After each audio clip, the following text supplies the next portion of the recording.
Welcome back to Simsport Racing in association with Simply Race, our Nürburgring 12-hour charity race. Joining me in the commentary box, fresh from his car, is John Monroe, Simply Race and Show Simsport driver in the Bentley Continental GT3. Good evening, John.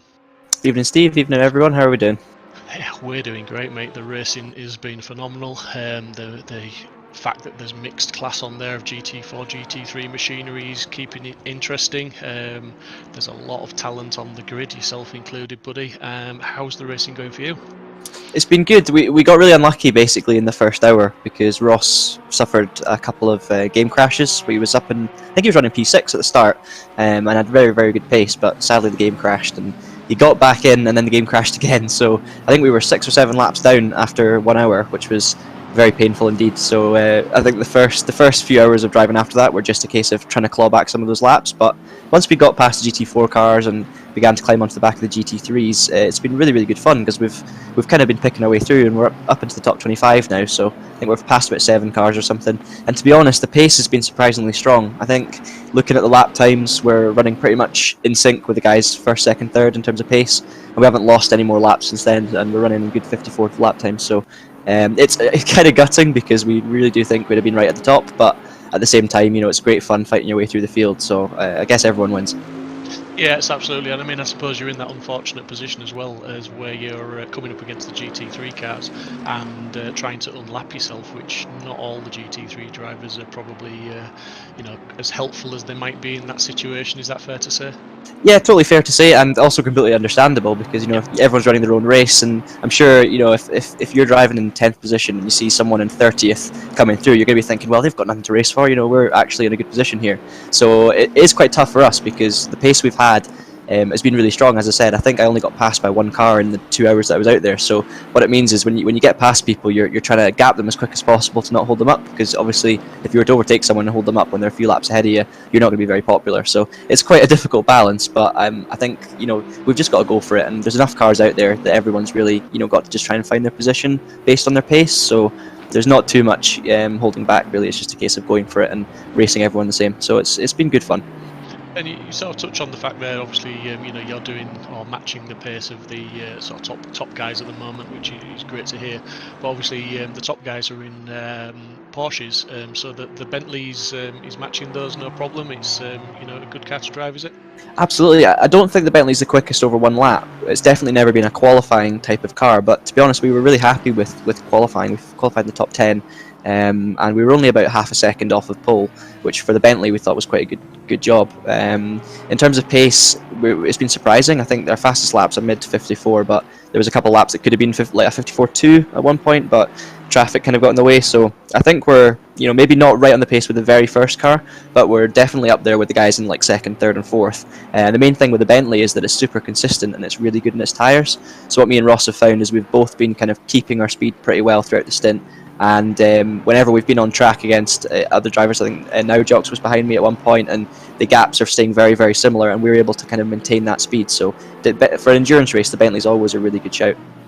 Yeah, absolutely, and I know the Bentley has that advantage of the bigger fuel tank, which has been a little bit negated with the 70-minute driver stint within this race. But yeah, usually it's a good shout for any endurance race based on that fact that it can go a lot longer between stints.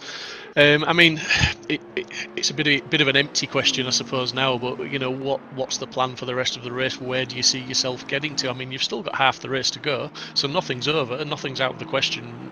But you know, what's your aim? Just to head down and keep going, but where do you think you'll end up? Absolutely. I mean, if we were to get, you know, overly ambitious, I'd love to say that we could try and close in somewhere near a top half finish, so maybe a top 15. The tricky thing is obviously the higher you go up the order, the quicker everyone else becomes, which is really, really tricky. But I know consistency has been really important. The guys in the other Zantro McLaren have been, I think they're running in 7th or 8th position at the moment. Their setup's not ideal. They haven't really had the time to get used to it, so they're not, in terms of outright pace, they're not right at the top. But they've managed to keep it clean and they're running 7th or 8th. So those kind of guys are going to be really difficult to catch. But I think a top 15 might be possible with the pace we're showing. We've just got to wait and see. The fuel thing definitely does help us as well, because even though we can't obviously make the most of the fuel tank and run longer, we can run with less fuel in the first place, because we obviously burn less, which means we have a lighter car and means we can keep up the speed, and also that helps the tyre wear even more than it was already. So we're just going to keep the head down, keep having fun, and just see where we can get. But at the moment, we're picking off maybe 1 or 2 positions each stint. But every time you pass someone, there's maybe a half a lap gap to the car in front or a full lap. So it's tough, but we're just gonna see how we end up. Credit to you, buddy, for keeping going. It's say 6 hours to go, or just under now. Keep battling away, keep plugging away, as I'm sure the whole team will, and just make up those positions. And look forward to seeing where you finish, my friend. Yeah, thank you very much. Well done. Thank you. Cheers. Enjoy the race, guys. Thanks, John. Bye bye.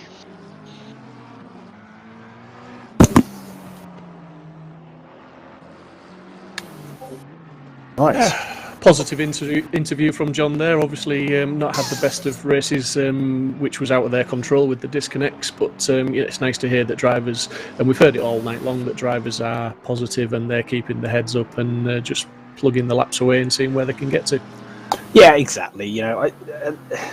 I think more so for obviously an event such as a charity event like this, but even so, just having a positive mindset is such a benefit to not only enjoying the race, but also actually be in a position where you can then capitalize on anything that then sits in your favor, as we see some sparks flying up from that 720 GT3. I have to admit, I love the look of this game at night. It is incredible to watch. It's quite mesmerizing. It's if you're in a general positive mentality, regardless of what's happening, it doesn't take, if something then happens in your favor, you can then capitalize on it straight away. If you're, quite negative, in just a general negative mood, in the middle of a race, if something then does go your way, it can almost take a little bit of time to really sort of think, right, okay, cool, well, let's capitalize on it. So, yeah, sticking through that positive mindset throughout a race, especially something as long as this, it pays dividends. It really, really does throughout the course of the race. I have just noticed the time as well. Unfortunately, Steve, I'm going to have to depart. No problem, my friend. Thank you for joining me again in the commentary box. That's all right. I'm looking forward to watching you on the track later on when you do your stint in the dark. Yes, and again, as I said, feel free to, as much as John said, feel free to pull me in as I'm racing. More than happy to have a chat with you guys as I'm going along. Maybe we can get some in-car footage with you then and see what it feels like and listen to your concentration levels, as it were, through your voice. No, absolutely. No, Steve, good to catch up. And yes, all being well, I will catch up with you a bit later on. Thank you very much, mate. Good luck. Have fun. Cheers. Take care. So that's Dan heading off now to warm up, get some practice in before he jumps in his GT4 for his stream. His stint, should I say, sorry. Just looking at the Triple Eight McLaren of Coach Dave, with a 20-second penalty has now to serve at the next pit stop. That's pretty crucial. He's 3 laps down already, and he's going to have to serve a 20-second. Well, they'll hold the car in the pits for 20 seconds before they do any work on that car. So that's really going to affect his race. We've got Jenson Button in 8th place, and Jenson is at the wheel of the car now, and he's about 6/10 off 7th place. That McLaren has shown some great pace in the whole of this race. In the first stint, Jenson got a stop-go penalty, which caused him to have to make an extra pit stop, obviously, for a stop-go, but dropped him down to around about 23rd, 24th, if memory serves me right. Jenson did the first stint, came into the pits in round about 15th, 16th place, and then Luca and Dave Marshall have carried on that form and got him up to 8th place. Looking now, this is a good battle. We're looking at a battle for 3rd place between 2 Porsches and a GT4 car, just for good measure, on into turn 1. All through pretty cleanly, as you would expect, but 2/10 back, that's pretty close, and he's just going to have to just be careful, because we've seen a few mistakes from cars following pretty closely. Just patience is the better venture here, and just don't push too hard. And I believe in the commentary box with me now is Simsport Racing driver Dave Hedges. Dave, welcome. Hi Steve, how you doing? I'm doing very well, mate. How are you? How's your race going, buddy? It was alright until we had a disconnect 10 minutes into my last stint. So yeah, we were obviously pushing into 16th. Their disconnectors just put us back now up to 28th again. So just fighting back to where we got, try and get back to where we were again. Yeah, absolutely. I mean, I mentioned to Steve Hindon when he was in the commentary box that you were fighting back up to 18th, which was your start position, and you were in 19th at that point. So it was absolutely fantastic recovery drive. That's a shame to hear you've had that disconnect. We're just watching a battle now for third place, which is really close. Two Porsches duking it out, as it were. Literally 3/10 between them. Porsches are really good cars. We were just talking earlier, the Porsche is a hard car to pass, but I think that's a little bit negated when you've got a Porsche on Porsche. It's just down to the drivers, isn't it, really, in the setup, I suppose? It is, yeah, and obviously they look fairly even in terms of their pace, and you've really got to get a good exit out of probably the last corner to have any opportunity to pass on this track. So even a bit of a late braking lunge into the hairpin down the bottom there is not really enough unless you're really, really close. Yeah, absolutely. And then when you get the run down the start finish, as we're seeing now, he's obviously going to pull out and try and dive for the inside. This braking zone can be treacherous, and it's very easy to over rotate the car. And also the cutback is on, but it's not looking. It looks like he's got the job done, and he's taking third place from him. Yeah, if you go a little bit too tight on that corner, you can hit the curb, and it just unsettles the car too much. But he did that pretty well, to be honest, and got the clean overtake done. Yeah, we've got Stefan in the YouTube chat. Are you okay up there in the booth? If you want to join us, just jump in the green room if you're driving with us today. And we're open for interviews. We've got Jiri, Simsport regular at Mark Neutlin's can be better, but I don't care today. It's a race day. Okay, so I'm guessing that's a private chat between Mark and Jiri. But yeah, the cars of the racing's been very good, and it's been relatively clean. As I say that, we see a penalty come up on the screen for car 99, 5 seconds for contact with car 62 on lap 171. There's been a few penalties handed out, but generally the racing's been pretty respectful. Is that fair to say, Dave? Yeah, generally it has. I've seen a notice from the stewards, though, in the last sort of 10 minutes, just warning everybody that especially the GT3 cars, that they seem to be doing a bit too much dive bombing, and the standards are generally getting a little bit worse on in their respect. So they've been warned that the penalties, if they are repeating them, they'll get worse. Yeah, so repeat offenders could be looking at more than the 5-second penalty that they're currently receiving. Yeah, absolutely. Which is fair, because if you do find someone, it'd be easy from a driver's point of view to think, 5 seconds, what's that? It's in the pit stop anyway, so it's nothing. But we've discussed this many times this evening, that obviously the 5 seconds here and there, they all add up, and you can soon be talking an extra pit stop, which could cost you positions at the end of the race. Well, yeah, if they get to a 15 or 30 second stop, a penalty, then they could be getting a drive-through as well, or a stop go 30. If we're seeing the infringements happening for the same drivers, then the stewards will start taking a dim view of it, because we've still got half the race to go, and if it's the same people involved all the time, then they need to up their ideas up and improve their driving standards. Yeah, absolutely. I mean, we're riding on board with Jenson Button at this moment in time, and he's still within that half a second of the car number 40, Aston Martin, chasing down P7. And I was sort of telling the viewers before you joined, I don't know if you caught the tail end of it, but the McLaren of Button, after the in the opening session, he was down in 23rd or 4th, I believe. He ended up serving a stop-go penalty. So for them to get back up into sort of 8th and be challenging for 7th, that's a pretty good recovery drive from that team. It is, yeah. I think we passed them in the pits when Jenson just went in for his stop-go. It is unfortunate when you get those, but we had one of those when we come into the pits for the first time as well, and we had the damage from the turn. It was the full course yellow where we got hit from behind. I think it was about 45 seconds of damage, and it's just one of those things. But obviously we also had a good recovery drive, and Jenson's doing a good job, and Dave Marshall obviously is very quick in that car, as you'd expect. Yeah, and Luca Burke, obviously, he made a fantastic drive as well. He made up a lot of positions, so they're all three of them. It's a strong team, is that one, obviously. But Darren King in first place at the moment with Sean Arnold as his teammate. 187 laps in, 187 laps there. fair old number of laps, and they've still got 5 hours and 43 minutes to go as we see Jensen closing up on the Simsport GT4 car. It's just going to easy enough pass there, flashing the lights, but he's still got that 7th place in his sights. Yeah, we had a bit of a chat between myself, Regan, and James just before I came on, and I said, well, it's okay, lads, we've still got 6 hours to go, and they're like, oh my no, not 6 hours. It does take a toll on you. Even just we obviously do anywhere between half an hour and 2.5 hour races, and just doing those individually is hard enough. But this, you have to keep your wits about you, especially when you sat around for a couple of hours, just grabbing some food and some drink, and you're just trying to relax a little bit, so you keep your concentration when your stint comes around.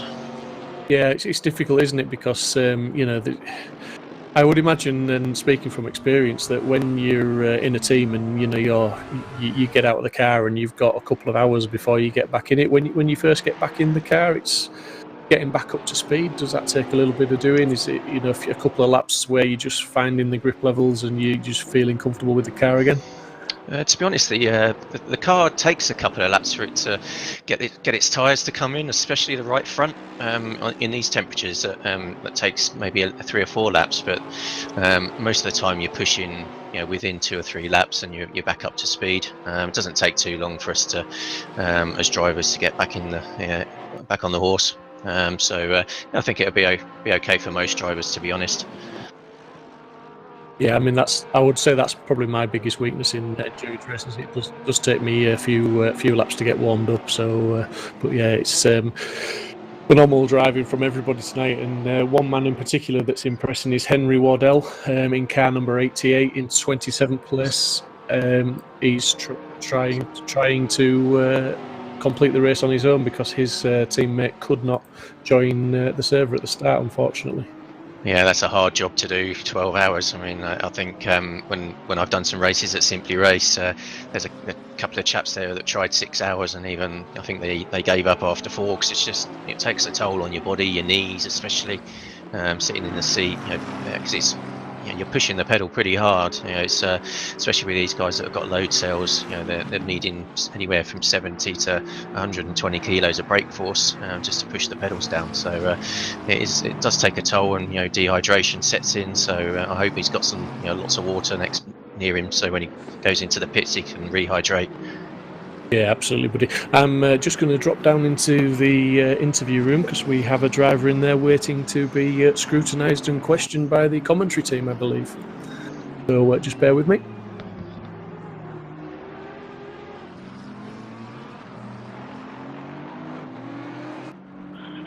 Good evening, Stephen. How are you, my friend? Very quiet, but also very joyful, so that's good. Yeah, I'll just introduce you to the viewers. You are from Team RIP 101, driving the McLaren 720 SGT3, car number 101, correct? Correct, yes. Great stuff. And how's your race been going?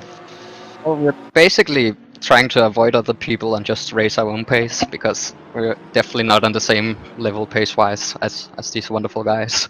So... yeah, but yeah, you're in 30th place at the moment, which when you look at the, as you say, you look at the quality on the grid, that's respectable. It's not bad. You're still circulating. That's the main thing, and you've got 5 hours 39 minutes to go. So it's a long way from over at this point. Exactly, and we're just enjoying it, embracing the race, and just being able to race these guys is awesome. Yeah, it's fantastic how the communities have come together, as we've said many times on the stream, the real world and the esports, and then there's the sim world. So I think really you can say there's 3 sort of levels of community come together in the real world: the esports drivers, and then the hobby drivers like myself and other people on the grid. So it's fantastic, isn't it, that we've got a platform where everyone can come together and just have a bit of fun and raise money for a charity. Exactly, wonderful. Yeah. How are you finding the McLaren for pace and grip? Obviously, you're in the same car as Jensen Button is driving, but you're just a couple of positions back. Yeah, that's pure unlucky. That's yeah. Yes, same amount of skill and the car setup. No, of course.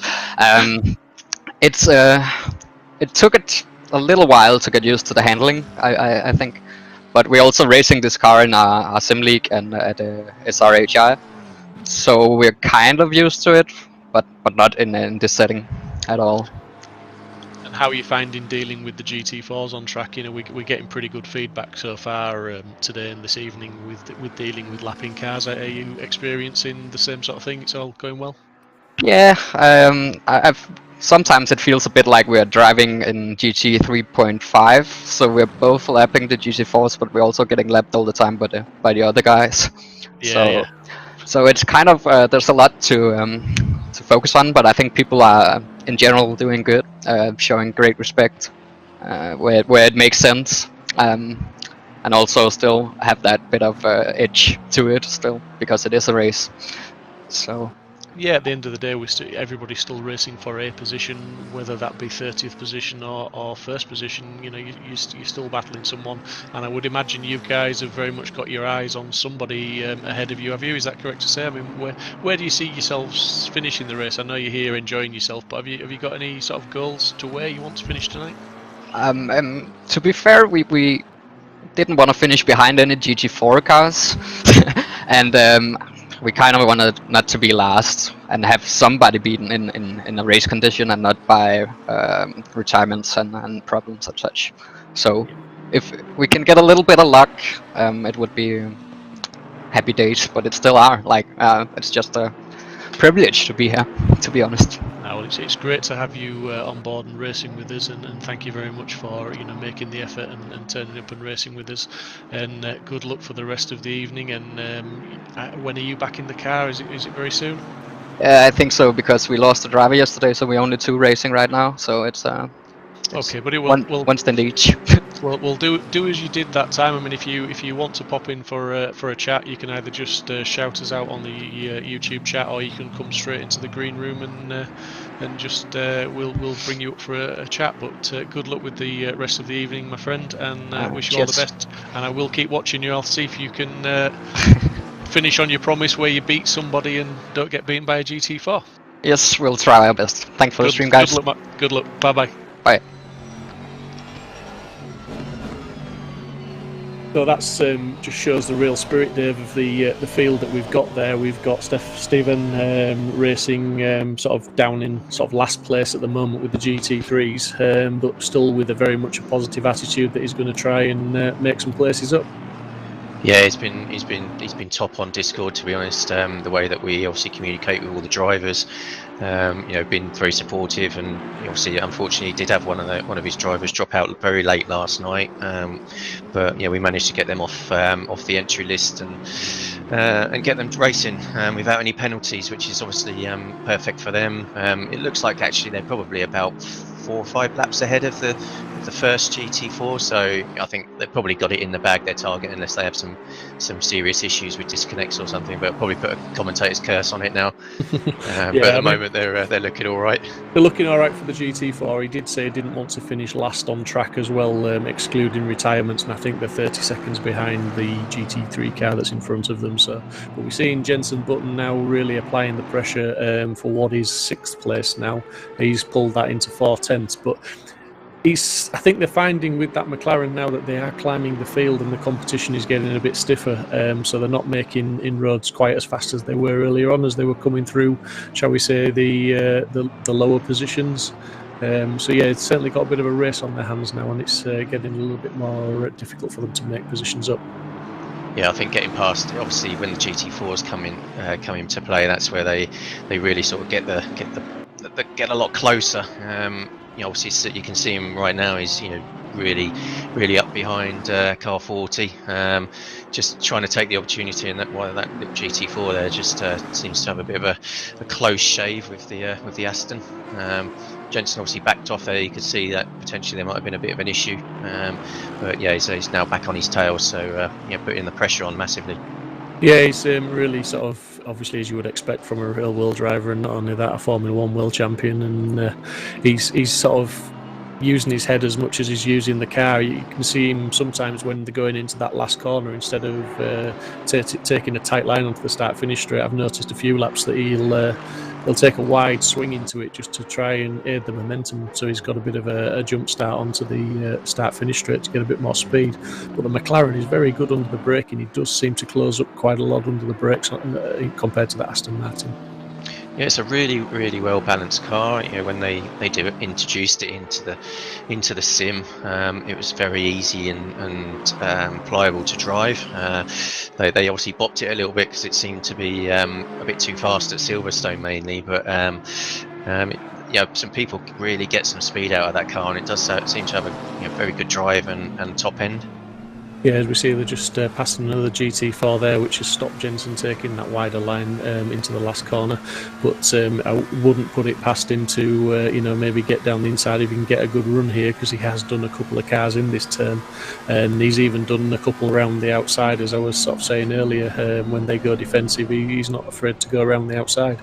No, absolutely, and I think he's actually coming up to Regan at the end of the straight, so obviously he's got a couple of back markers to deal with soon, which is going to be a bit more difficult because the blue flags don't seem to be followed very very heavily in some of the back markers, but it can be a bit of the way in these endurance races. How's the track limits going in your car? Has the car had a few warnings, or are you all good?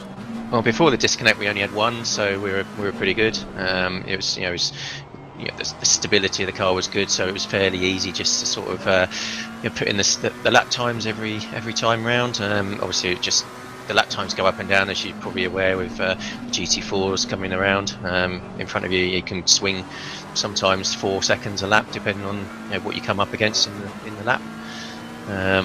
But yeah, I think it's going to be fairly easy, and I think the Aston runs wide there. Yeah, he ran wide into that last corner with the GT4, and I thought that was going to present an opportunity to Jensen, but it didn't. He managed to cover it, but he's really he's driving under pressure now. As Jensen's just maintaining that distance and keeping that pressure. And I was saying to Dan earlier, I think it was Dan, or was it maybe Tobin? I've commentated with a few people this evening, and I've said a lot of things. But just at night time, when the cars are up as close as they are behind you, the lights just add that bit of extra pressure to the defending driver, don't they? They do, yeah, and especially if you've got a white car. That GT4 went wide, and Jensen just could not capitalise on that there. The GT4 went wide and compromised the Aston Martin, but Jensen couldn't capitalise on that. Well, that was very close. Yeah, sorry, Dave. No, that's okay. It was very close there. Just he's lucky actually to keep it straight. The GT4 there looked like he was going to spin in front. But yeah, obviously Jensen's still got a bit of a run potentially here on the straight, so we'll see how he gets on there. Yeah, he's not giving up, and I think this is the current race on the track to watch. Just looking at the timings down the screen, obviously Darren King still out in P1, 194 laps completed. Third place car Porsche with a 5-second penalty to be added. We've got the Team Simsport Crossman at the wheel in car number 3 in 4th position. Just 11 seconds back off that P3. Now, obviously, the standings at the moment don't mean too much to me, because I will admit to losing track of who's pitted with what, where, when and how, because obviously everyone's running their own tactics. But Darren King, interviewed earlier on, said that he thinks things are going to close up again at the end. He's not taking anything for granted, even though that car in P1 at the moment is still showing fantastic pace. Yeah, obviously you could end up having to maybe just pit at the back end of the race there just for a splash and dash, because you've used a bit too much fuel or not put enough in. Especially with the lap times going up and down, it's quite difficult to actually predict how much fuel you're going to use just from hot lapping. I think we're probably 0.15 lower than where we would normally be if we're just doing practice runs. So it obviously makes a big difference in terms of how many pit stops you might have. But I don't think most people are going to have a problem with making the race distance on either 10 or 11 stops. That's going to be the key. Where's the fuel usage been of people maybe under-fueled to try and get a bit of extra speed mid-race because they know it's going to be lower. But we'll wait and see towards the end. It hopefully should be quite an exciting last hour. Yeah, I'm hoping for that, mate. And just a message on the YouTube chat from Mike Williams to Jenson Button. Just quite simply, leave us alone. Yeah, I good think luck. that just about sums it up, because Mike Williams has been involved with that car for quite a few laps on and off throughout the race. Whoever's at the wheel of it, it seems to be talking about it against the Mike Williams car, the Yas Racing car. So yeah, it's been a good battle. I'm on board with Jensen at the minute, and the Aston just run wide into turn 3, so he's got a run on him up to turn 5, going around the outside. That will be a move and a half if he can do that. Although Yes. I wouldn't Shut the discount it. door. Yeah, but he on some of the shall we say in the lower positions, he had made that move work. He did go around the outside someone into that turn. So you know, he's not trying the impossible. I mean, how, you know, what's your mindset when you're defending this sort of position now, when you're under this much pressure? You know, it doesn't matter who it is. It's all right, it's Jenson Button, but how, you know, as the defending driver, you just got to stick to your lines, haven't you? Hit your apexes, break points, and just try and keep that momentum going. Yeah, the cars are so evenly matched here. As long as you're on your lines, you don't get tricked into defending when you don't need to. You could literally just drive your same lines, and the other car, it'd be very difficult for them to get past. But it's, you know, it's any little wheel out of place, a missed gear, and you're then on the defensive. You know, you're having to defend a line that you don't really want to, which compromises you maybe for the next corner. Yeah, absolutely. We just see another GT4 car moving nicely out of the way there and not getting involved in this battle. And as I keep saying, you know, respect to the guys, because that has been the story of the race for the most part.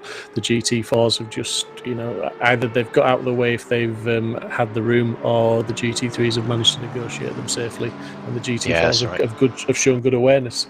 But it's just, that McLaren just doesn't seem to have the legs to catch the Aston down the straight. He's struggling. I thought the McLaren would be a bit quicker than that down the straights, but it seems to be in the braking zones and through some of these early turns that Jenson really makes the ground up, and then he seems to lose out a little bit in the latter half of the lap. Yeah, perhaps you know, they might be just on different parts of their stint, and you know, tyre wear, tyre temperature could impact on you a little bit. Obviously, the middle part of the lap, you do tend to build a little bit of tyre temperature, which might just got a couple of penalties, Dave. Car number 222 penalty, a drive-through for ignoring full course yellow on lap 176. Car number 15 penalty 5 seconds for contact with car 127 on lap 179. And Mike Williams says it's so much worse watching. Yeah, it is, absolutely. I can attest for that. Obviously, I think we've swapped drivers again. I think James has been having a few graphics card issues in terms of frames per second since we had to rejoin. So he switched over to Regan for a little while. So obviously, I'm going to need to probably prepare to get into the car at some point in the next 20 minutes or so. No worries, mate. We will let you go in 19 minutes, no problem. Yep. No worries. Mike Williams just giving us a bit more information on the feed. He says, don't worry, we are pretty slow in a straight line. And just for our information, thank you very much. He pitted on the same lap. So the Williams car and Button car pitted on the same lap. So they're pretty much a level race for those two.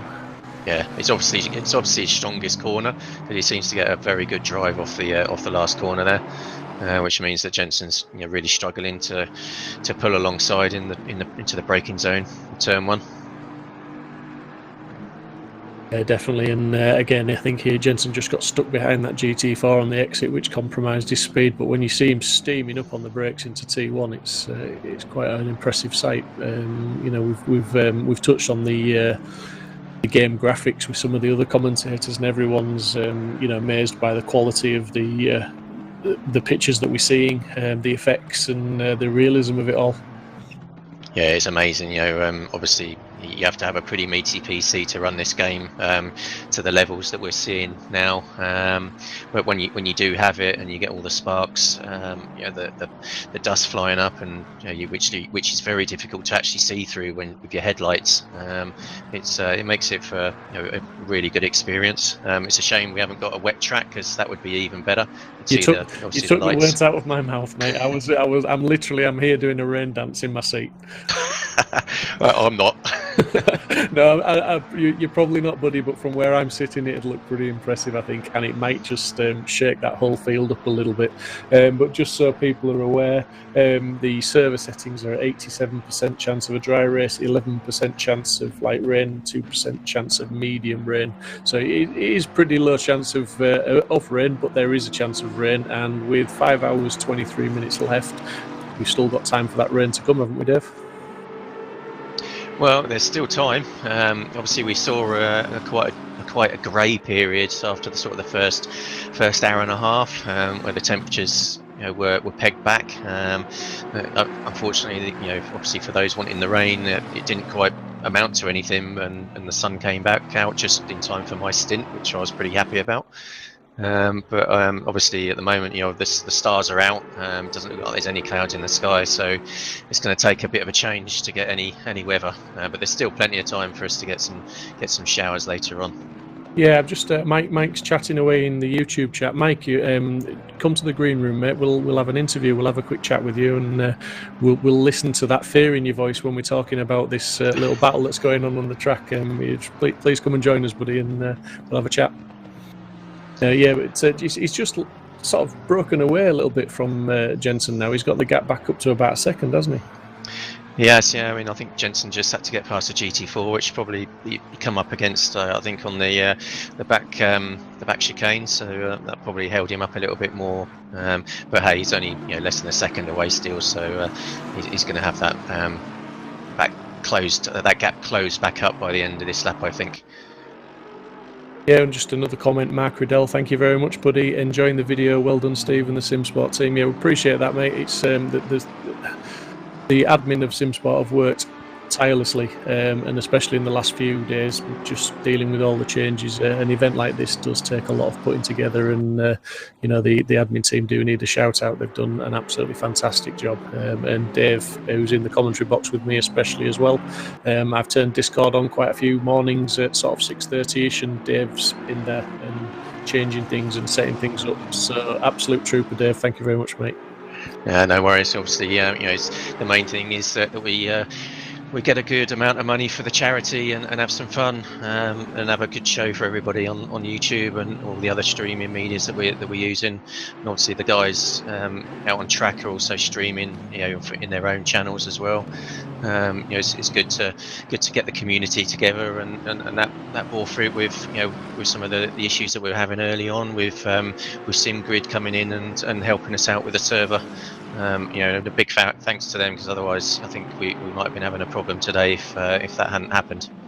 Yeah, I mean it was phenomenal, because we did have just so people are aware, we had an issue with the server at the very beginning of the race with connection issues, and we were looking like we couldn't sort our server out. It just let us down on the day, but there was several members of the community. SimGrid came up with it and loaned us their server, but there were several other communities that also offered us the loan of servers as well, and I think that just goes to show the great spirit amongst the sim racing community. As we've received another donation, just struggling to read that one, sorry, but it was another £20. I'll read it out when it pops across the bottom of the screen in a minute. And also, as we get a donation, we get a penalty as well for car number 28, penalty of 5 seconds for contact with car 32 on lap 172, and the donation was from Jonathan Stout. Thank you very much, Jonathan. Yeah, thanks very much. I mean, the total, running total of 2,766 is awesome. We've obviously got a little way to go to get to our £4,000 revised target. So please keep giving. It goes to a very good charity that is obviously close to a lot of people's hearts in and on the grid. And they do a lot of good work out in the community in the UK mainly, and they've obviously got a lot of good ambassadors out there as well, and it was good to see some retweets of the race from them as well. Yeah, absolutely. I mean, the whole community, Twitter, Facebook, Instagram, sim racing, railway racing, esports has just come together and made this event possible and promoted the event as well. And I'm glad you were talking then, mate, because the chances of me commentating on that stream of cars that was coming down the start-finish straight with blue flags waving furiously was something to 0 chance, I think. Yeah, you can just describe that as a train of cars. Although they look lovely.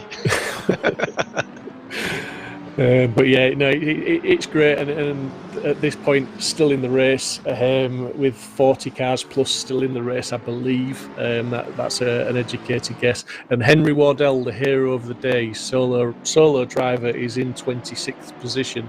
I can't emphasise enough how well that lad's doing. He started when the lights went green, due to his teammate not being able to connect. He's having to drive on his own, and he's chosen to try and complete. His teammate came on YouTube not so long ago and said he was struggling a little bit, but he's trying to keep going.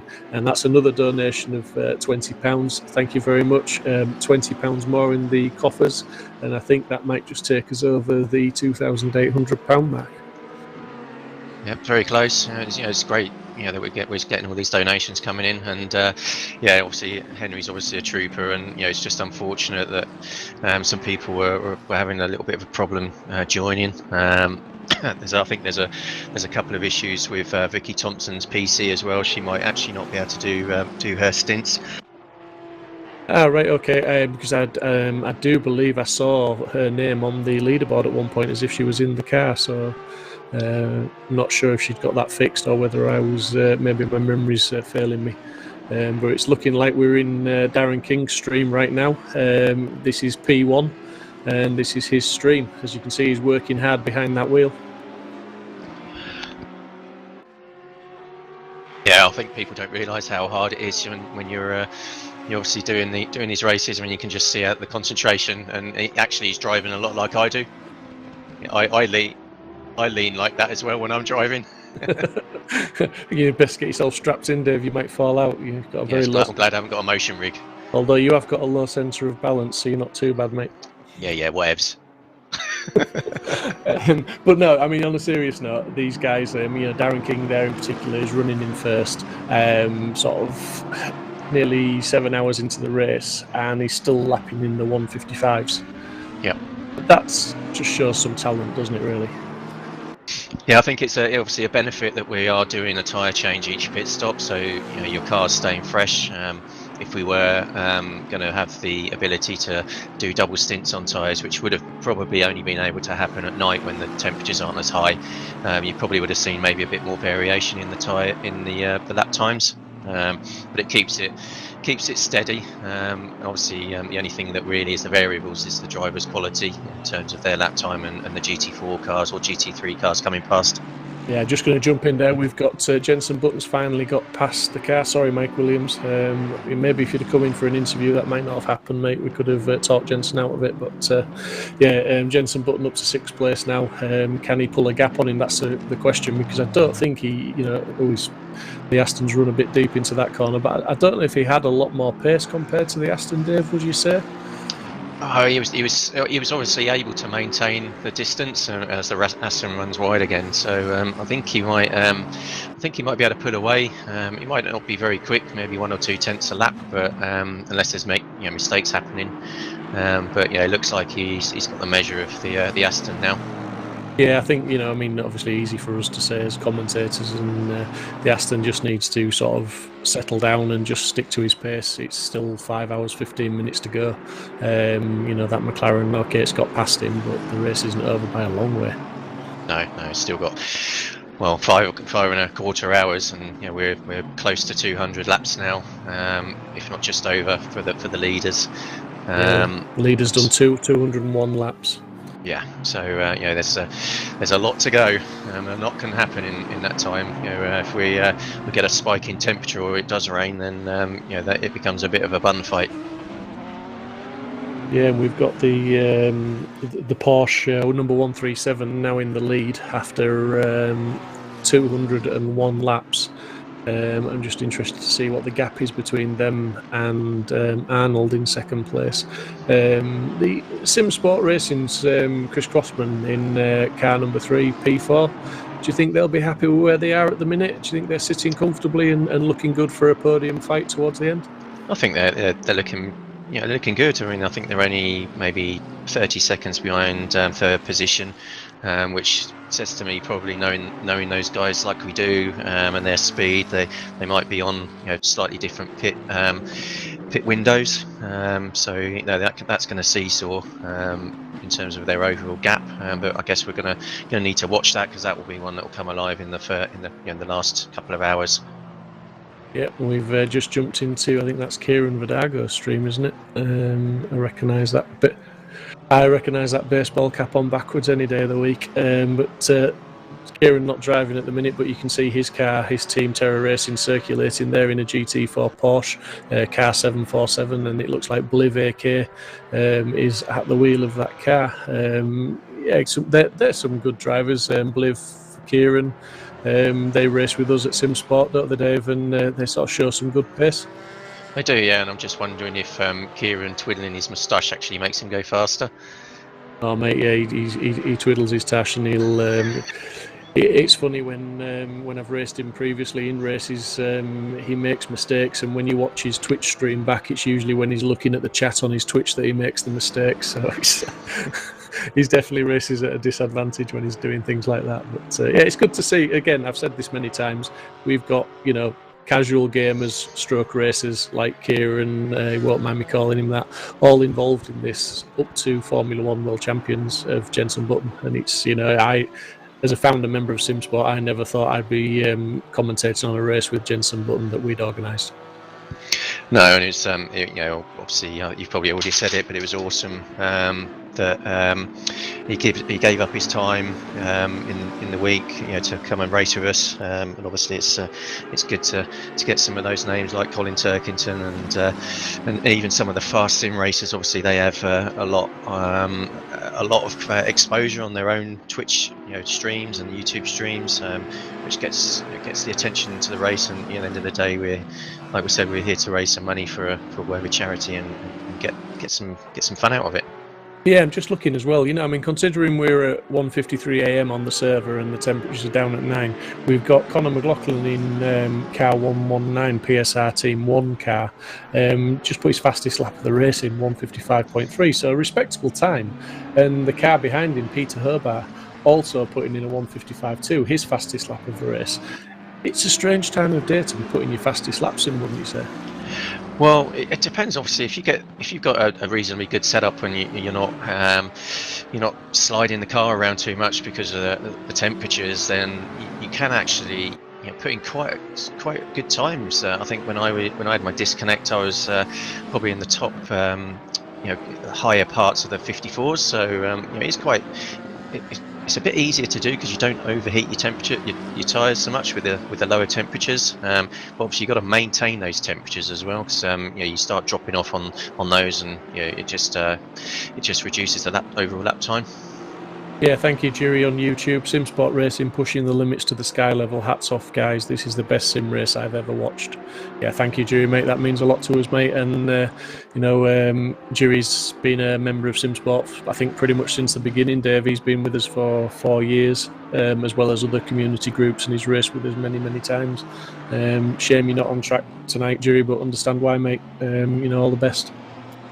Yeah, he's obviously been a good friend to us, and he's normally battling out with Mark Newtolins and Ranjiv Kelsey for those spots, and they always have a bit of a joke at how close they qualify to each other, and normally end up having a little bit of love taps here and there. They just obviously want to be together. Absolutely, mate. Yeah, and that's the community racing, isn't it? It's not about winning the race, although we'd all like to stand on that top step. But it's about your own personal battles within the grid. As we go on in car with Peter Hobar in car number 22 in 20th position. And that's the sole Lamborghini in the race, in P20, 1.5 seconds back from that PSR car. So that's why those two guys were set. That's why probably Peter set his fastest lap when he did, because he's chasing down McLaughlin. Yeah, the Lambo is it's a very quick car. It's quite a difficult car to drive, which is probably why there's not that many on the grid. But obviously, being this pretty much the same spec as the Audi, you'd expect it to be very similar in terms of its overall pace. Obviously, Dean Riley in that car as well is is a very quick driver. We race with him every couple of weeks in the GT3 class races that we do. And he's proven himself to be very difficult to pass. Yeah, as Jensen's just passing the car, 42 Simsport Racing Porsche Cayman GT4. Not quite sure who's at the wheel of that one at the moment, but that's another donation in. Thank you very much. Another £20, I believe, from Roy Munro. £50 indeed. Roy Munro. Thank you very much. I think that John Munro's father. So that takes our tally now. We're nearly so close to £2,900. Fantastic if we can get to £3,000 in the next sort of 30 minutes or so. Would be absolutely awesome. Give us a chance of making £4,000 before the end of the stream. But we really do appreciate all the donations that have come in, however big or small. They all mean the same to us, and thank you very much, guys. I do. I just see Ranj's cock-a-hoop that we've mentioned his name. So hi again, Ranj. Hands in your pockets. Let's have some donations. 5 minutes of fame, and he's not even driving. He's got it cracked, hasn't he? Actually, he's probably had more fame than me. This racer. Yeah, don't keep talking about him because he'll spam us. He'll be Ranj chat. But yeah, back to the racing, and Peter Hobart is he's still trying to chase down that Bentley 119, but they've got a car in between them at the moment, and that's a GT3 that's in between them. So it's not going to be the easiest thing for him to get past, is it? Without some sort of willingness to let him by. It's not, and obviously if you're not fighting for position, and okay, the blue flags might not necessarily be helping. It looks like he's giving a bit of a flash, and just letting him know he's there, just to make sure he's got the best opportunity to either unsettle him if it is for position or get moved on. I mean, it looks like the guy in front in the Bentley 1.7 seconds ahead. So yeah, I mean the Porsche is obviously on a slightly different part of the track, different part of the race. So hopefully he'll get past soon enough. Although it does seem to have pulled a little bit of a gap out. So he's going to have to take stock and regroup and get that car back up behind the Porsche. Yeah, he just needs to, like you say, just focus. But I see car number 16, the Lexus, has got a drive-through. I would imagine that's possibly for track limits, unless it's a penalty I've missed. But yeah, he's got a drive-through. Yeah, I'm not seeing any penalty come up yet, so I suspect that'll probably be a drive-through from track limits. Just while we're talking about John Munro there earlier, we mentioned his dad. Thank you for that donation, Roy, £50. John Munro is in 25th. Now, they suffered with 2 connections right at the beginning of the race, which dropped them to dead last, but not only dead last, they were a few laps down. So to get back up to sort of 25th is a pretty good performance, I think. Yeah, it is. Well, obviously, the first couple of full course yellows is really unfortunate that happened. But unfortunately, these things happen in sim racing. It's no different to car failures. Obviously, we get very few car failures, but we do get technical issues with our computers and internet connections, which is like the world of motorsport. We just exchange them for IT issues. Yeah, but I mean to be 100% fair to John as well, he came down for an interview. We had a good chat, and his head was high. His spirits were up. He was just there. He said, "Look, it's happened. We're just going to get on with it." And when I said to him, realistically, where are you aiming for? And he sort of said the top half of the field would be fantastic, but he wasn't quite sure whether they would get that. But I mean, to get to P25 now, 5 hours to go. Well, anything's possible, really. I mean, when you look ahead of them, they are a few laps down on the top half of the field. But if they can get into the top 20, that would be some drive. It will, yeah. I mean, obviously, I don't think they got collected in any incidents either. So literally just those technical issues. It's it's a really good effort to get up to 25th, and they've only got 1 second behind 24th. Actually, it looks like they've just passed 24th. Probably moving in for his drive-through. They're not far behind the other. I think maybe 8 seconds behind number 23 there, or is that them just behind? Actually, I think they're actually just behind, 0.7 seconds behind. So they could be up to 23rd very soon. Yeah, they're making great headway, and this is a Bentley v Bentley battle. We got Mark Neutlings in the interview room. I think I'm going to take this opportunity just to go and have a word with my friend Mark. So I'll be just bear with me 1 second.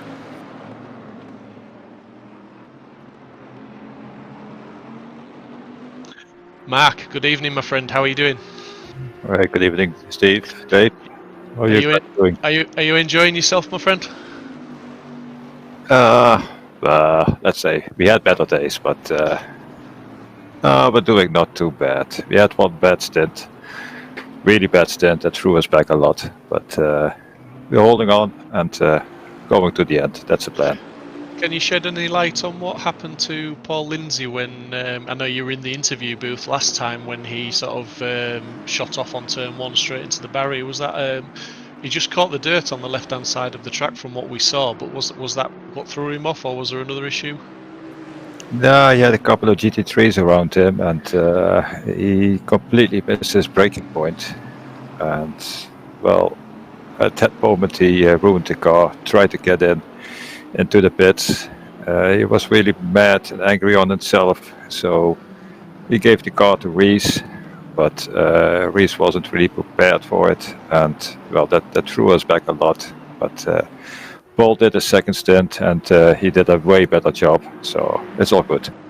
Yeah, it's difficult, isn't it, when you have an incident like that and you're in a team. You do feel very responsible for what's going on, and it's hard to keep your head high.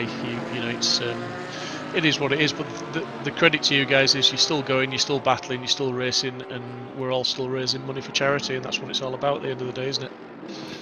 Absolutely, and I think the fundraising is going the right way. So, well, you know, Steve, Paul, Adam, recently we've put a lot of time in this, and we've practiced a lot, working on a setup, and that is all okay. And well, if something happens like that, I don't know, Paul is really a competitive guy, so he was really angry at himself, and he had to lay off a little bit of steam, so he gave the car to Reese, but his second stint was a lot better. Yeah, I mean, that's probably the sensible thing to do, because sometimes if you try and carry on driving when you're in that mindset, then, you know, bad leads to worse, doesn't it? But, I mean, you must take some sort of pride out of the fact that we've had Simsport Racing, GT4 Porsche Cayman, car number 42, they've been in for an interview, and they were telling us that they borrowed your setup. Which has improved their car. I mean, that credit to you guys for that. As you say, you were working on the setup there, and you've obviously worked on a very good setup, because the other team have gone away and they may have tweaked it very slightly for their own driving sort of styles, but they've effectively borrowed your setup. So congratulations to you guys for the team effort there, and like I say, you must take a bit of pride in that. Absolutely, we did. You must imagine that we laughed very, very hard last Wednesday when we saw that Adam qualified in front of Steven, and normally that's the other way around. So, well, that's why I made the remark on Discord. Well, maybe you guys want to borrow our setup, and they did. And actually, Steven was faster in it, so no, we did a good job with that. Yeah, well, we all know that Steve Haley's got great pace in a car. And you know, he's going to utilise whatever setup you send him. But yeah, well done to you guys for taking the time not only to work on a great setup, but then having the team spirit, as I know you, Mark, I know you would do, but to share that setup as well. You know, it's great community spirit, and that's what we're all about. And that while we're talking, our friend Ranj has just donated £10, so thank you very much, Ranj. That true gentleman, thank you, mate.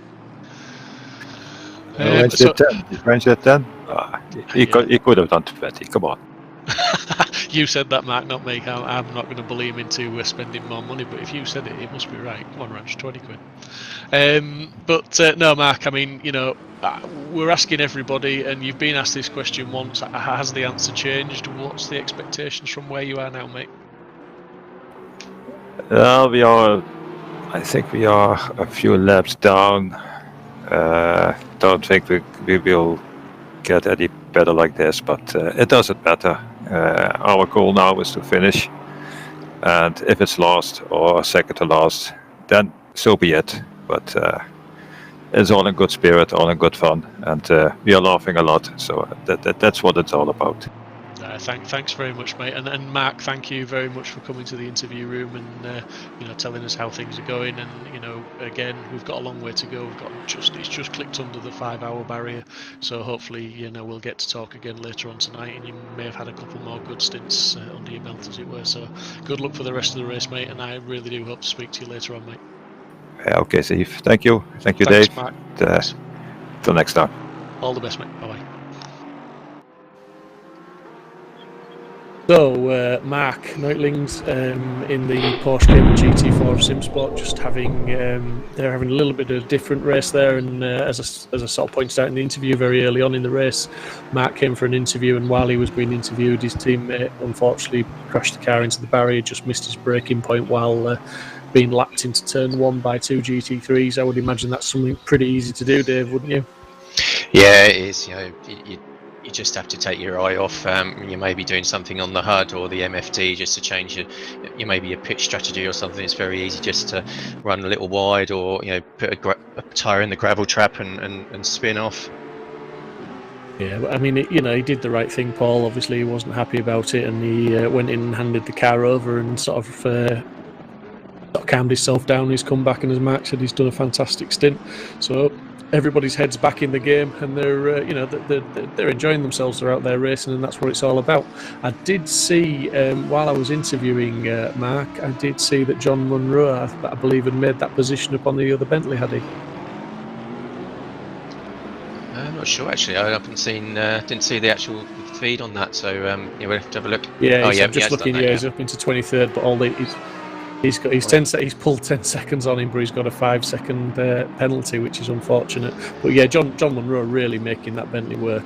He was sort of telling me that basically they can run it with a slightly lighter fuel load, obviously, because we all know the Bentley's a bit better on fuel. So that as much as they can't utilise the large fuel tank for long stints because of the 70-minute stint rule, he does feel they're at an advantage not an advantage, but they do feel it's benefiting them being able to run a lighter tank. So he's getting some good speed out of the Bentley. Yeah, you do tend to run the brake balance a little bit further rearward as well, which means the Bentley's got tends to be very good on the brakes, especially for a big heavy car. So it's a benefit having slightly less fuel. It does have a good top end as well when you get the setup right. But yeah, they're obviously making that work really well. 10 seconds in only a few laps is good going. I don't think he's really going to have to worry too much about his 5-second penalty. No, I don't think so. And like I said, there's only 2 drivers in that team, so they're literally sort of coming in for the stints and swapping. So it'll just be literally pull up 5 seconds extra on the pit stop. I believe the pit stop takes. I've got it down to about 70 seconds, so roughly. So 70-75 seconds for his pit stop. He should be able to swallow that up and not lose too much ground. And another person we were speaking of earlier, Vicky Thompson. Obviously, she's got a PC sorted because she's in the car at the moment in the lead GT4 in 31st overall, but she is the lead GT4. Yeah, that's a good effort, because I had a message off her earlier on, and water cooling had actually looked like it had failed. So it was obviously a very, very quick turnaround in terms of PC fixing. Where maybe she managed to get a water cooling fixed, or just plug in a normal air cooling things. But she was getting fails on her PC after 5 minutes, just because it was getting over temperature. So if she has got that sorted, it's a very good effort. And a good effort to the rest of the team as well to obviously hold the fort while she was getting her PC sorted. Yeah, we're on board with the MT Racing Audi in car number 32 at the moment, with Marino in the driving seat. He's challenging for P14 at the moment. He's putting some pressure on a McLaren, which is car number 28, and that is racing N3 White. So yeah, he's 6/10 back, but looking to close and try and keep some pressure on. The car in front has got a 5-second penalty again, so effectively he is in front of him at the moment on the road, but that's dependent on pit stops, obviously. Yeah, the car is looking a little bit loose at the rear, actually, just on board there. So he's going to find it difficult, possibly, to get on the power on the last corner. Just got to be careful he doesn't over rotate. It looks like he needs to get get a good run down the final straight there. I think he's just pulled away a little bit as well. Good under the brakes though. We'll see how he gets on with there. What would you say the main advantage of the Audi is over the McLaren, or isn't there a main advantage? It's just a bit of a package difference. Yeah, I mean the Audi tends to have a very good front end on it. You can get the car pointing around the corner very easily and very, very quickly. It's good around this track for that. Not so much maybe around Spa, or it does tend to do quite well because of its overall package. But going through things like Radeon and Eau Rouge, it tends to want to try and kill you because the front end of it can be quite snappy. But here it's a good car, good overall package, especially if you balance that potential oversteer out. Yeah, I'm just looking at Steve Haley's in the chat, mate. If you fancy coming in for another interview with myself, just please jump in the Discord, mate. We can have a catch up and see how your race is going on, buddy. Yeah, it'll be good for Steve to do because I have actually now got to go back to my team, guys. All right, Dave. Well, thank you very much, soon, mate. Yeah, thanks for joining us in chat, buddy. Really, very much appreciated in the commentary booth, and great job done, buddy. You're welcome. So with that, Steve Haley in the interview lounge, I shall drop down and have a chat with him. Good evening, Mr. Haley. Good evening, Mr. Proudly. This could be the longest interview of your life because I am now alone in the commentary booth, mate. Oh, baby. Buddy, some of your teammates have been on and having a chat about how the race is going in general for you guys. Obviously got caught up. Harris got caught up in an incident in the early part of the race that was no fault of his own. Steve Hindon was telling me how he a bit flustered and got a drive-through, a stop-go penalty, I believe it was, for speeding in the pit lane, as we see Jenson Button's car just lapping a GT4 quite aggressively there. But yeah, I mean, it's been a bit of sort of an indifferent race, but the one thing that all the guys have said is Steve Haley's got the pace. Are you enjoying yourself, mate? And is the race going as you thought? And is that setup of Adam Azalevich working for you? We have a hybrid setup of Adams, slightly tweaked to more to our liking. It does have pace, so I'll put it out there and thank Adam and his team for that. We was hoping for more of a cleaner run, as it were, but obviously you've got to roll with the punches. Now we've kind of get the little daft things out of the way. It's time to just get his heads down and put the laps in. My last stint, it could have been better. Our team boss, we need to sack him. He put me back on an old set of tyres. So who's the team boss, Steve? Just I can't name and shame him. Come on. I can't possibly say Harris. Harris from Kunos. That's got to be worth some donations. Come on, guys. Yeah. So, but I mean, luckily his first stint wasn't a massive long one. We did kind of pit slightly earlier for the first stint, so they weren't as bad as they could have been. They did slowly start to get a bit quicker, which I don't understand. But I'm looking forward to the next stint with no damage and a brand new set of tyres, and then maybe we'll hopefully try and start lapping in the 204s, early 205s. Start to close the gap up a bit more.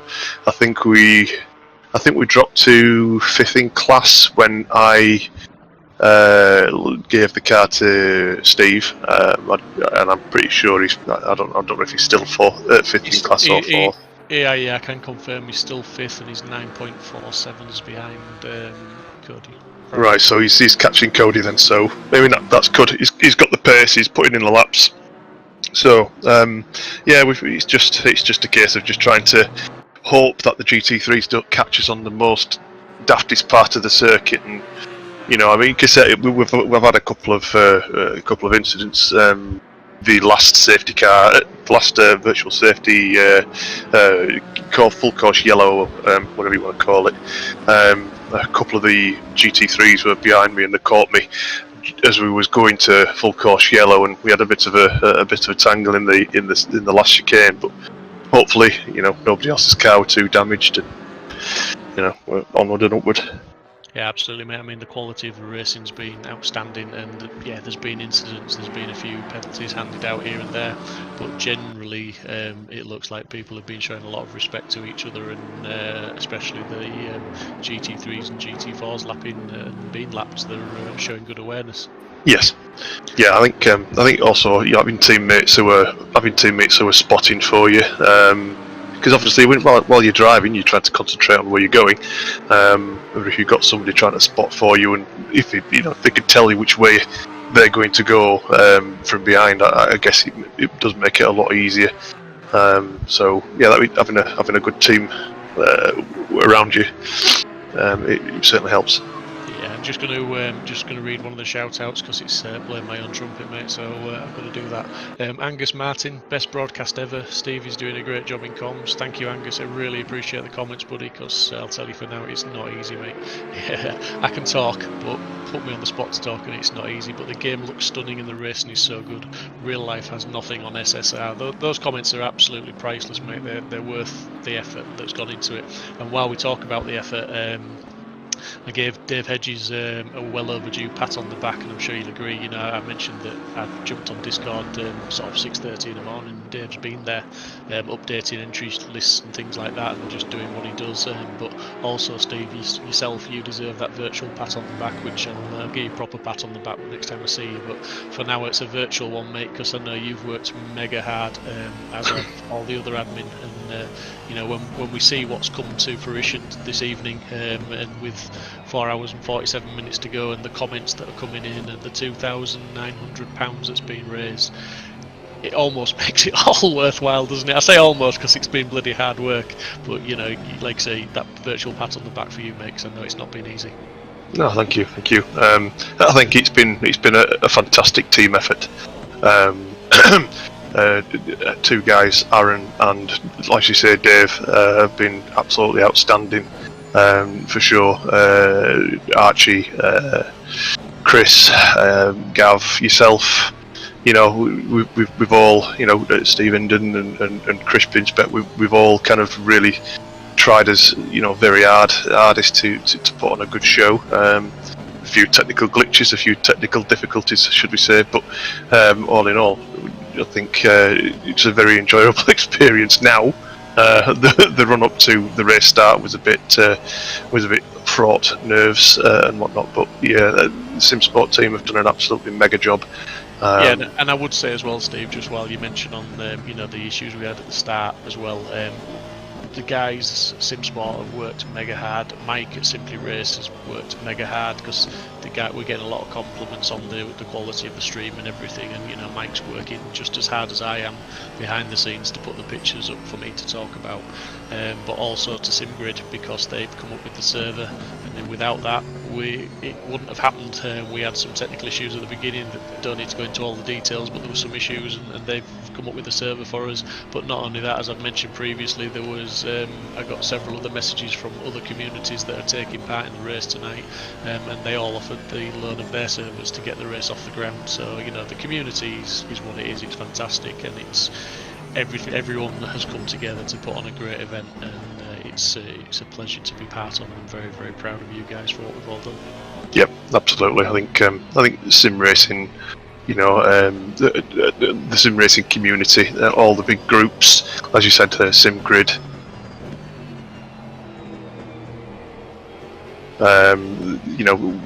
when things go wrong, sometimes it's good to see everybody rallying around and supporting each other, and that's fantastic. On credit to them. I think I'm reading this comment as we're getting a bit of love, Steve, from JR Sim Racing. There's some northern accents going off right now. # Yorkshire. There is only one Yorkshire, and yes, definitely up the Yorkshire. And just for the record, Lucas Muller, no, you don't get boost if you drift through the corners. Hey, this ain't no Mario Kart. Absolutely not, mate. I think he was comparing us in his previous comment to Need for Speed, but no, it's not. It's not happening, mate. No, but Steve, mate. I mean, I'd love to keep you in the commentary box for even longer, buddy, because I am here on my own. But to do that, you'd need to share the Discord stream and jump in on TeamSpeak with us. And I know we're not set up to do that, so No, I'm not going to keep you hanging on any longer, buddy. No problem. What time are you back in the car, or how long before you're back in the car? Mr. Hinden's in at the moment. Mr. Pinchbeck will be taking the next one. Then it'll be back to Aris, the boss, and then I'll be back in again. So I would say, what is it, 2.5 hours roughly. Then I'll be back in the car. Hopefully, it might be getting a bit lighter then, or it'll be perhaps be mega early morning. But like I say, with some new tyres and whatnot, I expect to have a more enjoyable stint the next one. And guess what, mate? We're going to set the countdown timer, because if you come back for another interview, the next voice you could be speaking to could be the official voice of Simsport Racing. Oh, our very Mr. own Alex Goldschmidt is yes. in approximately 40 minutes. So, Oh, fantastic. Alex, if you're in your hotel room munching on a big steak watching this, just never mind the digestive system, get it down you, and let's have you in this commentary box. Absolutely. So, you know, it's been great, Steve. Been good talking to you, mate, and catching up with you guys, and you know, keep doing what you're doing and enjoy yourself, and let's see if you can get on that podium, mate. Thank you very much. You're in with a shout, so just Yep. keep it down. We're gonna give it his best shot. It ain't over until the fat lady sings, as I say. So she's warming up, mate. She's warming up, but she's got 4 hours and 42 minutes to warm up. Yeah, crazy time. Absolutely, mate. So yeah, like I say, thanks, mate, and I'll speak to you very soon, I hope. No worries, buddy. I'll speak to you after the next stint. Cheers, mate. Bye bye. Later. Ta-ra, mate. Got Steve Haley there from the Simsport Racing Porsche Cayman GT4, car number 42. Had a few issues at the start of the race, as he was saying, but they've worked themselves back up to 5th place, I believe, overall in the GT4 class, and they were around about 9 seconds off 4th place. So potentially a podium's not out of the question. We've obviously got 4 hours 40 minutes left to go, so there's plenty of time to get some consistent laps in, and that's what it's going to take to climb up the grid. So, you know, good luck to those guys. Keep going. I noticed while I was talking to Steve, we were having a lot of close battles on the screen, and one of those close battles is Gillon, I believe, car number 53, looking to put a move on car 999. Chasing him down the straight now, as we see, he's just not quite close enough, I don't think. There, concentration's got to be difficult for these guys at the moment. You know, we're sort of well over halfway now. They've all done a couple of stints. You know, depending on how many guys are in the team, obviously, to how many stints they've done, or how long they've had away from the car. And as I've said before, you know, jumping back in the car, Dave Hedges said to me that, you know, it takes a couple of laps for a car to get back up to temperature and get back up to speed, so that gives you that adaptation time. But I know, speaking from my personal experience of doing this sort of racing, I'm a bit of a slow learner in that respect. It takes me maybe 4 or 5 laps to get back up to pace, so I do lose a little bit of time because you know, I'm better for racing than for driving. I'm not one of these guys that can just jump in a car and hit those hot laps straight away. As we've seen that car 53 really hounding car 999 now, and he's looking indeed to go down the outside, but that's I don't think that's going to work there somehow. I think he's going to struggle to make that one work, and indeed, yeah, he's just closed the door on him. It's good to see the racing is still just as close as ever, with 1.5 tenths between the two of them now. So yeah, another donation there from Anonymous, €30. Really appreciate the donations, no matter how much they are. Every single penny counts. I know it's a cliche, but it really does.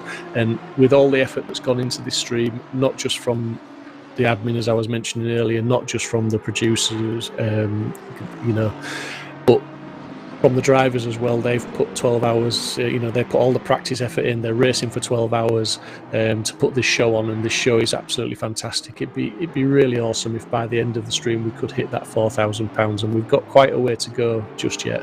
So please, you know, if you can give anything, however big, small, whatever, just give us something to help us on our way, because it would mean an awful lot to us to think that the show we'd put on for you was worth the £4,000 target that we are chasing. And back to the racing, car 50. Niels is, in chat, someone's asking where Niels is. He's in the bottom right of the screen there, looking like he's in P8. He's had a bit of an up and down race, I would say, as Niels. He's been battling most of the race with somebody, but he's he's still in the top 10, still racing hard. And still in with a chance of a high finish, because obviously, like I say, 4 hours and 39 minutes to go, and this battle between the Aston Martins is really warming up. It's literally staying within that half-second mark, and when they're coming into the braking zones, car 53 is really poking his nose and making his presence felt there, as he's doing it again up behind car 999. Fantastic driving from both drivers, and a real gaggle of cars there.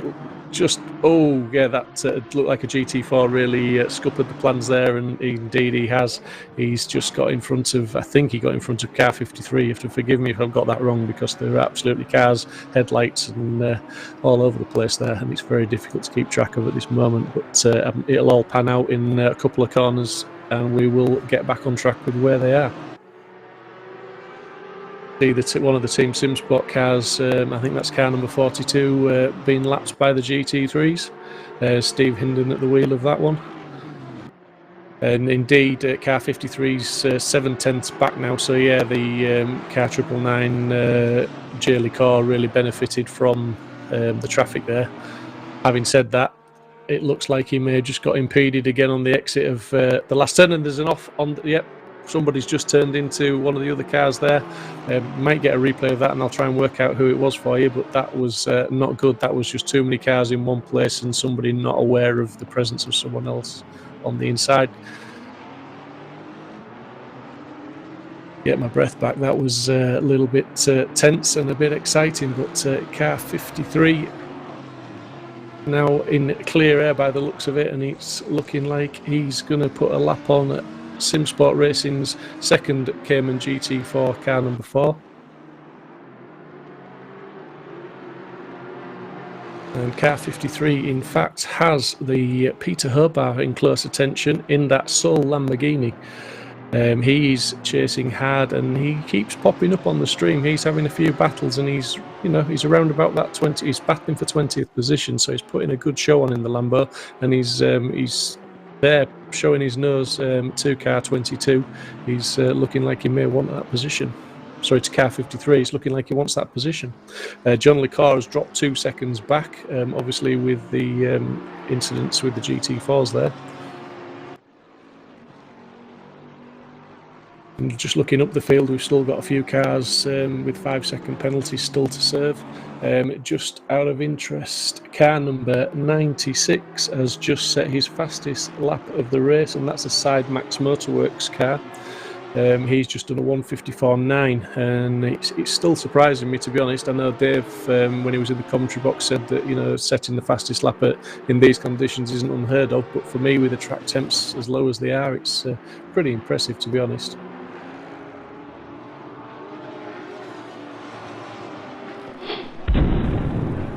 Got a replay now.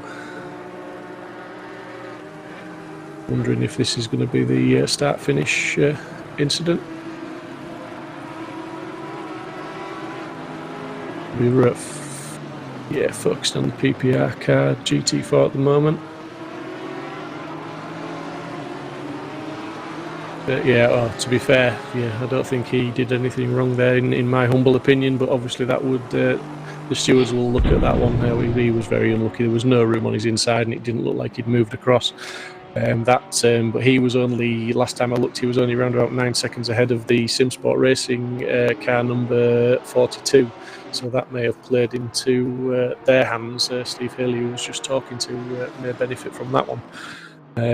Not the way he would want to take the position, but it's looking like it might just play into their hands as we're back on board with Peter Herbar. And looking up ahead, we had a few cars close together, and we've got McIntyre back in the Jensen Button car in P7, half a second off car number 40 in 6th place.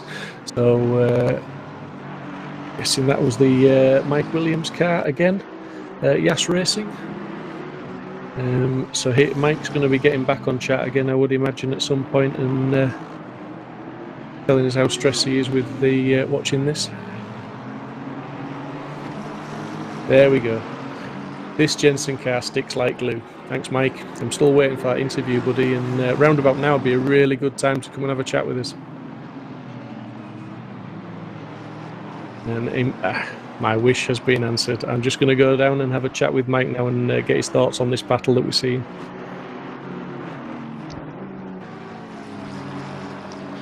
Hi Mike, how you doing, buddy? Hello, Mike. Hello. How are you doing, buddy? You alright? You? Yeah, very good, mate. I'm enjoying watching your car under pressure for all these laps. It's great racing, mate. It must be the car that's giving pressure rather than receiving, but yeah, we'll take it. Some outstanding driving, buddy. You know, I mean, a few little mistakes here and there from a few drivers, but generally the driving is, you know, it's faultless considering the pressure you're under. And as you pointed out in the YouTube chat, when you're under pressure from a Formula 1 world champion, you know, it doesn't get much tougher, does it really? No, the pressure. I kept telling my teammate just treat it like any other car, but obviously it's not that easy.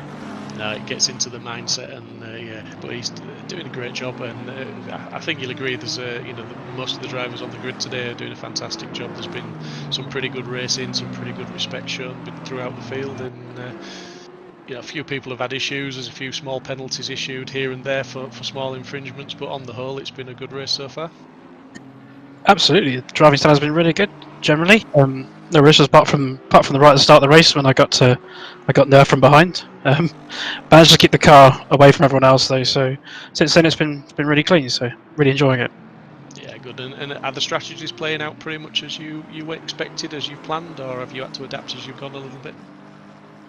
Well, I managed to drag the car through the first stint with 15 seconds damage on the rear, so the car was very nervous.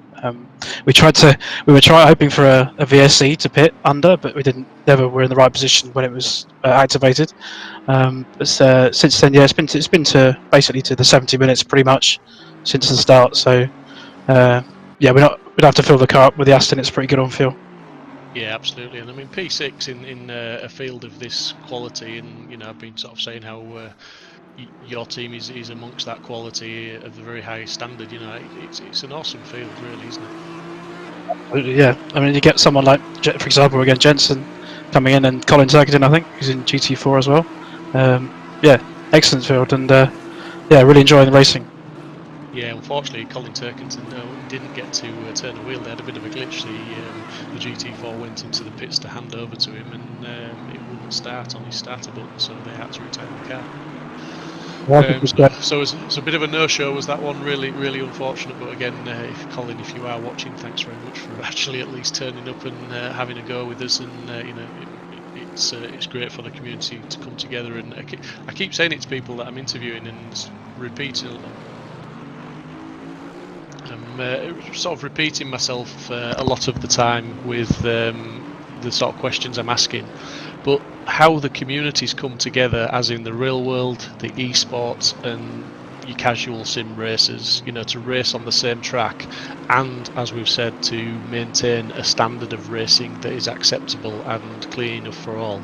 It's pretty impressive, isn't it, really? Absolutely, yeah. Where the communities come together, especially since the pandemic, it's been awesome, and I'm just glad to be a very small part of it. And the race today has been very respectful. A lot of cars giving good room when battling, so it's been really good. And just sort of going forward with the rest of the race, obviously 4.5 hours left, that's an awfully long time left. What's the expectations from where you are now? I mean, you know, you've sort of said pretty much the race is going more or less to plan, albeit the first stint was a little bit difficult, but you know, what's the plan? Where do you think you'll be come 4.5 hours time, or where would you like to be?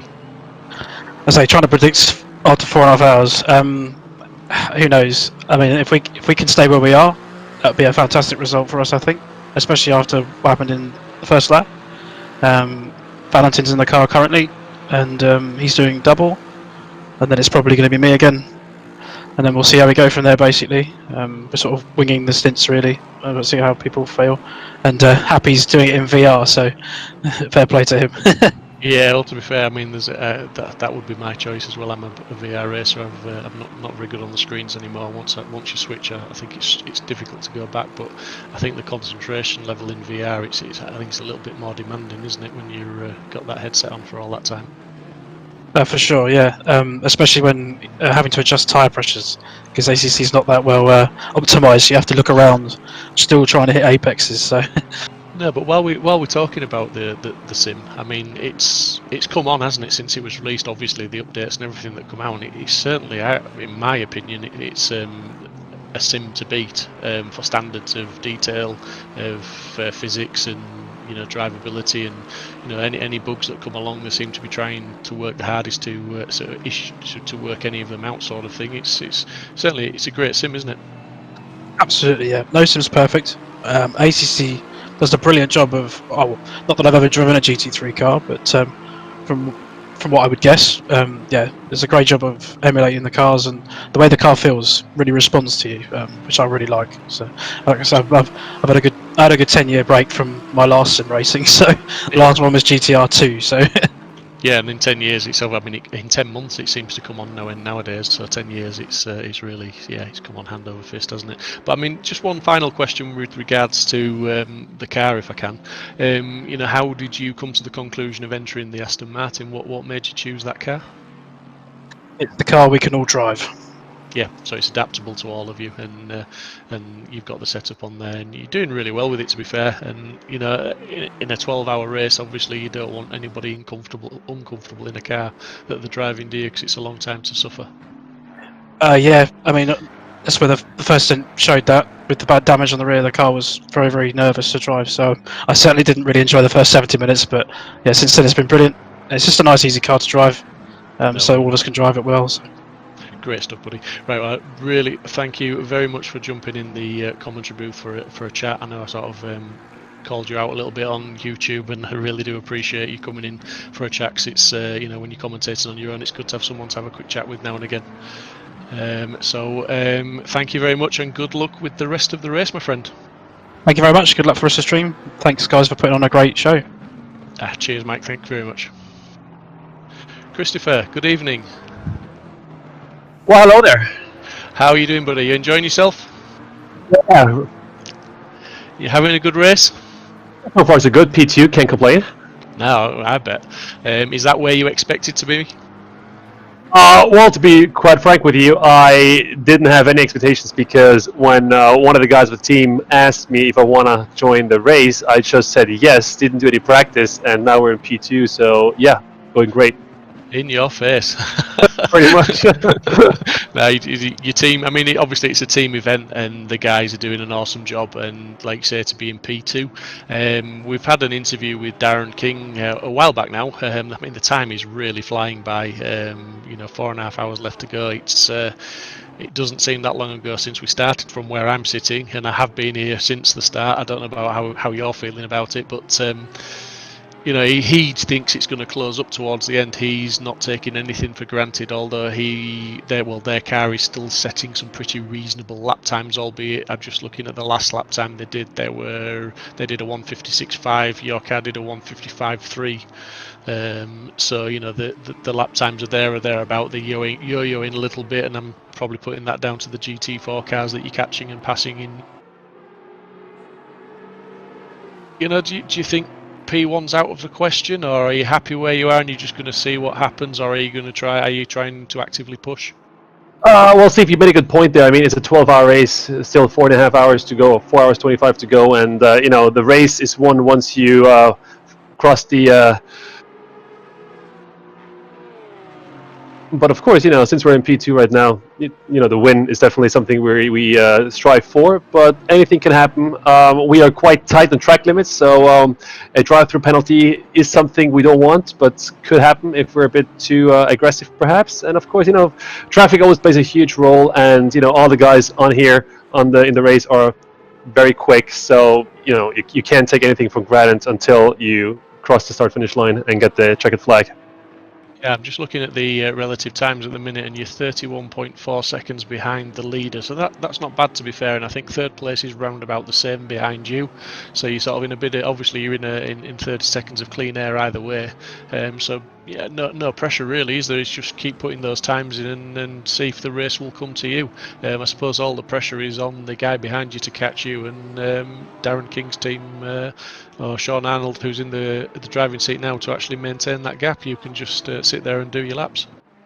Absolutely. Yeah, I mean, during my stint earlier, I had some really great battles. We were in fourth, and I was battling for third and second place, and it was so much fun in the night. Lots of traffic involved as well, so I had a great time behind the wheel of our Porsche over here. But yeah, of course, got a nice gap to third place, and same gap to P1, which I kind of hope that we kind of get it down to maybe like 10 seconds, and then chew away a few more seconds every lap, so perhaps you can catch him the last lap of the 12-hour race. That would be fantastic.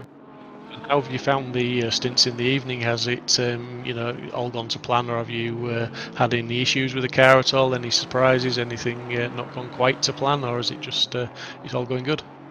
Yeah, I gotta say the car has been feeling mega since the start of the race. We had one quite funny incident with one of my teammates. We received a 5-second penalty because he didn't see the car on in his game, so he pretty much caused a collision there, but the car wasn't visible to him. So that was quite extraordinary to see. But other than that, no, been a smooth race.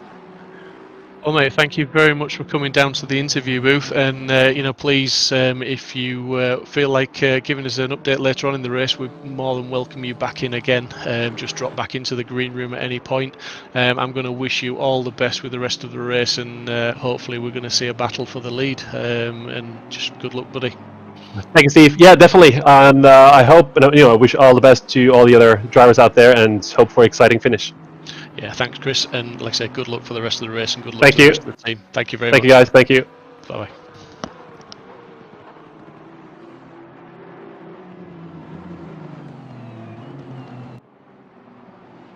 Currently running in second place. An absolute fantastic performance from those guys. A couple of penalties to update if I can quickly. Car number 300, penalty 5 seconds for contact with car 99. Car number 999, penalty 15 seconds for contact with car 1 on lap 220. Car warned for driving standards, so I'm guessing that's a repeat penalty, and they've increased the time penalty for that car. So as Dave alluded to, the stewards are warning drivers, and they have gone into the chat channels and warned the drivers that repeat offenders are going to start picking up more severe penalties. So we have got 4 hours and 21 minutes to go. So, there's a long way left in this race, and it's important that those driving standards are maintained, and we have racing of the highest standards if we can. We've got Claire Robb 2510, fantastic stream and brilliant commentary, well done all. Please can we see a bit more of the GT4s? Yes, indeed, we can certainly try. We're just obviously focusing on where we can find the battles, but the GT4s at the minute, you ask and we shall provide. That is Grifax Engineering and Porsche from Simsport Racing battling. I believe that's Steve Hinden when I get to see the car number. Looks like the battle in the GT4s is maybe coming alive a little bit.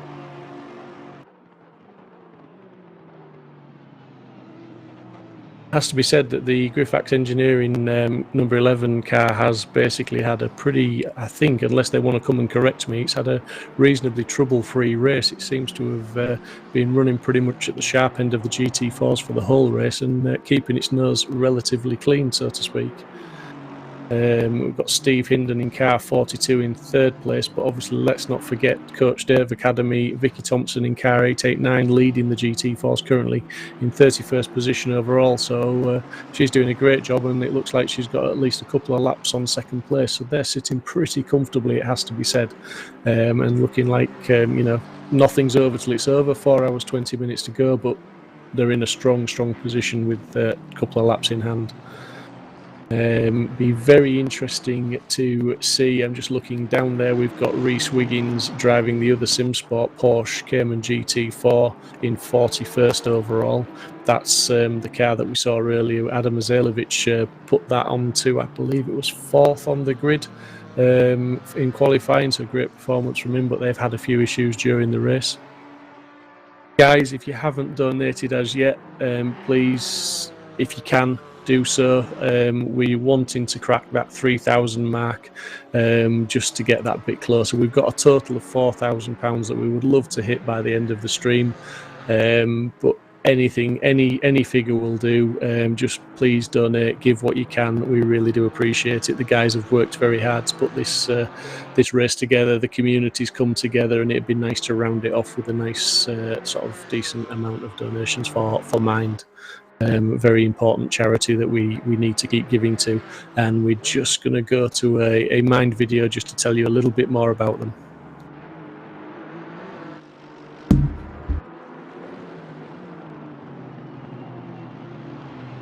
Shows like Cyberbully can really help young people build up the courage to ask for help, or to accept that actually what is going on in the classroom or online isn't acceptable, and I feel like it inspires young people to pick up the phone or talk to a parent, or just get help, really.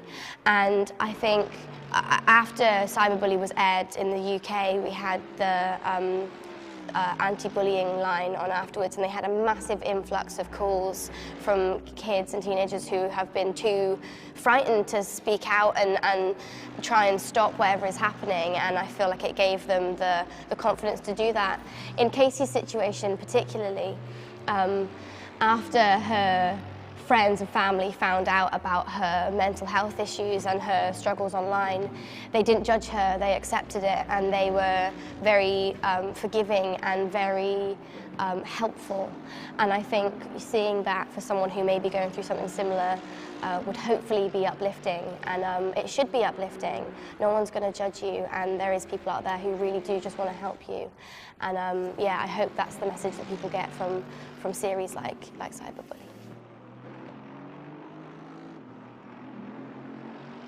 We are trapped at home with anxiety, depression, and all sorts of other mental health problems. To save lives, we're enduring uncertainty, fear, and grief. The impact will be long-lasting.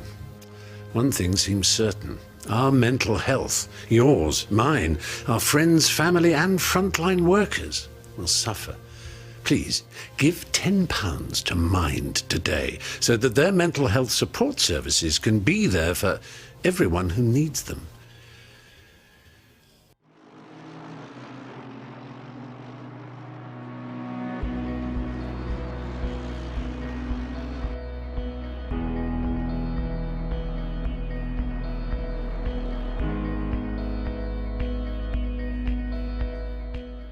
My name is Justine, and I have done Spoken Mind before.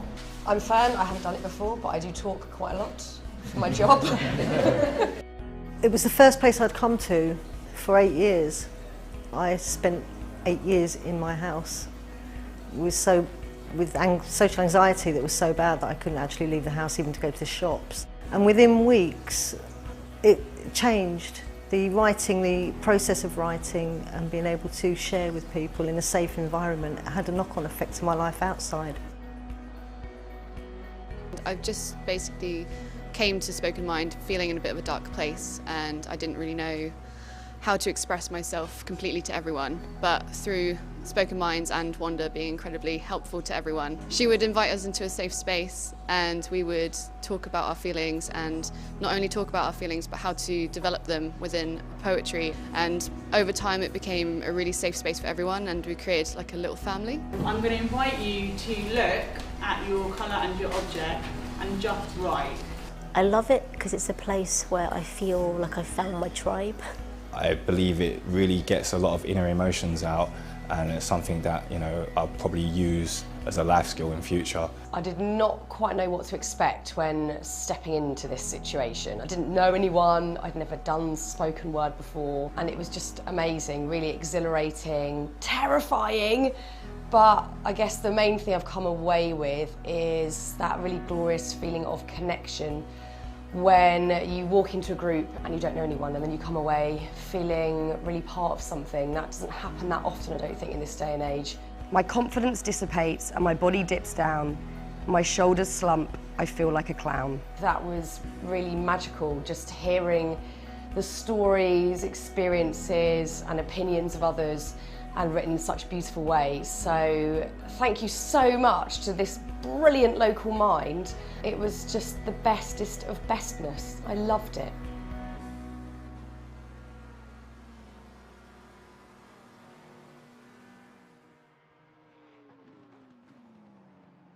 Welcome back, guys, and obviously a couple of very worthwhile messages from the charity that we're supporting this evening, you know, Mind, so please just give what you can. I keep asking, but that's what this is all about this evening. While we're watching some great racing, if we can raise a little bit of money for the chosen charity, Mind, that would be fantastic. Just to read a couple of messages out in chat, and please chat, keep typing away, send me some messages, give me stuff to talk about, because it really helps me to commentate when I can interact with you guys. Happy Racing, feels so amazing to drive for such a great cause. Happy Racing, thanks for being here, mate. It wouldn't happen without people like you. The Detox ART lads are flying right now.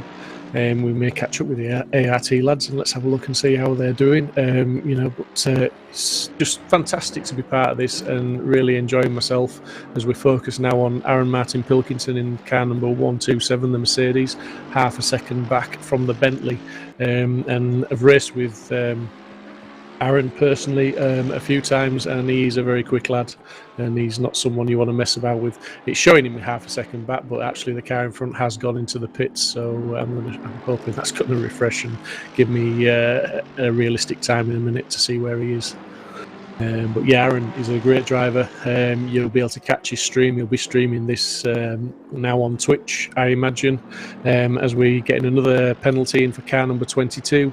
Penalty of 15 seconds for contact with car 411 on lap 228. So that's another strong penalty of 15 seconds. So I'm thinking that that's another repeat offender, as it were, so to speak. Yeah, so it's looking like Aaron Martin Pilkington, just back to him, is running in a little bit of clear air there, as I'm sure 23 seconds flashed up there. So the guys have all got pretty much spread out now, obviously, as we're looking at the times to update. But looks like people have found a bit of space on the track as we're ticking over to 3:53 a.m. on the server time, 4 hours 12 minutes left to go of this race. So yeah, the guys have found a little bit of space, which will give them somewhat of a respite. And when you're doing an endurance race like this, it really is, you know, absolutely crucial that you can relax and just fall into a rhythm and get the concentration levels maintained. Angus Martin, thank you very much for the £10, buddy. Really appreciate that. All adds to that total that we're chasing, mate. So thank you very much, buddy. Yeah, I mean, the concentration level now of some of the lads, especially some of the lads that are in teams of just 2 and 3 who've done more stints, it's difficult, you know, it's hard. I mean, as Dave alluded to, telling me when we were chatting earlier, you know, the load cell pedals that you run for the brakes, they take a lot of pressure to press to full effect, so the legs will be aching, the force feedback on the wheels, the arms and the shoulders will start aching. The lads that are racing with VR, it's very difficult because it's very focused, it's in front of your eyes, it's in your face. Again, the concentration levels are high, so the mental fatigue is hard. So we might start to see, we don't want to see, but we might start to see 1 or 2 mistakes creeping in here and there. But yeah, all the guys are doing an absolutely awesome job. And the fastest lap of the race so far still sits with Archie Clifford Roberts of a 1:54.114, and he set that pretty much in the opening laps of the race, I believe, probably in the first dozen laps anyway. Within this first stint, he set that time, so that's an awesome time. But the guys are still lapping relatively respectfully. We're getting some in the 55s, some in the 56s, but it just depends where they hit the traffic, as we see a gaggle of cars going into turn 1 right now. That's a couple of GT3s lapping a GT4 there. Looking at the car 747, that's Team Terror Racing. Team Terror Racing, a fantastic team, fantastic community. If you can look them up on Discord, you get some good racing with those guys as well. We had Kieran Vidago in the commentary box earlier on for a bit of a chat with us to tell us how his racing has been going. We even jumped onto his stream, but at that time, unfortunately, he wasn't driving. So good luck to those guys and happy to have them. At Simply Race on the Just Grooving page, the video playing is not live. That's because it's the first half of the video, guys. Yeah, it's possibly not been updated with the second half. I will sort that out shortly. Once we go to another break, I'll deal with that one, guys. Thanks for letting us know. The penalties, we've got penalties of 15 seconds for some of the guys. The stewards have been, I'm just repeating myself, but just to make you aware, the stewards have been into the Discord chat just to make the guys aware that repeat offenders are going to get a more severe penalty, and that is 15 seconds at the moment. And 15 seconds doesn't sound a lot, but it's added on at the pit stop before the guys get the cars worked on. So if you imagine you drive down that pit lane and then you sit still for another 15 seconds before anything happens, and then the pit stop itself is 30 seconds. Your 70-second pit stop has all of a sudden turned into 85, nearly 90 seconds potentially, and that's not including any damage you may have to repair. Happy Racing, driving for Yas Heat tonight at Brian Larson. Hello, Brian. There's a name from the past. How are you doing, Brian? Brian Larson says, Happy Racing equals Simsport Racing. Yeah, it's good to have you on the stream, Brian. We, just for the viewers, used to race with Brian a few months ago. He's a great community member of Simsport and Exiled, who are also on the grid today, Exiled Racing. On board now with car 747 still, Bliv Terror Racing. Still hammering the laps in, just under pressure from a GT3, but that's going to move around the inside, no problems there. And that is one thing that we've taken from tonight, that we were all a little bit worried about how the GT4s and GT3s may interact on the track, especially under the race conditions when they're all battling for position. But it's been pretty clean, to be fair. It's been very good. There's been massive respect shown. We keep saying it, but we can't emphasise it enough. It's absolutely awesome as we see the Jensen Button car looking to put a lap on the GT4 of Terror Racing, and he's run out really wide there, left plenty of room, and good move. Well done to Team Terror Racing, and it looks like they're going to Grifax Engineering are looking to put a move on them as well. Potentially lapping them, I would imagine, at this point, which is that's a GT4 lapping a GT4. So Team Grifax have really had some good lap times.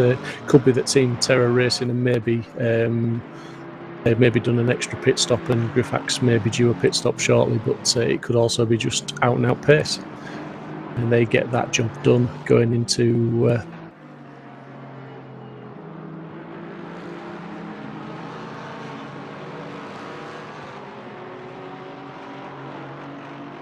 We have a surprise for everybody very soon. I'm hoping the voice of Simsport is coming to the channel.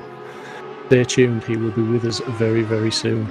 Well, actually, I'm going to spring the surprise now. Good evening, everybody. Good evening, Steve. How are you, buddy? What a race so far it's been, and I'm so glad to hear that sigh of relief from you. Absolutely. To be fair, mate, I've had lots of help from lots of willing people this afternoon, but commentating on your own, as I know you have done and are very capable at, but it is very, very hard. Well, especially as you've been going through for nearly, 8 hours strong, including a few coffee breaks. I was wondering whether your alcohol consumption might have gone up throughout the broadcast, but obviously that seems to not have been the case. So plenty of coffee breaks at regular intervals. But really good to see that, coming on to what you were saying earlier about, you know, it's now 4:06 on the server, 4 hours and 5 minutes and 30 seconds still remaining. Mistakes will start to creep in, even on a 12-hour endurance race. You know, the drivers are going to be mentally and physically tired, regular breaks, and especially in the nighttime, Steve, it can be a bit of a double-edged sword. You know, you can absolutely go hell for leather, but you've got to keep it consistent and try and make sure that your laps are, you know, you're hitting your braking points. You're making sure that you're negotiating back marker traffic. I mean, I've seen through the amount of warnings that some of the drivers have been given, the GT3 drivers specifically, of just don't banzai up the inside of GT4s whilst trying to lap them. And, you know, it's part and parcel of sports car racing. Yeah, I mean, it's been, I mean, to be fair, Alex, the standards have been amazingly high, it has to be said this evening. We've had lots of interviews from drivers. The community's been absolutely fantastic that's been involved with this race tonight. They've been willing to come in and chat. They've been putting a great show on for us on the stream. And the driving etiquette, although there has been penalties put out there, the driving etiquette has been of a very high standard. And just to give a shout out to Chris Crossman in the chat, he's basically, he's just having a rest after his last stint.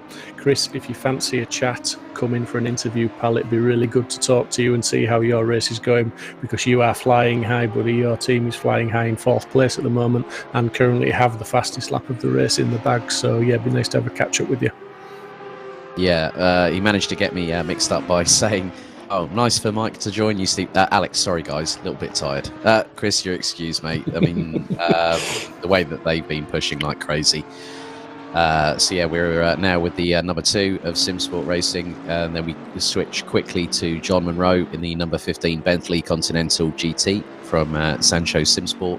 Just to give you an update on John Monroe, Alex, I'm sorry, I'm going to jump in and try and give you the crucial updates as and when we can.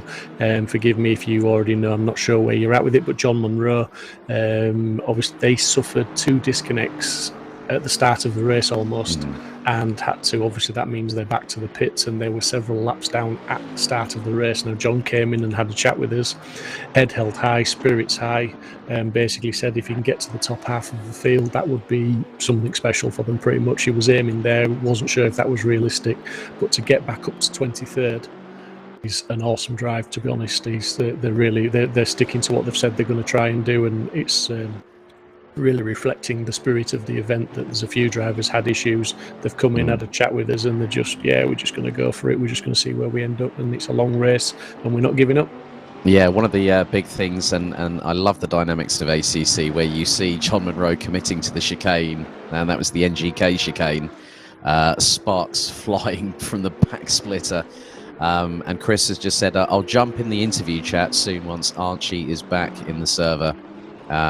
So yeah, be good to speak with Mr. Crossman himself. But yeah, it's been really, really good to see the amount of donations that have come in respect of racing money for Mind for Better Mental Health. I see that we're nearly at the halfway, you know, we're at 73.8%, it looks like, of £4,000, so nearly £3,000 raised, and a big thank you for everybody that has donated money, especially those that got us up to, what was it, £1,500, I think, by the end of qualifying on Wednesday night. So it was actually, I think it was about 16 and a half, mate. It was nearly 17, somewhere around there. It was high. It was really good. Yeah, that's just really, really good, and a big thank you to everyone that has been. It's a shame I've not been able to be more part and parcel. I'm only going to be on for a couple of hours because I've got a very early start in the morning, a lot of karting to commentate on. I'm actually currently in Genk in the Limburg region in Belgium. But thank goodness for 4G full hotspot here, Steve. That's one good thing of being able to join you guys and be part of what's been a fantastic event, and a big thanks to everyone behind the scenes here at Simsport Racing to make that happen. Yeah, it's been a fantastic community event.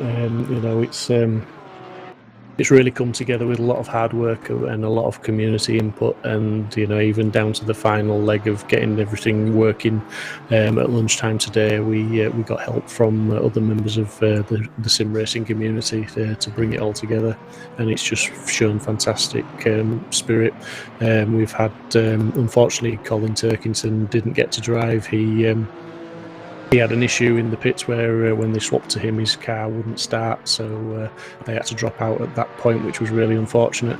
But Jenson Button, he came on and had an interview with us first thing today at the beginning, and when I asked him what time it was with him, obviously he's over in LA, and it was 6 a.m. I think he said. So it's just good commitment from everybody. The communities, the real world, the esports and the sim racing communities. We go into a full circuit yellow for someone to rejoin.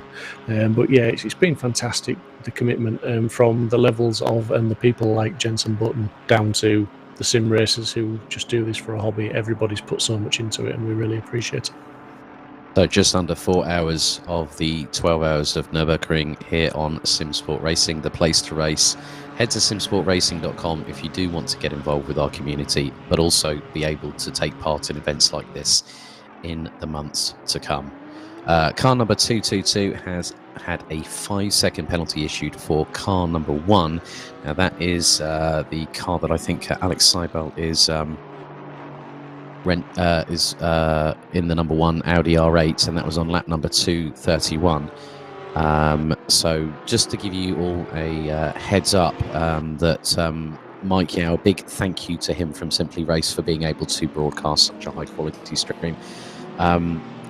If there is a stream quality drop, we can only apologise, and a full quality stream will be posted in the not too distant future after the event has concluded. As we now go to Roy Moman in the number 222.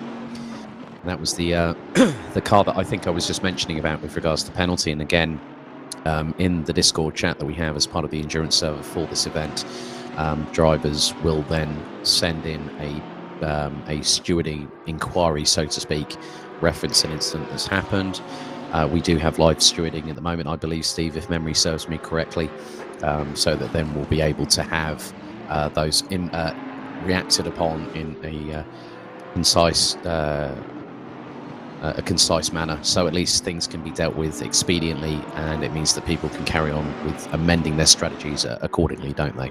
Yeah, absolutely, 100%. That's where all the 15 seconds and 5-second penalties are coming from. We've got the stewards looking at any complaints that are submitted by teams and then acting accordingly and issuing penalties. And as I've sort of said a couple of times so far, the penalties are creeping up. So where you're seeing the 15 seconds, that's for repeat offenders. I believe a Porsche just got tagged there in that corner.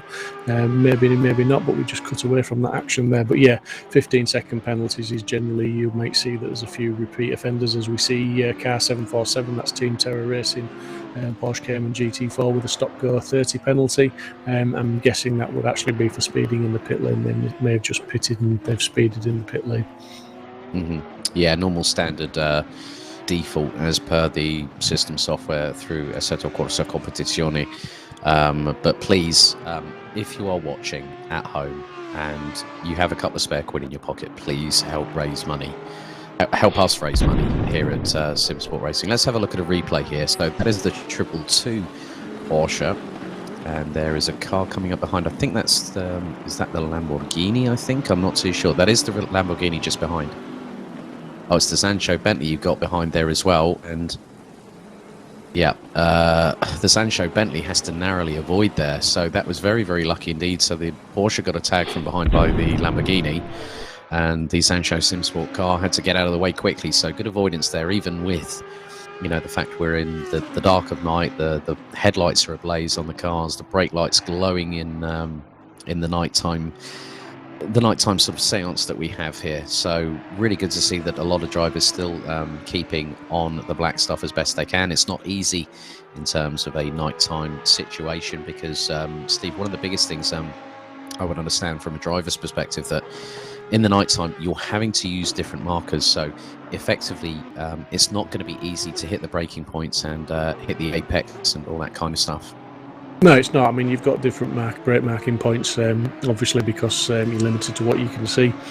But not only that, there's obviously when you're running with other cars, as we're seeing now, these cars coming down the start-finish straight, there's reflections from other cars' lights which can distract you.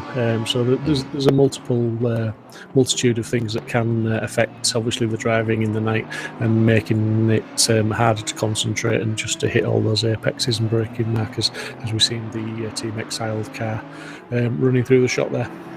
Yeah, the 133 currently piloted by Nick Curry, currently 29th, and it looks like the 747 is from Team Terra Racing in the Porsche Cayman, looks to be now serving their stock go 30. Cosmidis in the 420, rounding at the top 27, looks to have a 5-second penalty issued. I'm working from my laptop and my smartphone here, so I've got the smartphone open on Discord on my phone, but not connected like my laptop is at the moment. So I'm very much at a disadvantage, Mr. Proudly, I'm afraid to say. The cavalry is very much appreciated, mate, and it's good to be working in the usual team. As I said, Dan's been on for quite a bit today. We even had Dave Hedges in the commentary box for a good length of time. Dave did a fantastic job on his maiden outing commentating. We've had Steve Hinden in the commentary box. Again, his maiden voyage at commentating. So we've had some firsts for some guys. Tobin Lee, he's been in and commentated with me as well. So I've had the privilege of working with some guys I've not worked with before, and a couple of guys I've had a go at commentating that I've never commentated before. And the feedback we're getting on the stream is pretty good. So we're very more than happy, and we really appreciate all the help and all the comments we're getting as well. Yes, thank you to everyone for their welcome input, and it's so nice to be able to put on such a great charity event for us here at Simsport. But normal service will resume as of next week with round 4 for Zandvoort for GT4 Season 2, and then, if memory serves me correctly, we have the penultimate round of Season 3 GT3 at I'm trying to remember where it is. Barcelona. Thank you very much for reminding me. It's been a long day here. I've been up since 6 o'clock local time. I've been in the commentary box at the Home of Champions karting Genk, and we've got a yellow flag that's briefly retracted as we go on board with Dave Marshall in the number 27 Team Rocket RJN McLaren 720, which saw Jenson Button behind the wheel. Also, Jack McIntyre was brought in to the team. They're currently running P6, but it's the number 38 Porsche that is leading the way with just over 3 hours and 53 minutes to go. Yeah, I'm just I see just looking at the timing sheet actually, and Crossman's dropped, showing him in the car, and he's dropped down to 13th. So I wonder if they've had some sort of issue in that Porsche there. Just caught my eye because they're still holding the fastest lap. Yeah, I think in the night time, I am gonna reinforce this. Yes, on a 12-hour endurance race running on a 24-hour clock server, it is very, very difficult. We're going to be probably in the next few moments or so heading towards sunrise, and that's when the drivers will see the glare of the sun as opposed to the glare of the headlights that they're currently having to contend with in their rear view mirrors. As more sparks fly, one of the cars goes off at the NGK chicane and literally flat lines it. And I think that was the Team Terra Rising car that went off at the literally straight line the second part of the chicane there. So they'll love you for that name, mate. Team Terrorizing. There you go. It's Team Terror, buddy. Oh well. Look, it's been a long day. My voice is not normally up to its usual. It's more raspy than anything. Oh, that's really bad news. Really bad news. Just obviously, I picked up on the fact that the number 3 Porsche of Simsport Racing dropped down to 13th, and they were running really strong up at the front. Archie's just messaged me saying reason we dropped to 13th is because my PC restarted itself while he was driving. Oh. So yeah, the beauties of sim racing and PCs. Really sorry to hear that, Archie. We're having a really strong race there up at the front and potential podium finish for you guys tonight. So really sorry to hear that. Genuinely sorry. Stephen Hoffman, yeah, if you want to come back in for another chat, buddy, let us know how the stints have gone. Please jump into the green room and we'll have another chat with you, buddy. It really takes a little bit of picking yourself up, doesn't it, when issues like that happen, Alex? You're racing for so long, racing so hard, you put so much time into practicing, and then something that's totally out of your control, not even a driving issue, but your PC does something like that. It's got to be hard. Yeah, definitely. It's just really a case of how the drivers, they're even on a sim, they Now, you've got the likes of Dave Marshall, you've got the likes of Jack McIntyre, and a whole host of other drivers that have joined us for this charity event. They are pushing like crazy, and it's just, to be honest with you, just so endearing, because they put their heart and soul, they practice like crazy, they've done qualifying, and they're going through the hardest part of the race. It's when it's at the night time, and very much a case like Le Mans. You know, you're not going to win an endurance race through the first 5 to 10 laps. You're going to win it through consistency, mitigating the amount of mistakes that are made by the crew, making sure your pit stops are on point, and getting through the night. And if you get through the night, then you have got through one of the toughest parts of an endurance race. And these drivers are battling, and you know that these cars are going to be scraped up, they're going to be dirty by the end of the race, even though it is a sim race. But it's still, nevertheless, it's still very taxing on the mind and the body. Yeah, absolutely. I know when Dave Hedges was in the commentary box, when we were talking about the fatigue that the guys are going to be suffering with, and you know the brake pedals, the load cell pedals we've got, you know, they take a lot of pressing, and you think how many times they're putting pressure on those brake pedals in one single lap. And the leader, I'm not sure how many laps he's done now, but you know, we've been racing, we've only got 3 hours 49 left, so you know they've been racing for 8 hours 10 minutes. That's a lot of laps, and that's a lot of presses of the brakes. So the fatigue in the legs, and the feedback, force feedback from the wheels into the arms and shoulders, it's physically tiring. It is physically tiring. Yeah, it's going to be, I think every single team is going to be completely relieved when we see the checkered flag in just over 3 3/4 hours time. I think they can't wait for the sunshine to come up quick enough, as the server now hits nearly 4:40 in the morning. So it's just tell us about who's currently leading the respective classes at the moment, Steve, because obviously I'm just sort of trying to keep my eye, but with a lack of screens here. No worries, buddy. Yeah, we've got James Parker at the wheel of the Coach Dave Academy GT4. Yeah. As you would expect, he set that blistering pole position time, and has led the race GT4 class pretty much from the start, and they are a couple of laps in the lead as well, so they've got a good cushion.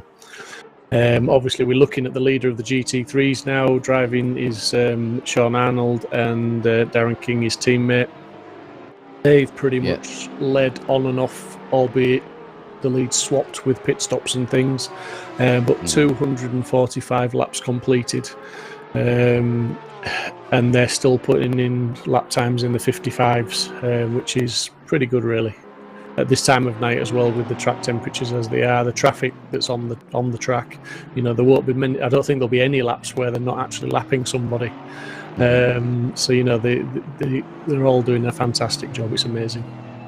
Yeah, and on your screen is James Parker from Coach Dave Academy. Had a nice chat with him after he literally blitzed the field, and managed to get a fantastic lap time that put him into the high 2-minute 2s in daytime dry qualification here at the Nürburgring Grand Prix circuit. So, and they're running 31st overall. Obviously, if memory serves correctly, we had a total of 47 cars on the grid for lights out, did we?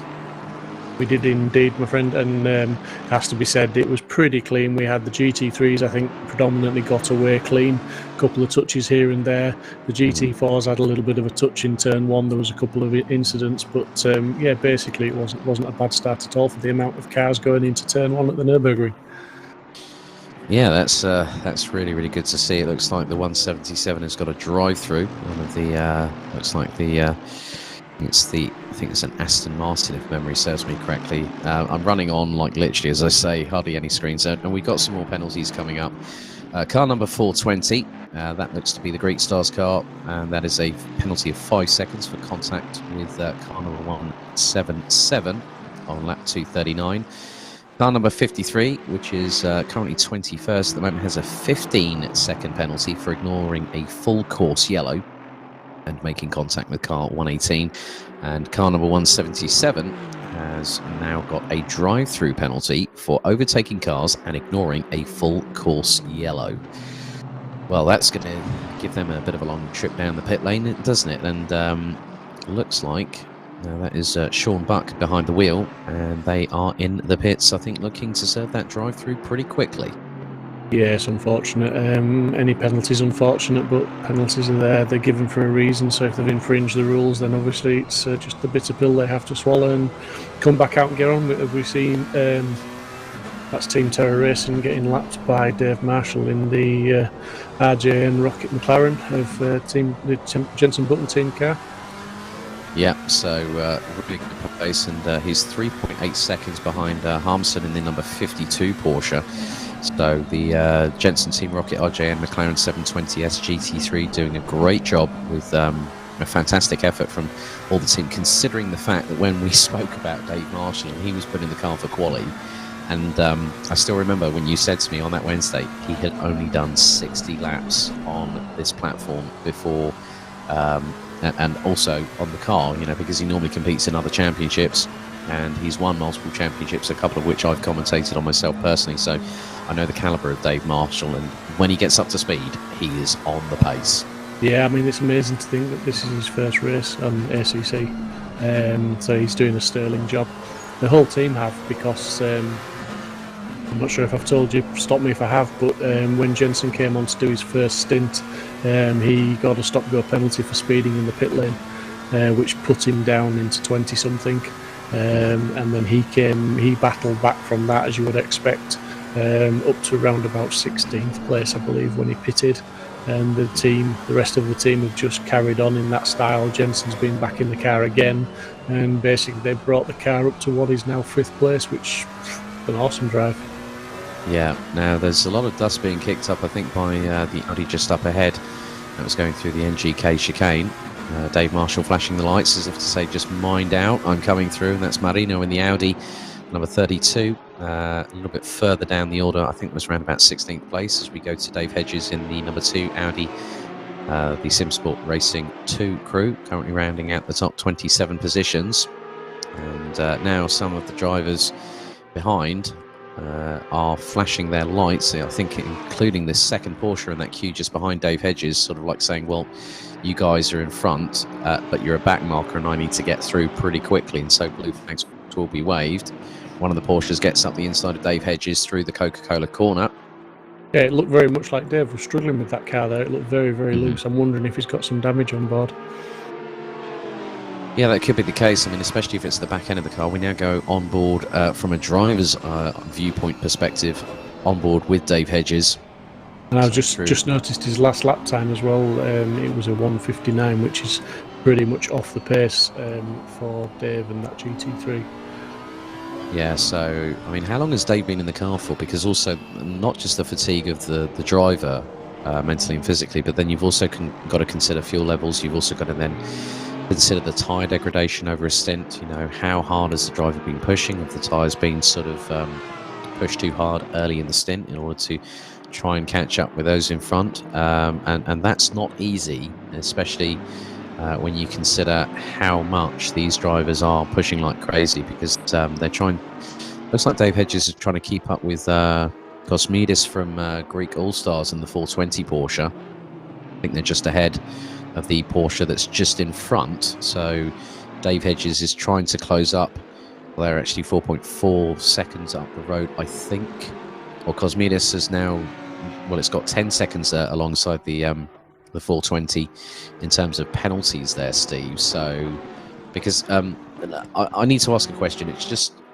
This is just me learning about things as I go, because I'm consistently learning when I ask you questions about ACC. But if they get a 10-second or a 15-second penalty, does that automatically get added to their time at that particular point? Drops them down a couple of positions, maybe? They get that time added at their next pit stop, just like in the real world. So basically, they just get held for that 15 seconds longer in the pits.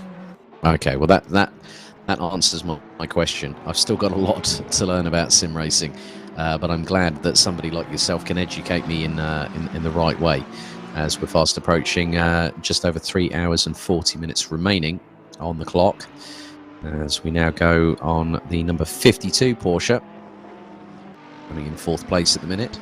Thanks for the kind words, Mike Williams. Says you guys doing a sterling job. Really appreciate it, mate, and thank you for all your input, and thank you for the interview earlier on, buddy. It's always good to hear such wonderful comments, and big thank you for that as well. So yeah, I mean it's been quite interesting so far as the number 52. So looks like. Do you want me to drop down and do this one? Yeah, save your voice a little bit, even though my sound's a bit ropey at the moment. If So you can make it last a few minutes, buddy, I'll have a sandwich.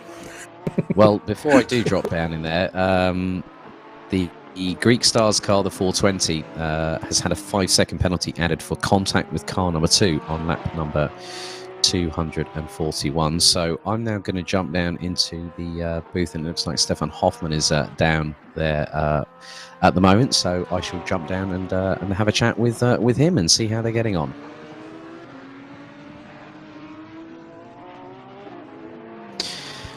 Well, Stefan, just give us an update from your perspective on how the team's been getting on. It's been a tough race so far, just over 3.5 hours still to go.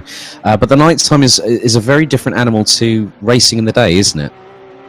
Yeah, a lot actually, but it seems like it's affecting our opposition more than our own lap times. We've been fairly consistent, like daytimes and night around the same area actually. So maybe that's the setup, or maybe we're just slow in the daytime and normal in the nighttime.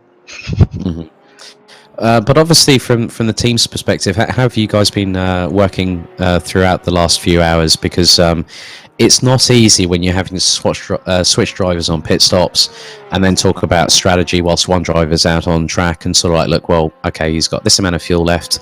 His tyres might be degrading a little bit quicker due to certain conditions of the circuit, how it's evolving, if there's too much curb being taken. I mean, just give us from an insight how the team has sort of gelled together. Well, a lot of it goes back to practice. Of course, you need to put in more than just 20 laps in preparation to get like the baselines going, pressure-wise and so on. Because of course, there's limits to what you can do. For example, we had some issues with colder tires on the outside. But you can't really fix that because that's something to do with the normal setup. Yeah, people know that. But yeah. Yeah.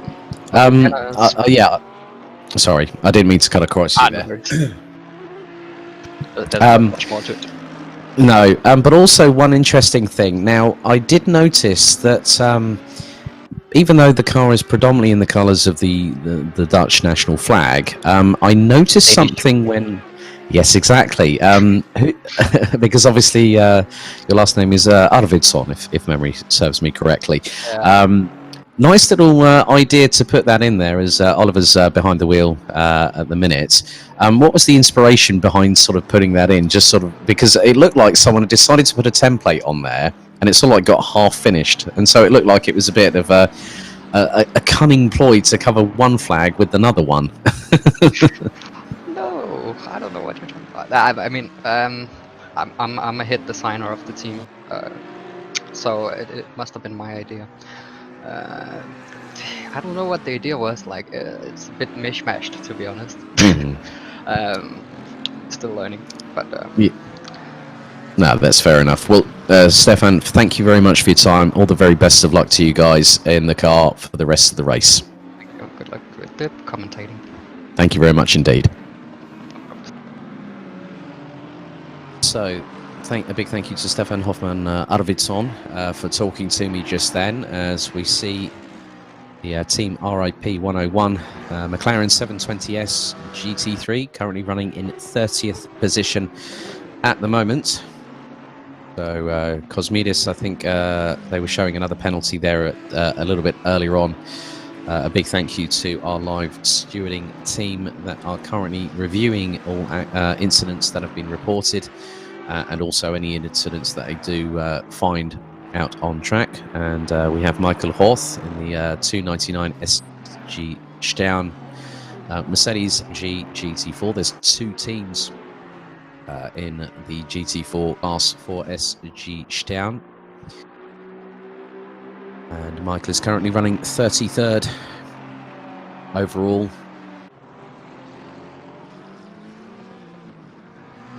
So it looks like Dave Marshall is closely on the heels of the number 52 Porsche. Now this is the battle. Oh, now Dave Marshall has just taken out 9/10 out of that Porsche on the last lap alone. So the Jensen Team Rocket RJN number 27 McLaren is on an absolutely blistering pace.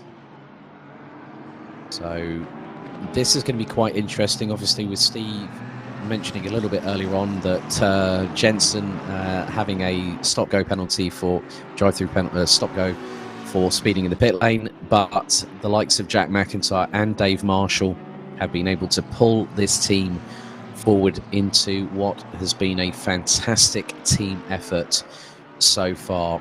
And Marshall is only 3.134 seconds behind the number 52. So the gap will quickly close down. Marshall is really showcasing his true versatility as a top-level sim racer. And we go on board with the number 27 McLaren into the deep of night. And this is a really great perspective, just how the undulations, the curbing, such as the detail about Assetto Corsa Competizione. You will see him now go through, I think that is the NGK chicane, now through into the Coca-Cola curve. The gap now down between the 52 Porsche and the 27 McLaren is now just under 3 seconds. Marshall is chasing the number 52 down quite considerably. We've got a yellow flag out on the circuit at the moment. Wait to see if that does get retracted, and that does bear to be the case. Another 2.5 tenths have now gone. They've actually dropped off of this gap between Marshall in the 27 McLaren and the 52 Porsche.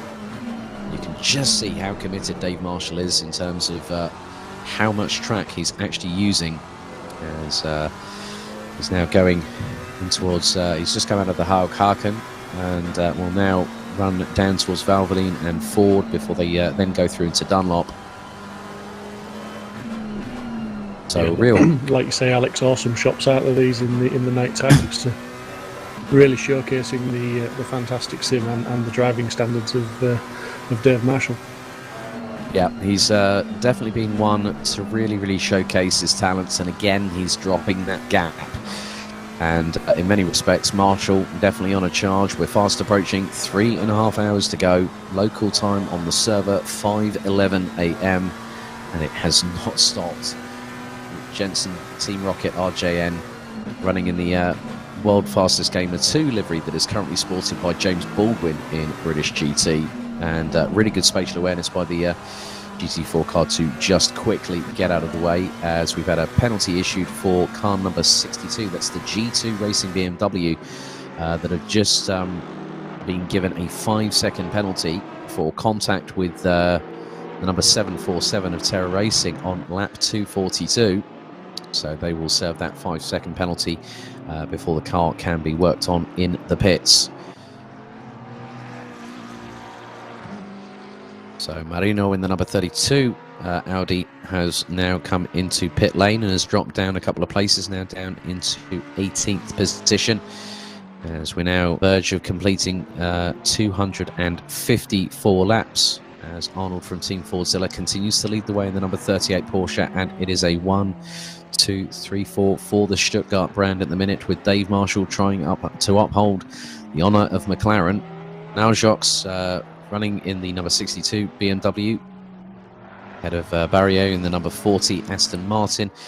Then you've got the 404 BMW, Horava in the 253, and then the 96 Aston Martin rounding out the top 10 positions.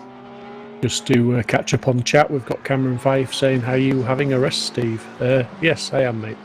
It's well deserved for that man. Chapeau, as they say, Steve. So, mate, really glad to hear that you've been having a good laugh doing this and enjoying it all the way through so far. It has been, to be honest, mate, it's been an absolute pleasure. It's been hard work as the admin, I've been congratulating all the admin team all the way through this and the communities. It's been very hard work, but we have been rewarded with not only a fantastic stream provided by Mike, as we say every single race that he streams for us, but a fantastic race from all the guys on the track. You know, the racing's been second to none. We've had comments within YouTube from people that aren't part of the Simsport community saying this is an awesome race, this is the best sim race they've ever watched, and the coverage is awesome. So, you know, when it comes from within the community, it's special. When it comes from outside the community, from people you don't know, you know that they mean it, and it's absolutely awesome. You know, it's great.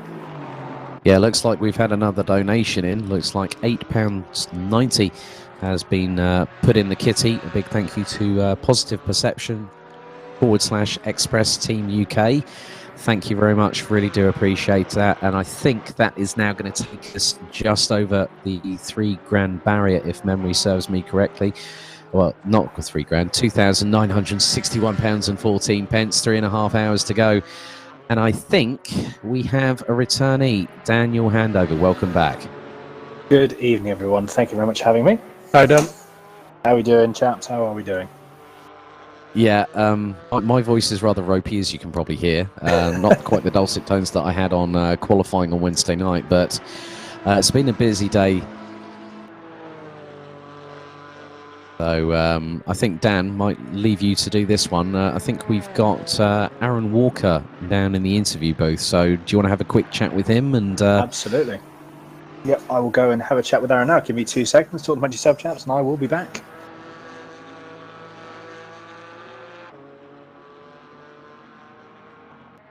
Good evening, Aaron. How are you? Hey, Daniel. Not too bad. How's it going your end? Not too bad, thank you. In terms of a commentary perspective, it's going really, really well. Unfortunately, from a team perspective, unfortunately, we had a little bit of an issue. So, unfortunately, our Zancho car has been retired for the remainder of the race. That's bad luck. Yeah, it's a little bit frustrating. But do you know what? I think up until we had some really, really good fun. We were doing really well. So, to be honest, we've got some pace. So we've got some pace in ACD, which is really, really nice to see. Good. You've enjoyed the racing. Oh, it's been fantastic. I mean, the whole event's been incredible, isn't it, really? It's been absolutely incredible from everything about it. It's just been fantastic. So, Aaron, from your perspective, I mean, you know, it's I think for a lot of people are going to admit it's been a long old race for a lot of people, isn't it? Yeah, you could say that. I mean, to be honest, obviously from the stewards' perspective, we had a bit of a raw deal at the start, and it took us a long time to catch up. There was a lot of incidents. We were some way behind. We must have been 80 laps behind at one point. So it took us a long time to catch up, and we didn't see any of the stream for.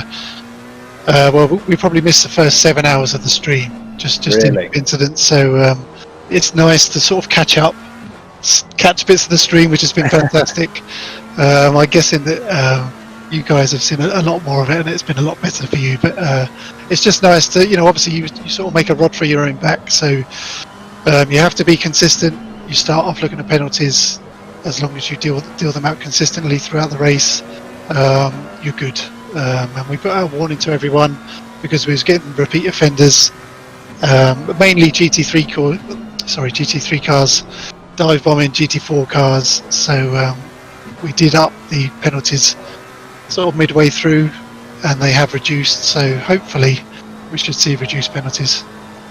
Brilliant. No, we have been saying in the stream, and we have been saying it for a while, that you know it's really, really good to, you know, it's really good to see the fact that you guys have been taking, obviously, you know, a real close eye on the incident points. You've been really sort of looking at them and scrutineering them, and I think that instills a lot of confidence in the terms of actual for the event. You know that it's being policed correctly, it's being run incredibly well. So no, honestly, really kudos to yourself and all of the other stewards for really making sure that the event is properly maintained and properly scrutinized as well. It's really, really good to see.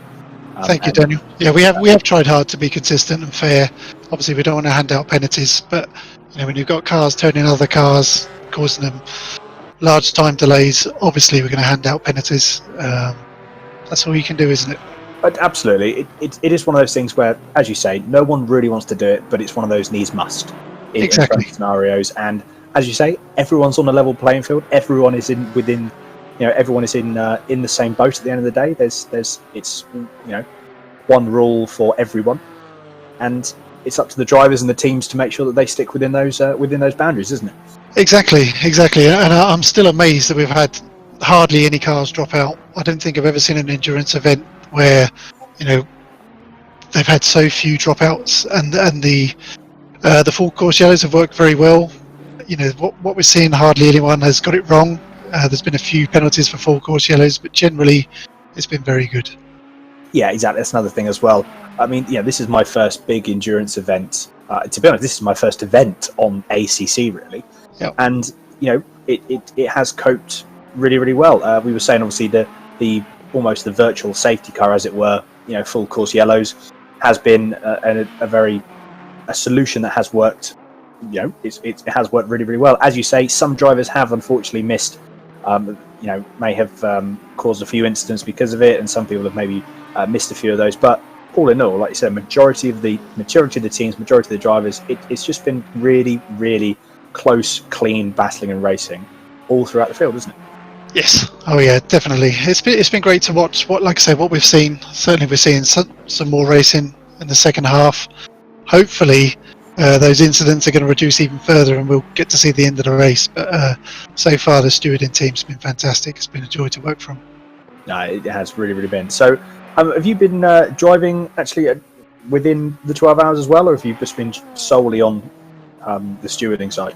Solely, in fact, all the three stewards, myself, Gavin, and Daniel, have been stewarding flat out from the start. So we haven't had a chance to race. Right. In fact, we knew we wouldn't get a chance to race. So I don't think we could spare a body definitely at the start. Yeah, no, exactly. But they didn't. But no, you guys have done a fantastic job of really, of catching up and getting to a position where you have a bit more, you're a bit more comfortable now. You've got a bit of time to, I suppose, relax in a way. I think would be a good way to put it. Don't say that. Well, yeah, sorry, commentators curse, as they say. Exactly. No, it'll be fine. Positivity. No, I'm sure it'll be fine. Yeah, no, exactly. It's really, really good to see. And like I said, for a first, this is my first proper event as well with Simsport Racing. And honestly, it's been a fantastic organised event by the Simsport team. All of you guys. It's I'm hoping that I'll be able to.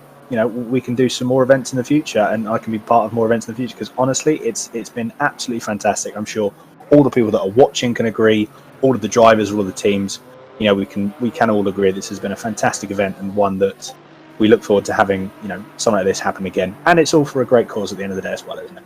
Exactly, it's all for charity, a very good cause. Obviously, it's a difficult time for everyone. It would be amazing if we could do something in the future, Daniel. I appreciate all the comments. It has been fantastic. But you know what, Aaron, I will let you crack on. It's really good to catch up with you. Thank you. And feel free to obviously pop back into the comms box. We'd love to be able to chat with you again a bit later on. Okay, thank you. Take care. Cheers, Good luck Aaron. with the rest of it. Cheers, thank you. Bye. We also, I believe, as we've just had another donation from, I'm just trying to see, is that Tris with a donation of £20? We just see Tom Vandermeer decided that he wanted to help the groundsman out at the Nürburgring GP circuit and decided to straight line this weekend. Looks like you spoke a little bit too late there, but we have as well Alex back in the commentator booth. Alex, how are you? I'm good. Good. How has everything been going for you? Oh, it's been going very, very good. Been having a lot of fun. Good. That's the main thing as well. So I mean, just look at you guys have really been plugging away with the old V8 Vantage, with the old GT3 V8 Vantage for Yas Heat. So what has been, since we last spoke, 'cause we spoke a good, probably getting on for at least four hours ago now. Probably not far on from that. So what's really sort of any highlights particular for yourself for the since we last spoke? Oh, for myself, that would probably overtaking D2 and battling for almost an hour with Jensen Button. I mean, to be fair, as things to tick off your bucket list, that's definitely up there, isn't it? It definitely is. That was a really good moment of my life. Yeah, no, it is fantastic. Speaking of it, we have got your car currently driven by Valentine, now the number 40 V8 Vantage. So no, it's been fantastic to watch. You're currently running in P7. So is it any more? You're 6 seconds behind, or 6.1 seconds behind Niels at the moment. What are your sort of thoughts? What are you going to be trying to gun for P6, or do you know recently you're going to try and make some positions up in pit stops? What's the sort of general strategy with the team? Obviously, again, if you can't divulge it, I appreciate you can't say too much, but is there anything in your head at the moment, or Our goal is actually to see if we can catch up to the McLaren of Jason Buttons again. Okay, brilliant. We had a drive-through sadly, but the pace is definitely there, and I really think we can, maybe have a chance for the P5 tonight. Fantastic. Well, we're looking on the screen as well. So we've got Niels in the number 62 BMW G2. That's got a 5-second time penalty next in the pits. So it's going to be very, very close because you're only about 6.5 seconds behind. Actually, 6 seconds now. You've taken another 10th. Valentin has taken another 10th out. So I think with that 5-second penalty, it could become very interesting for you in the next when the next pit stops happen. It could really be, there's still 3 hours to go. Like a lot can happen, but we really hope for something special happens. No, absolutely. It's been a fantastic drive from all of you there, especially as well. Qualified P13 on the grid to having worked your way up to P7. It's a really, really good achievement. And let's be honest, this strength of field is absolutely incredible. Yeah, it's really strong. I must say, to every driver out on the field, you guys are driving amazing. Like, it's really been so fun battling and just driving with all of you. It's so fun. Absolutely, and we've been saying before. Hopefully, this is something that we can do again. Is we've got 2 more anonymous donations.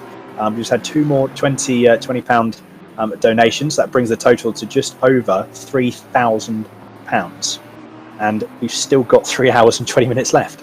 So it's I know we do keep saying it, and this is for an incredible cause. It's an incredible event that has been hosted, and still 3 hours left, and with the money we have raised, it's really, really incredible. So it sounds like you've got some positive thoughts going forward, Alex, which is really good to see. You've got some targets that you've set yourself and the team has set. So it's good. I think it's always good to have those targets, especially now you're coming to the latter half of the race, the latter stages of the race. So you've really got to have those, have that drive to continue going. So I really wish you the best of luck for yourself and the team. Thank you. And before I go, I just want to say thank you for hosting this for such a great course. I think the general, it's been a fantastic event. I think yourself, a lot of people said this has been a really, really good event. So yeah, well, but I'm gonna have to go again. So no problem at all, Alex. It was great to catch up with you, and feel free to pop in again. We'd love to speak to you later on in the race. Yeah, cheers. Cheers. Good luck. And I believe that's everyone for the moment that's in the comms spot. So I think we're going to move back over. I'm going to move back into the main comms booth with Alex and Steve. Right, well, that's brilliant. We've now hit over 75% of our £4,000 target. Thank you very much to those 2 anonymous donations, taking us north £3,000. Dan, that's just been really, really good to see, hasn't it? Just now to go at £3,021.14, and as you said, we've got just over 3.25 hours. Come on, people, please donate to a great cause for mind, for better mental health. And just to give you all a bit of a reminder, hang on, we've just had a £50 donation come in. €50 donation, that was. €50 donation, so that's about £42. Yeah. The money is fast coming in. That is absolutely fantastic. Wow. Thank you to whoever you are. I think this is something that we can really say, and it's one of those things that we cannot say enough, isn't it? Really, we can't say thank you enough to everyone who has donated, and it's one of those things as well. We're looking at that 4,000 target. It's becoming it's just getting closer and closer and closer, and it's, I think, very quickly becoming into the grasp of something. Just had another donation there from Dominique, another £10. So thank you very much, Dominic Kramer. So Dominic Kramer has just donated another £10 to the cause. Now we see Bram Harmsen in the Pulse Simsport Porsche that has now been overtaken by Dave Marshall. Oh, into the back of the 135 goes the Pulse Simsport Porsche. Now that's exactly what has been. Yeah, I think, to be honest with you, I'm not too sure if that might have been a bit of boot on the other foot there, but that was quite a hefty whack on the 135 Aston Martin GT4, wasn't it? It was indeed, yeah. And I know Aaron touched on, they'd warned the GT3s of getting potentially more severe penalties for exactly that type of move. But I don't know if we need to see that from another angle. But yeah, basically, I think the stewards will be definitely looking at that one. Fun fact from Stefan Hoffman Arvidsson. He says, fun fact, at this moment, the RIP 101 team has consumed 101 kilos of caffeine. You must be bouncing off every. I think Steve's been bouncing off every wall and every window at the moment. Right, okay, let's have a look at this here. So this is a replay a little bit further back, and I think they're now someone's just been turned around into the barriers and it's collected another car, and that was the now was that from that looks to be the earlier incident, the Porsche from Pulse Simsport. Yeah, Pulse Simsport car got turned around and took another car with it who was an unwilling passenger. Then we got Stu McLeod here in the 127 Mercedes running in 15th position. So yeah, I think that is definitely going to be one that might be investigated if they find it to be that kind of. So let's have a look. This is from another angle, and so right, there was a McLaren on the right hand side that tagged the Aston Martin, which then put it into the path of Pulse Simsport. So there could have been, and I'm guessing this could have been a factor into it as well. There could have been an element of net code in that as well. So what you may find is physically the bodywork to bodywork, the Aston, the McLaren, and we're actually on board now with the McLaren here. So he turns in, nothing really major there. The GT4 does get held up, and then it's just, it's one of those ones. I think you see the Aston Martin slightly adjust the fact that Porsche's on the outside. You then, at that point, it was just unfortunate timing. The McLaren then obviously went right with good intentions to obviously try and avoid it. And I think that was one of those ones where it was, poor. It was wrong place, wrong time. I think for pretty much everyone involved in that incident. It was a tricky corner. It's a very tricky corner to get. Obviously, the McLaren had a really, really good run, and would have been okay. I think the Aston just maybe ever so slightly tried to adjust this line because the Porsche's on the outside. I think in one of those scenarios, that initial scenario, I think that could be put to a racing incident. Again, the stewards will have lots of different camera angles they'll be looking at that, as we have another anonymous donation of £10. Thank you very, very much. And another one from Marzek for €5 as well. For €5, yeah. These are flooding. It's fantastic. But yeah, which is going to put us a lot closer now to nigh on £3,100. So we're now nearly at 70. We're going to be over 77% of target. But one of the biggest things, gents, is that it was a completely different Aston Martin that was involved in that accident. Yes. By the colour scheme, as we've now had a third, and that is from. I did notice the surname. That was Fran Hedges, I believe that's Dave's wife. £30 has just been put in the kitty. Fran, thank you ever so much. As we've got the 133 of Wilson, I think, in 29th place, now serving a drive-through penalty. So, yeah, the biggest thing about that incident is that it was a completely different Aston Martin that was an unwilling participant in that. So I'm not too sure with that whether the incident with the 135, whether it might have just that they might have seen Aston Martin taillights. I'm not too sure. It's very difficult to sort of judge. these kind of things, isn't it, Steve? Yeah, it's always difficult, and I know myself and Dan earlier on in the daylight hours we saw an incident and we both had a sharp intake of breath and sort of judged it to be a bit of a rough and ready move, as we would say in North Yorkshire. But then when we saw the replays a couple of times, we sort of thought, well, to be fair play, it wasn't as bad as it initially looked. It warranted a steward's inquiry, but you've got to be very careful not to judge things too soon and try to keep your opinions a little bit sort of muted until you maybe see a couple of different angles on it. Yeah. So we're back again now. This time with Lukas Müller in the 299 SG Stern. I need to get my false teeth put back in. But to be honest with you, I think I'm going to... I did say I was going to come in for a few hours, but if I'm honest with you, I am sort of flagging a little bit. But to come on with this event and to see us hit over £3,100 is so great to see so much enthusiasm to help raise money for a great cause. And a big thank you to all the Simsport Racing crew for getting everything done. Steve Hinton with deliveries. Gav Utley, Dave Hedges, Aaron Walker and Daniel Parker are live stewards as we've had another 20 in the kitty. And it is Jack Mack's uncle, Paul. There we go. Thank you, Jack Mack's uncle, Paul. Yeah, thank you very much indeed. So that is getting us ever closer to being at nearly 80% of target.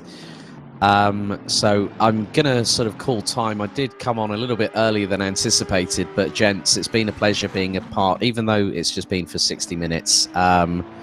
So good luck to all the racers for the rest of the event. Thank you ever so much for those that have donated so far, those that are continuing to watch this event.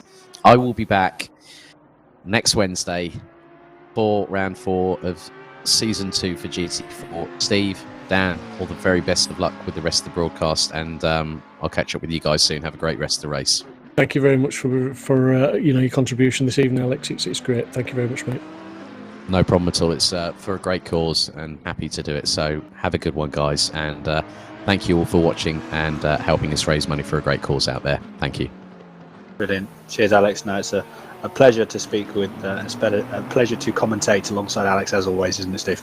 It is, mate, and I'm just looking there. We've just gone back down to Team Terra Racing in P38, not quite sure where they are in class, but I did notice that the Jensen car had moved up into 4th place now overall. So yeah, Team Terra 8th in class at the moment and 25 seconds away from 7th place. So Team Terra having a pretty good race. GT4s, we've not seen an awful lot of the battles. They're the smaller field, as it were, within the race, but they're having some good battles here and there, but generally sort of spread out as we see a couple more penalties. Car number 420, a 5-second penalty for contact with car 300 on lap 251, final warning for driving standards. So yeah, things are getting a little bit tasty with the stewards now. Obviously, they're giving that car a few previous penalties. And car number 62, penalty of 5 seconds for contact with car 177 on lap 256, a warning for aggressive overtaking on a GT4. So again, as Aaron, one of the stewards, mentioned to us, they have been warning the guys to take it easy, and with 3 hours left of the event, to try and keep those standards up and maintain a bit of sort of decorum, as it were, throughout the field, and just let everyone enjoy the race and bring it home. Exactly, They've got to make sure that, I say, there's 3 hours left. We don't want anything to happen. I know Alex said obviously he was starting to flag a little bit. To be honest, I'm not surprised that drivers are starting to feel that effects as well. Regardless, even if you've got sort of 3 or 4 people within the team, and this is one of the things that I've always thought is you've been looking. I mean, we've done a few. I think probably one of the toughest 24 hours I've done was it was 24 hours. And there was only 3 of us doing it, and even though you're getting an okay amount of sleep throughout the 24, you still, when you wake up, you're still shattered. It's really, really hard to switch your mind off, even when you're trying to have a nap and you're trying to sleep. And for a 12-hour, realistically, you don't normally have that amount. You don't normally have a chance to sleep. You're just up for those full 12 hours. So you can understand, people appreciate that sometimes there are going to be some sort of questionable decisions. And we see Emily Hedges donating another £20. Thank you very, very much indeed, Emily, for the donation. So we are now working our way. That's £3,160. We've nearly got to 3.2k. That's about 79.5% of our target. So we're getting ever closer to that £4,000. 79%. So again, this is a fantastic amount of support that we've had from everyone that has been watching. I'd actually be curious to know how many concurrent viewers we still have currently watching. It's getting a bit later now. It's getting to sort of late evening. So it'd be interesting to see how many people we've got watching. As we've got Ross McGregor for the Zansho Simsport Bentley GT3, car number 15, currently in P21. This is a recovery drive for these guys. Obviously, they had a few connection issues with several laps down. But at the moment we've got So at the moment we've got Ross currently in the car now, just absolutely driving the socks off of that car. I've just been told as well we've got just over 100 concurrent viewers watching on all our different platforms. So even though we're getting a bit later into the evening, we've still got over 100 people watching. It's absolutely fantastic. We cannot all thank you enough for the support that you guys are giving, throughout this stream. It's been a fantastic stream so far, and we've still got 3 hours left of general excitement and general chatting, haven't we, Steve? Yeah, absolutely, mate. I mean, that's it. We've got 3 hours to go. The race isn't over. It's still longer than most of the races that we host, as we get another £20 donated there from Jack Mac's cousin. Yeah, Jack Mac's cousin. So great. Thank you very much Dylan. for that. That takes us to 3,190. So that is, it's creeping up slowly but surely now. We've had a flurry of donations, which is fantastic. And as Dan said, we can't thank you all enough. It is absolutely awesome. The money's coming in steady away, but we are creeping towards that 4,000. But yeah, I mean, there's 3 hours left, which is longer than most races that we host, and it's certainly longer than most of our league races. So basically, it's all to play for still. It's all to drive for, because anything can happen still, and nothing is over until they cross that finish line. Absolutely. That's one thing to always bear in mind. Doesn't matter how long or how short the race is, anything can happen. And I think, to be honest, I think one of the things and one of the perfect examples, I think, and this will probably for everyone that's obviously been involved, have been watching Formula One for the last sort of 2 decades. And I do remember this as one of the most infamous races, and probably one of the most, in terms of dramatic wins, which was one of the drivers who was racing here, our very own Jenson Button, who was racing in this event, Canada at 2011.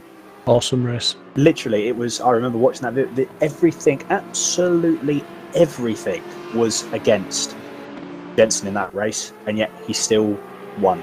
It just goes to show that literally anything can happen. You cannot. Always got to try and make sure that you're within that positive mindset. You're always trying to strive for something, because when something does go your way, you need to make sure that you capitalize on it, and you need to make sure that you give your absolute best. And yeah, I think this is the exact same with.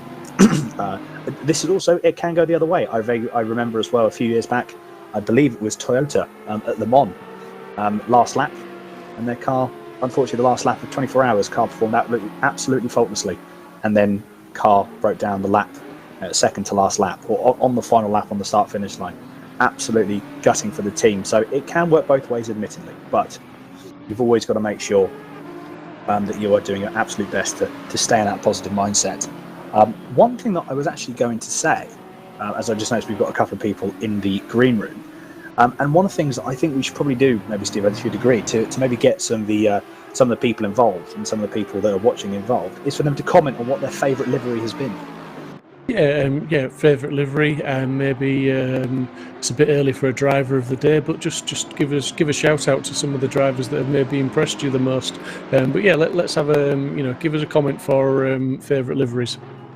Yeah, absolutely. I think that would be good. Let's try and get the community involved. Let's get our viewers involved. We've got James Hartnell just going ever so slightly wide at the Dunlop hairpin. Fantastic. So yeah, we've just had some confirmation that we've got a couple of people ready we can have a chat to in the commentary box. Steve, do you want to have a go, or do you want me to pop in? No, I can drop down there, buddy. I'll have a quick chat with the guys. Just bear with me and I'll shoot down. Good. I will see you in a second. So yeah, we're just going to quickly go to Steve, who's going to shoot over to the commentary box with Chris and Aaron.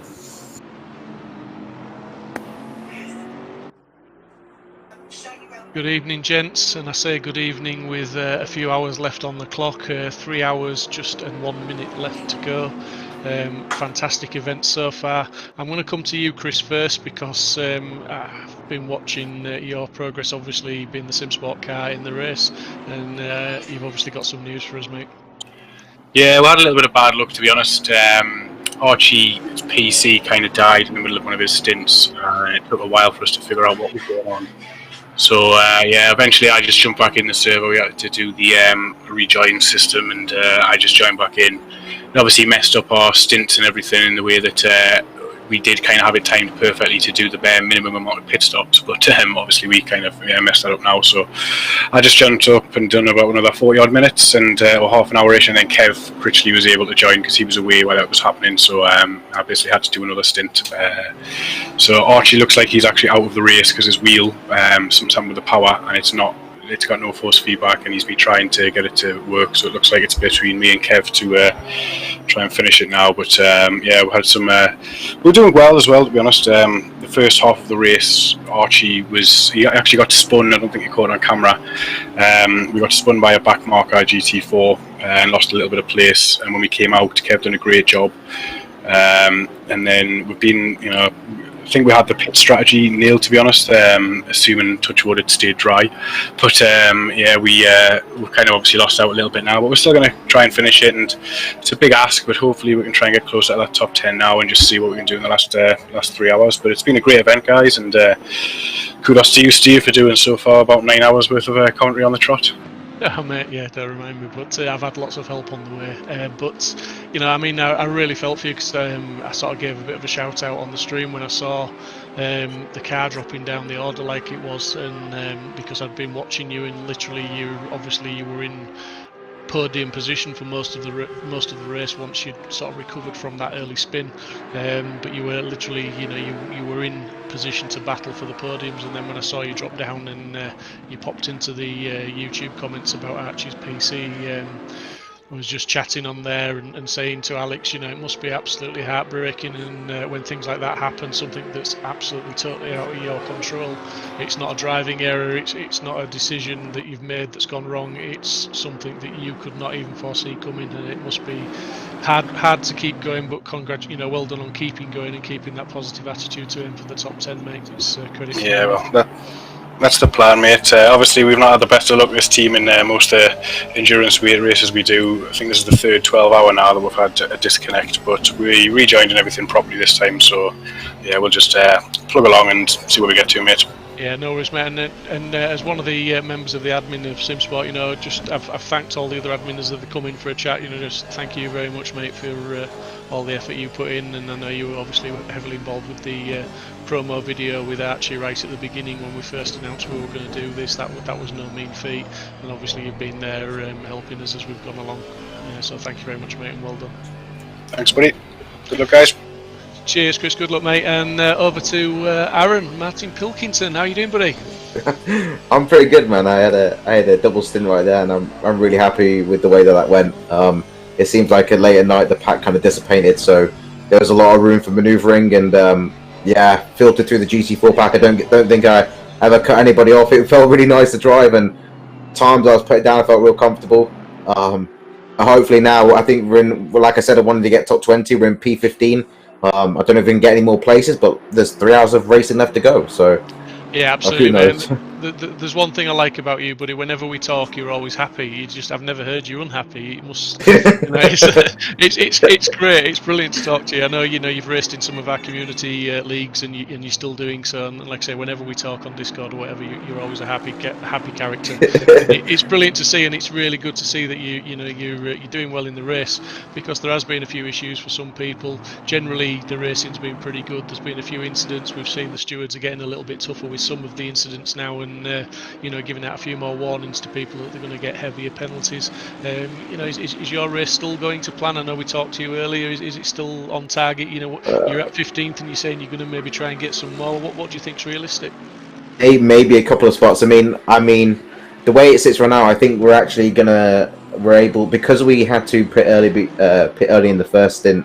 way earlier than we had to. We've kind of been leapfrogging people in the pits, and also it just, you know, the planets aligned for us during the mid-time of the race, because we went into the pits and a yellow came out, like countdown as we entered the pits, and then it counted down again to stop the yellow as we exited the pit. So it was kind of like a free pit. That makes sense. So that really worked out for us. You know, Detox, we spoke, and it was meant to be a culmination of Detox and Ruthless in the car, but Detox is going to triple stint this now. And I think that, you know, he's in him are pretty much similar on pace. I think he's latched to the back of Dean Riley now in the Lamborghini, who's really fast himself. So if he could just keep behind him, keep that draft, I think they'll catch up. I think maybe a couple of places. I think top 10's unrealistic, but like if we got 13th, I'd be really happy with that. Really happy with that. Yeah, great stuff. I mean, that's it. With 3 hours to go, you just you can't discount any issues happening in front. And while you don't always want to gain places by someone else's misfortune, if it happens, you're going to take it, aren't you? And you know, you may still well get that top 10. So obviously, you've just got to keep your head down and keep going forward. So yeah, good luck to you, buddy. Thank you for chatting with us, and I hope the race pans out for you. And just keep smiling. Yeah, I will do. Thank you, guys. Thank you for putting it on as well. Cheers, man. No worries at all. Thanks, mate. Bye-bye. Bye.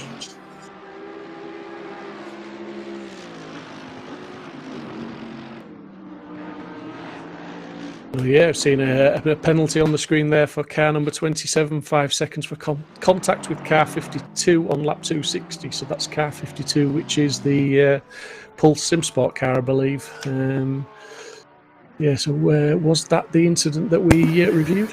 I think it was. That does look like that's a familiar number for the car that was involved in that incident, the Dunlop chicane, the Dunlop hairpin, excuse me. So yeah, bit unfortunate that, but only a 5 second penalty. So yeah, I think they'll learn from that. They'll put it behind them and go on. As we've just got, that's Tom Smith donated another £10. So thank you very much, Tom. Indeed, that brings the total now to £3,190 and 96 pence. Very, very close. We're 4 pence away from that 3.2k magical number. And we're just now on board. Sorry, I keep saying on board. We're not on board. On your screen now, we've got our eyes focused on Valentine, who has now moved up to, in the bottom right-hand corner of your screen, he's moved up to P4. Very motoring along, to be fair. The Yassi, obviously, talking to Alex earlier on, you know, their team is doing incredibly well. As now, and I'm guessing you can obviously see on your screen, it's getting lighter. It's starting with work. We've worked now through the night. The sun is definitely coming up. A bit cloudier today, though. You know, track probably isn't going to get as hot as it was yesterday morning in game time. So, it'll be interesting to see if that has any effect. I imagine obviously teams will be adjusting tyre pressures, you know, accordingly as the track does warm up. But it won't be. I doubt it will get as warm as it has been in previous time. Only just noticed as well. So Valentine's only 3.9 seconds back from Nils, who's still got a 5 second stop and or still's got a 5 second halt when he next pits. So that's going to put him down into definitely into the clutches of Mr. McIntyre in the McLaren in 5th place. So I think, to be honest, Nils could actually not only lose one position, but if Jack starts really pulling out some lap times out of the bag, potentially he could even lose another position. Yeah, it's all to play for up there, isn't it, Dan? It's still very close, and as you say, they've got a couple of cars have got the 5 second penalties to factor in there as well. But yeah, definitely the podium isn't sorted, and with 2 hours 50 minutes to go, it'd be a bit silly to think it was really, I suppose. But just forgive me when you think we started with 12 hours on the clock and we're down to 2 hours 50. It does seem like there's not a lot left. If I know. That makes sense. Exactly. When you get to this, so as you can see just there on your screen now, 3 hours to go. So 2 hours 51 minutes and 47 seconds. We're currently focusing on Hugo, currently in the number 135 Aston GT4 for the Spartan Racing team, and you can actually see there behind him there is the car number 40 Aston Martin, and on your screen occasionally just moves out of shot, you can see Niels there as well. So this may be something you can just see just going out of your shot now. That's Niels there, and just going out of your shot now is the Aston Martin that's hunting him down. So this is going to be an interesting battle. Looking at the pace of that Aston, I have a feeling that it's going to be very much a catch up, get past as quick as we possibly can. So not too sure if Niels is again playing a different strategy. He could be, they're probably, what you'll find now as well is teams will be really trying to eye up what they can do to minimise stoppages and to minimise how much time they have to spend in the pits. As I say that, Niels just dives into the pits to also serve his 5-second pit stop. Now, what we've got to watch out for here is actually that Jack McIntyre, he's also got a 5-second penalty, which he'll get held in his next pit stop, as well, as you can see on your screen now, in the Jensen Team Rocket RJN number 27 720S GT3 car. So actually, realistically, that actually won't make a difference. The only thing that Jack can really do is to really plug some quick laps in and to try and negate the difference of those 5 seconds that he's going to have to spend stuck in the pit lane. It's going to feel like an absolute eternity to him, as it is with Niels at the moment. Those extra 5 seconds are going to feel like an absolute eternity. They feel like they're never going to end, and it can put you in a little bit of a negative mindset. But again, as we keep saying, you just got to try and put any of these behind you. All of these little mistakes that do all sort of add up. You've got to really just put it behind you and just crack on. We've said these will not be the last penalties that are going to be served. So it's one of those things that the teams are all going to have to try and deal with as best they can. We've got Peter currently in P8 hunting down the number 137 Porsche, currently driven by Mr. Rommel. This is going to be an interesting battle as well, because Porsche and BM, they've got their strengths and weaknesses going around the track. It'd be interesting to see how or what sort of pace. I haven't got the live timing up at the moment, so Steve, maybe you can shed some light on the pace of them. Just pace between 8th and 7th, because it looks to be a bit of clean track, at least for the next. The Lucas Rommel car has obviously had a pit stop because its last lap was a 4 minutes 50, and the pace of the 8th position, Peter, it's 1:57.6. So we'll have to see what happens when they cross the line again, which I believe they're about to do. Just going across the start-finish line now. They both have. So the car 137 Rommel 155.3, and Peter's car was a 156.03. So nearly sort of 3/4 of a second faster from P7. Okay, fair enough. We can actually see that on the timing screens now. Yeah, the gap is gone up to 1.4 seconds. I wasn't aware, and that was my fault for not checking the pit stop there. So, yep, I think that will be. So Lucas will obviously then start driving away from Peter at this point, currently with the pace that he's got. So, yeah, but again, though, so a bit of traffic, that could hold him up. A bit of traffic could then put him back into the clutches of Peter. Peter may then make a move and try and see if he can make the move stick. And, we've just seen at the moment. So on your screen now, we've got Henry, who currently is still driving on. He is the gentleman who has done, I'm pretty sure, the last, what we're getting on for now, 8 or 9 hours on his own. Yep, still going strong. Crack on, Henry. Absolutely fantastic job. Credit to this guy. He must be absolutely whacked out. P28 still going. What can you say about the guy? Absolutely awesome. It really is. And we've actually just we're just sitting through. We've got a couple of comments. So we've also got a couple of comments. We had, I believe I think it was one of the comments was the car number 88 car for. Obviously, as we see at the moment, Henry. That was someone's nominating him for driver of the day at the moment for continuing. And honestly, I mean, to be honest, that's definitely someone to be in contention for driver of the day. If he finishes the race, you'd be hard pushed not to give it to him, wouldn't you? I mean, I know you really would be, wouldn't you? Because again, to do something like this would be absolutely fantastic. So very much fair play to him there. We've also got a couple more comments. So we've got is that AVD? So we had a drive-through for track limits when entering the pits, and the pit limit button didn't work. That's not good when your pit limiter doesn't actually engage when you go through into the pits. Something you don't want to happen, isn't it? Absolutely not. No, that's cost him some time. But looks that lost 3 minutes at the end of the stint. Yeah, so unfortunate, but they put a laughy emoji at the end of it. So it's it is what it is, isn't it? You've just got to keep going and keep battling on. We've got Fozzie Guy cheering on P2 and P9 for Side Max. Let's go. So yeah, 2 good positions for those guys. Top 10 for both cars. Mark Neutling's go. Henry, respect, mate. Yeah, we're all sort of echoing those thoughts, Mark. And respect to everybody who's taken part, but to Henry especially, as he's literally decided to carry on his own when his teammate couldn't join the server for whatever reason.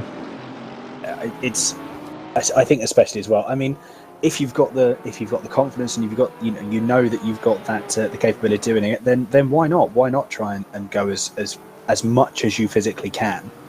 Because at the end of the day, there's no harm in it. And I think it's also, to be fair, it's probably a good proof, within himself to see what he can actually do. See, I mean, if anything, it's going to be good practice. I was going to say he'll be pretty good at the Nürburgring. Some practice is not going to be needed after he's done something like this, is it? I bet you don't invite him to a Nürburgring race. Yeah, he'll be having flashbacks after this event. Now to be honest, it's actually it is quite an enjoyable track. It's a pretty intense track in a lot of scenarios, especially obviously with all the traffic. But it's an enjoyable track. It's something that it's a bit different every lap. Obviously, especially with all the traffic, it just adds some more. Add something into the mix, something as well to always consider. Always keeps you on your toes. So I can't imagine these 8 hours have been quiet for Henry in any way, shape or form, as we see Ivan having a little bit of an excursion off the track, going down into the last corner. Now this is we've got car number 52, which is the Pulse Simsport car penalty, 15 seconds even, for making contact with car 135, a dive bomb on a GT4. Now that, I believe, definitely is the incident we watched, which was after that other initial incident we watched the replay on as well. So yeah, he's got 15-second penalty for that to add to his pit stop, which is unfortunate, but if you do the crime, you've got to do the time, as they say. Lily. But I mean, lost where I was now and what I was going to say. It's you were saying about the you were just talking about this. Like, if something happens like that, you've got to face the consequences, haven't you? Really? Yeah, absolutely. I mean, it was a bit of a rash move by anyone's standards. When you cause contact with a GT4 that you're lapping, and he had the corner. The rule is that the GT4 stay on line and the other cars go around. So you can't really do too much arguing about that. We've got Oliver Anderson, I believe, is in the commentary box, is in the green room. So I feel we may be able to pull Oliver, and this is Oliver from Team #RIP101. I believe these are the people. These are the people that have been. Was it consumed like 100 litres of coffee or something, wasn't it? That's the one, mate. Yeah, I mean, I know what I was going to say before I lost my train of thought. To be fair, Team Griphax, who are running P2 in the GT4s, they've impressed me in this race because I've said it already, but I'm going to say it again. They've pretty much kept their nose clean. They've been running at the sharp end of the GT4s for most of the race, I believe, and along with obviously the Coach Dave Academy GT4, which is a couple of laps ahead. Absolutely credit to them. They've kept it clean, they've kept out of trouble, and those two are looking pretty solid for P1 and P2 in the GT4s at the moment. I think the other positions behind them are up for contention, at the moment. Yeah, I think what we're probably going to see is it's going to be a little bit difficult because people are going to be on different strategies. People are going to be on generally just different. We don't really know. And we don't really have much of an idea. I think we have a general idea as we've now just jumped on board. I believe this is actually a stream. This is a stream from Christoph Muse Cars. This is on board with him in the GT3 Mercedes. GT4 Mercedes, even. My apologies. So it's really good to have some different onboard footage actually from other people's live streams. So I think probably until the last pit stops have happened, that's when we're really going to have that, right, we've got the idea, we know what's happening, we know where people are on track, it's now sprint to the finish. Just interestingly, Dan, sorry to interrupt, mate, just before we go from this camera, if they can just keep it on, obviously it's interesting information there that the drivers have got with the driving time left, and obviously you can see the countdown clock there that he's not got to let that time run to 0 before he pits, but also he's got warning, track cuts 3. So that means if he gets one more track cut, it's a drive-through. he's had his the car has had its 3 warnings, 1 more track cut, and it is a drive-through. So the track cuts are for the car, not for the driver. But yeah, it's just a little bit of information there that we don't normally get to see on the broadcast. So it's just good to point that out. Ah, fair enough. No, indeed, that's something that. Well, I can imagine that. Yeah, I can imagine that's going to be interesting for him. He's got to try and manage that for the next 2.5 hours. So fair play if they can manage it. I believe we are just going to jump in with Oliver Anderson into the commentary booth. So quickly give me 2 seconds, everyone, and I'm going to jump into the commentary booth. Evening, Ollie. How are you doing? I'm very fine and very tired, I must say. I can imagine you are. How was? Because I believe there's only 2 of you driving in this team, isn't there? Yes, we should have been 3, but our third guy ditched us yesterday because we actually don't know why. He just said he had different plans all of a sudden, so we're only 2 guys doing it now. Well, I mean, to be fair, kudos to both of you for continuing to do the whole event with 2 of you. It must be quite difficult. I've also heard as well that about 100 litres of coffee have been consumed by both of you collectively. About 100 litres of coffee and 100 litres of Red Bull. Not alive. What a mix that would be! What a mix that is. That's. We are literally buzzing. Our bodies are shaking. Do you know what? I'm not surprised. I think something like that. That's an insane amount of caffeine. That really is. So I think Ollie, I think one of the first things to for yourself is what's it been like for you, because we're getting to the point where we're almost 10 hours into this race. I imagine obviously there's been a few ups and downs for yourself and the team. So is it anything that what were your expectations? What were your expectations after qualifying going into the actual race? Well, we were just hoping to complete. Last time we did at 12. Oh, Ollie, we've just lost you. Are you there? Yes, I have pushed to talk on. I just forgot. Fair enough. Sorry. Yeah. Sorry. Start that again, if you would. Yes. After the last 12-hour charity race we did, we didn't even make it to the start because of different issues. So our expectations for this race was basically just to complete it and try not to be last in GT3, which is not working out so good so far, but there's still a few hours left, so we'll see. We're at least on the same lap now as P29, so... Well, absolutely. Yeah, absolutely. It's good that, good to have that positivity and that positive mindset still there. It's really, really good to see. Like I said, 2 hours and 40 minutes left. A lot of stuff can happen in that time. A lot of stuff can happen. Oh, yes. And yes. Just during the last 2 hours in the night, we gained about... Oh, push the door, Ollie. There we go. Yes. Yeah. I can imagine. We'll let you off. You are quite tired. We'll let you off. We'll let you off. So much that just tapping the button. Oh dear, that's what about 400 litres of coffee and Red Bull does to you. Oh yes. So it's really good to see that positivity, and to be fair, as you say, you had a general, you wanted to actually make it to the end, at the way it's going. Compared to your, as you say, the last one, you didn't even make the start. A massive amount of improvement. You've done almost 10 hours of the next event, so there's definitely the things to shout about in a positive light there, isn't there? Oh yes, definitely. In terms of also what you've been going through, has there been any particular highlights from yourself for the this could be anything from the team itself, from your own personal thing? What's been a good highlight of this whole event so far for you? Well, just starting the race was a great highlight for us. But I think the nighttime racing was crazy big. You can only see the front lights really of the other cars and the tail lights when they're at a distance. So you don't really know where they are on track until you're right there in the back of them. It's quite a good feeling. No, absolutely. And it's fantastic. It's really, really good to see the amount of cars that we've got currently still running as well. Kudos to everyone that has been racing. It's fantastic to see. Yes, and the traffic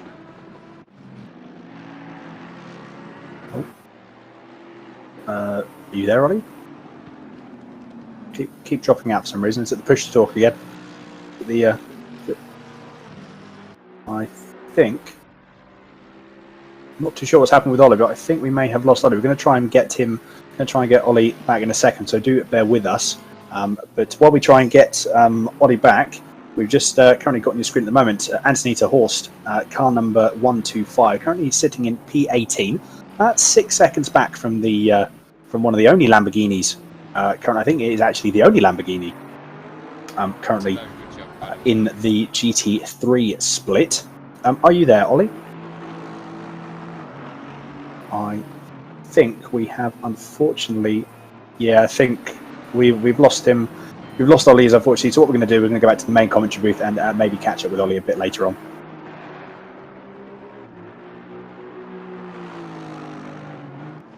Right. No, apologies about that, everyone. So yeah. Maybe that's called a caffeine interference. I think he's sure wants to check he's still all right with all that caffeine and Red Bull inside him. I know. Maybe his body is finally just gone. I need to. I need to rest now. Yeah, I need to rest now. It's this is the all the energy has now been used up in one big lump, and there's now no energy left. Oh dear. As we have just gotten. Well, we've just been told by the production team. If you look on the main screen now, that's just popped up. You've got Jack McIntyre with a 5-second penalty. You've got Crane with a 15-second penalty, and you've also got Carlos with another 15-second penalty. So, at the moment, Carlos and the G2 team in the BMW number 62 car not doing very well at the moment, are they? No, I mean it's a shame to see the penalties for the top guys, but obviously there's been infringements. But just interestingly, the Darren King obviously in first place still, but just look at the Porsche in second and the McLaren in third. They've moved up the order, so I'm just wondering if we're waiting for some more pit stops to take effect. I think the strategies maybe are a little bit different to each other, so it might not be a true reflection of where they are at the moment, but for Niels and Jack to be in second and third respectively, that's some awesome driving. It is fantastic. We also had another £4.20 donation, so thank you very much to whomever did that. Brings the total to just shy of the 3,200 mark, so we're just shy of the 80% of the 80% mark. We just had a comment from, we've got Bismarck852. We've got to, do you guys interview anyone who pops into the green room? Yeah, I mean, at the end of the day, if you fancy a chat, you've been either, it could be, so we've just said if you donate to the stream, then more than welcome to pop into the green room, as we've been told by our production team. We've just had an anonymous donation of £10, so that could have been. We might see someone pop into the green room there.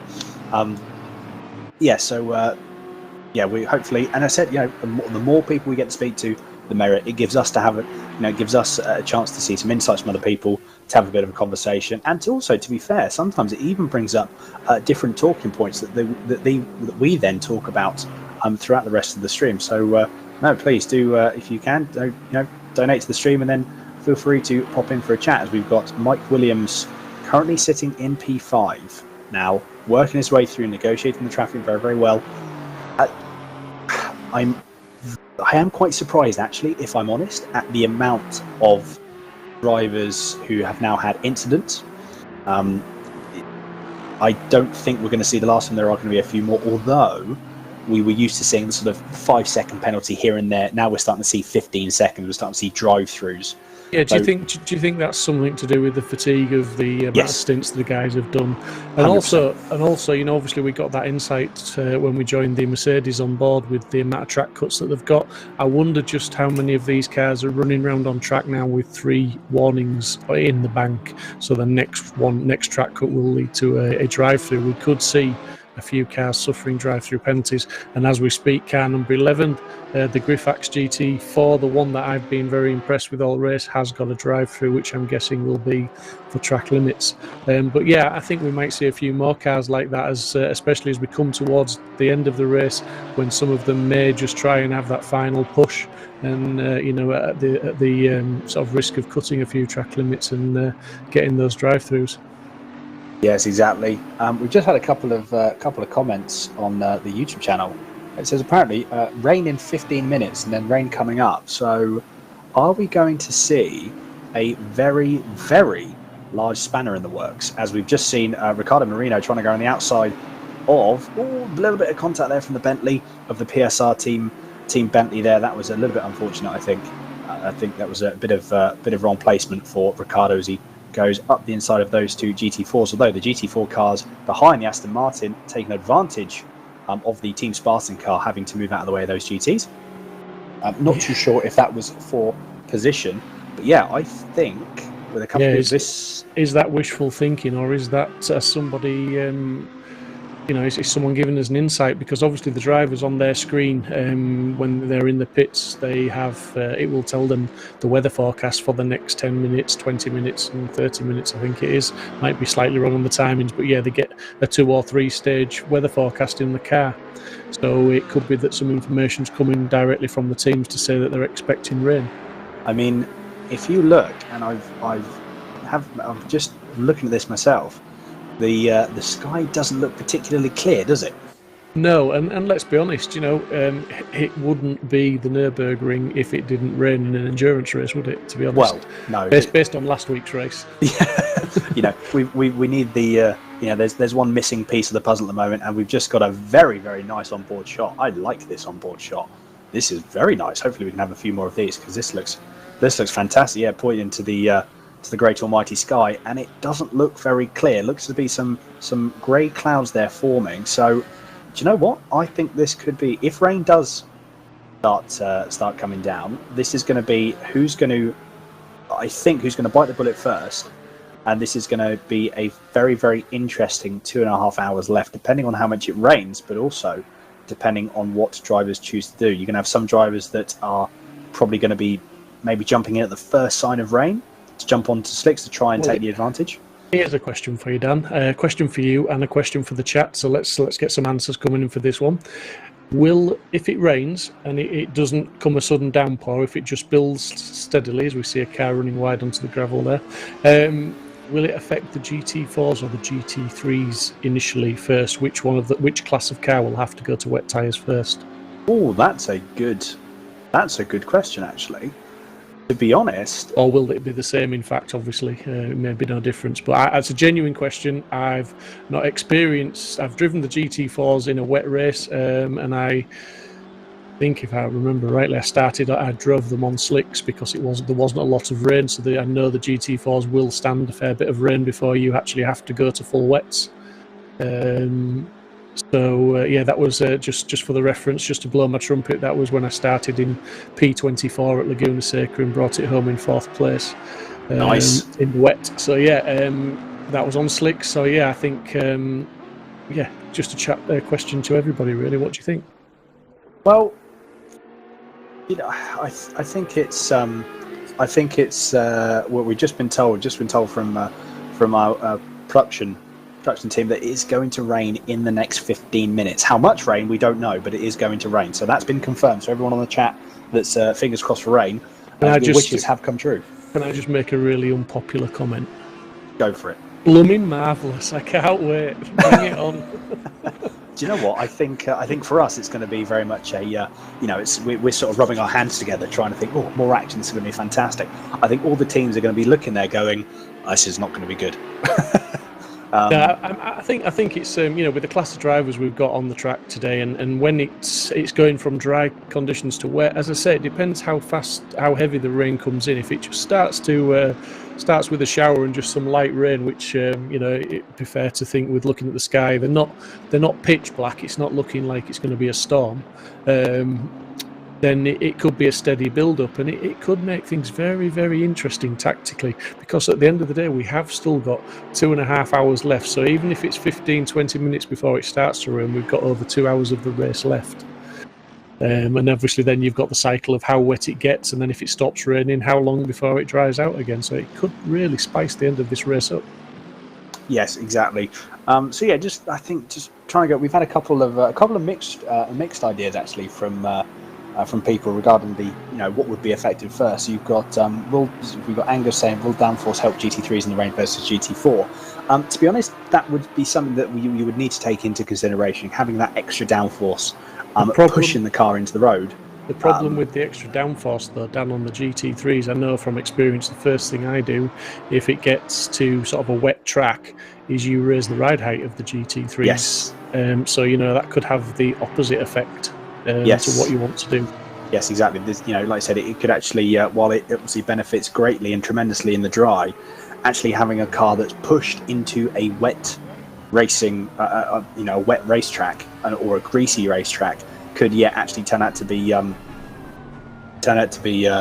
something that would actually hinder you when it comes to a wet or damp circuit. As we're on board at the moment with Ross McGregor, part of the two driver team from the Zancho Simsport number 15 Bentley, and they've worked their way up to P18. Awesome drive, awesome. And yeah, they were all the way down in P45 essentially at the start with all the GT4s, and I mean, they have not, to be honest, from what we have seen. Obviously, you've been in the comms booth a lot longer than me, Steve. I just don't think they've actually put a foot wrong since. They've had one penalty, but generally, their attitude was that they were just going to go out there, carry on going, and aim for the top half of the field. Now, when they said that, I said to John Monroe when I was interviewing him that basically you've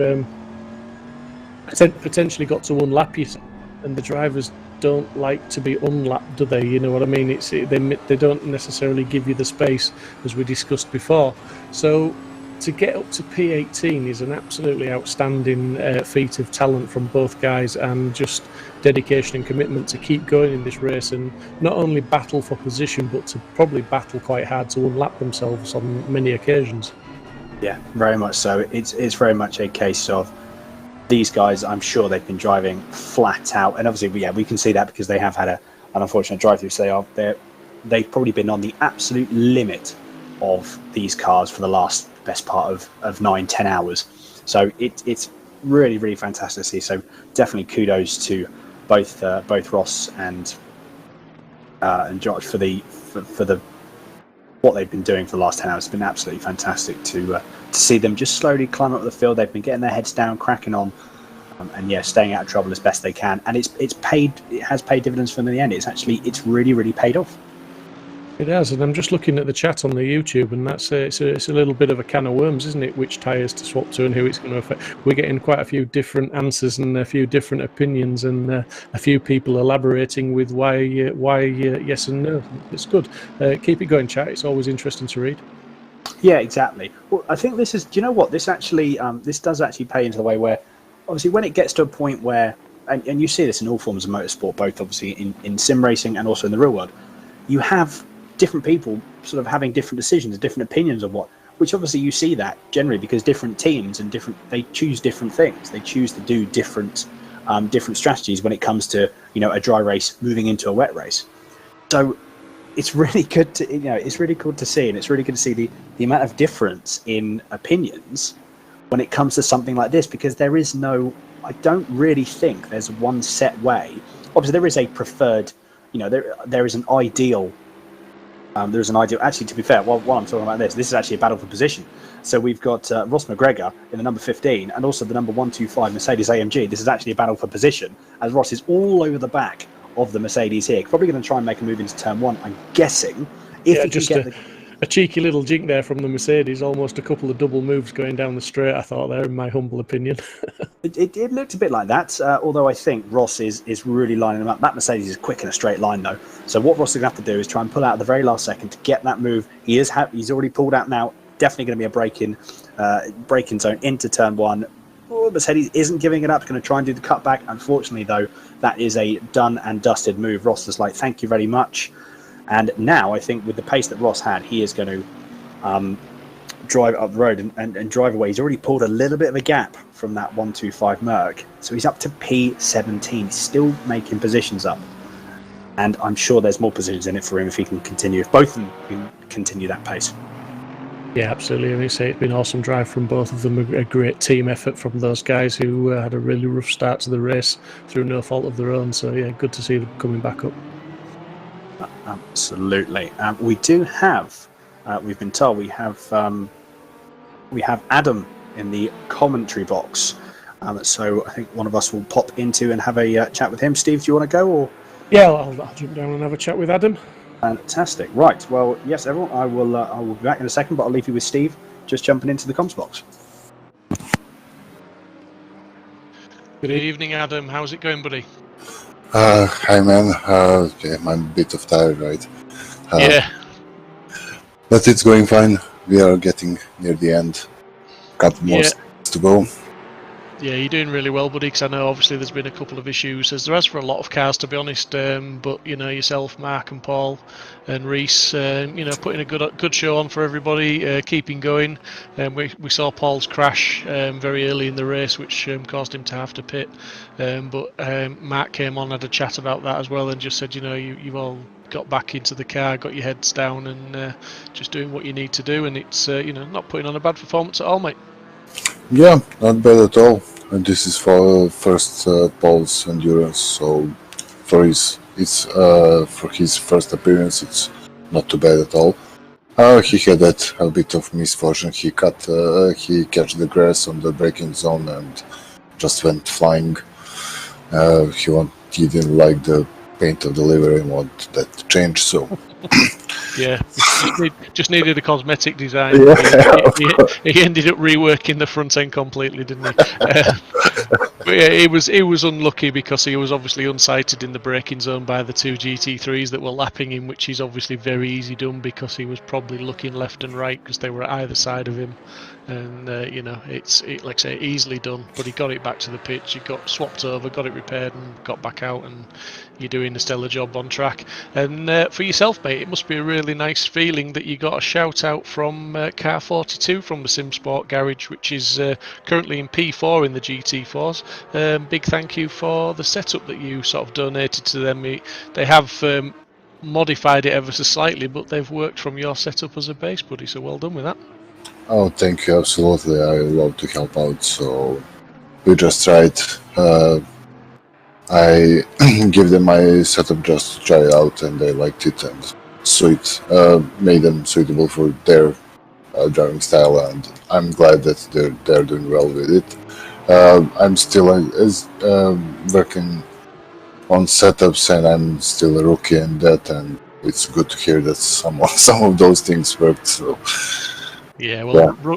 Rookie or not, buddy, you're obviously doing something right with the setups, and you know, I mean, are you enjoying the race? Have you enjoyed the experience of the GT4 race for 12 hours? Yeah, it's a great experience. It's so hard to add one more factor to count into racing, and that's all of those GT3 cars that are rushing in left and right. So. It's difficult. I think it's more difficult than only do GT3 cars, right?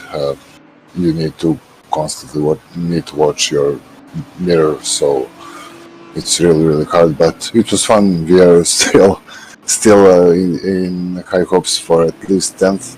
We are looking at this rain and start calculating some strategies. Maybe it will work out. We're still a lap down, but of course still 2 hours left, and a lot of things can happen, right? So. Yeah, absolutely. I mean, I was talking to Dan just a few moments ago saying, you know, it seems really strange, and we've got sort of 2 hours and 20 minutes left, and when we started obviously at 12 hours, this 2 hours 17 minutes, it doesn't seem like a very long time left, but it's still longer than most of our league races. So it's, you know, and as we're talking, the rain is starting to fall as well, Adam. So is it a case of now wait and see how much rain comes to see if you have to change strategies? Yeah, of course. This will be interesting time in next half an hour, right? So hopefully we can make a good choice and maybe go on the right time with wets. We'll see. We'll see how it goes. Maybe it stops raining very soon and track remains dry. So we'll see. We're trying our best, and I see Paul sliding a bit. Good job, Paul, catching that. Yeah, no. Well, we'll let you get back to the car, buddy, in case there's some decisions to be made with strategies. A fantastic job so far, mate. Okay, thank you, man. 15 minutes to go, so good luck for the rest of the race. And if you get the decision right in the next half hour, you could jump a few places, buddy. So heads down, Well, keep going. Thank you. We'll try our best, and your work, guys, are excellent. I love it. So keep going on. Thanks for the comments, Adam. Really appreciate it, and you too. Thank you. Thank you. Bye. Bye. The rain is coming. Wipers are on. Let's see if the who blinks first or who slides first. More to the point. I know what I think. We're saying the rain is coming. The rain is already here.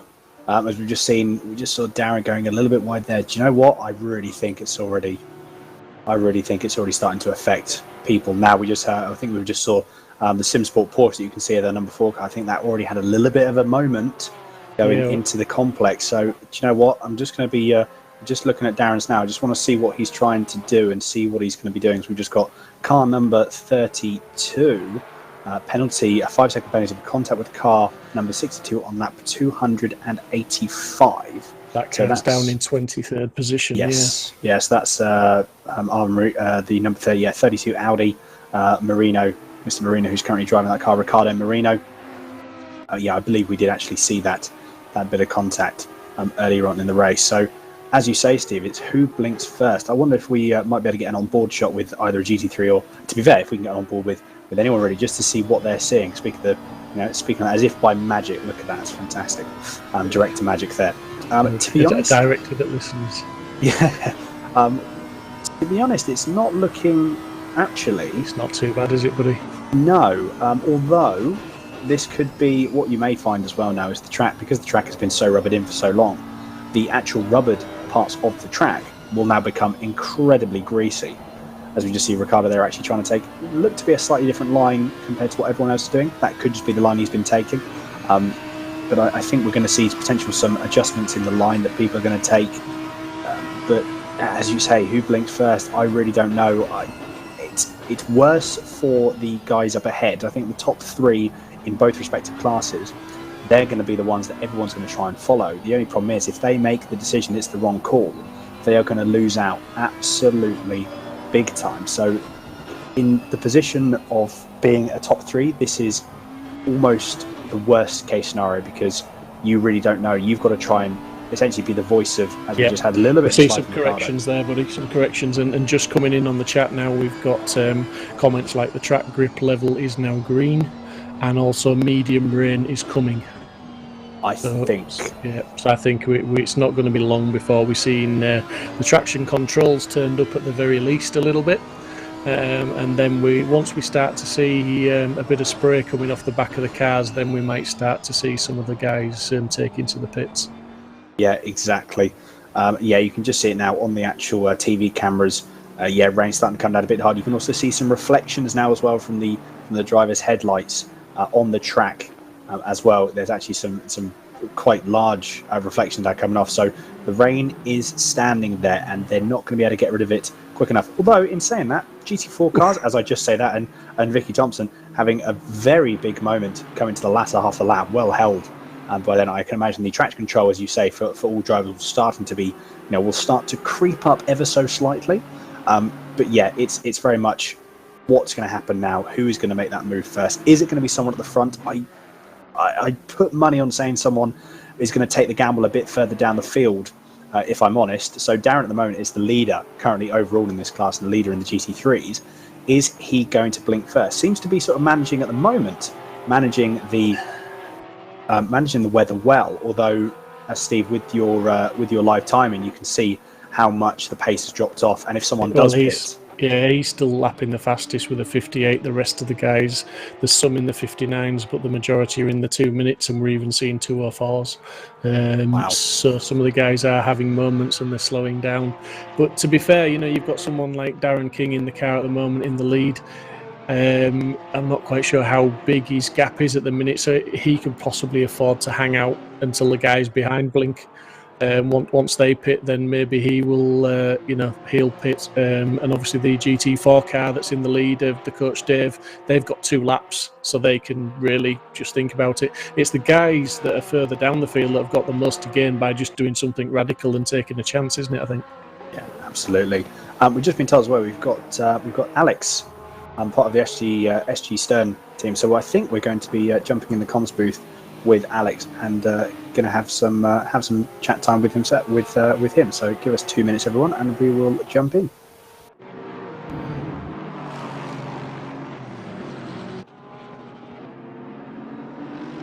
Good evening, Alex. How are you? Hi, I'm doing fine, and you? Yeah, not too bad, thank you. Not too bad at all. I tell you what, this has thrown a real big spanner in the works, isn't it? Yeah, it's super exciting race so far. And it's also the very first thing I want to say. It's such a great event, and we are the organization team, the commentators, for putting up such an event for us, for the community, and especially for mine, for this very good cause. Fantastic. It's been, like I said, we've all the comments that have been coming through, we all, the team from Simsport really do appreciate it. We can actually see Chris, your car currently in the moment, currently on our screen, Alex. Christoph having a little bit of difficulty trying to keep that car in a straight line by the looks of it. Yeah, definitely. So it's our second race at all in Assetto Corsa Competizione, an endurance race, and yeah, it's getting tricky right now with the conditions. We are trying to give our best as we did from the beginning, and yeah, let's see. I think many teams will struggle a little bit with this changing conditions. It will be super exciting now in the end. Yeah, but the whole race was very exciting. So from the very first beginning, our first car, so we have 2 cars in the race, and crashed in the very first round, was in the box repairing, then 1 lap behind it in the last position, and now on P3. So it's an endurance race, you never know what happens, but I think the guys are doing very well, and yeah, let's see how the last 2 hours will be.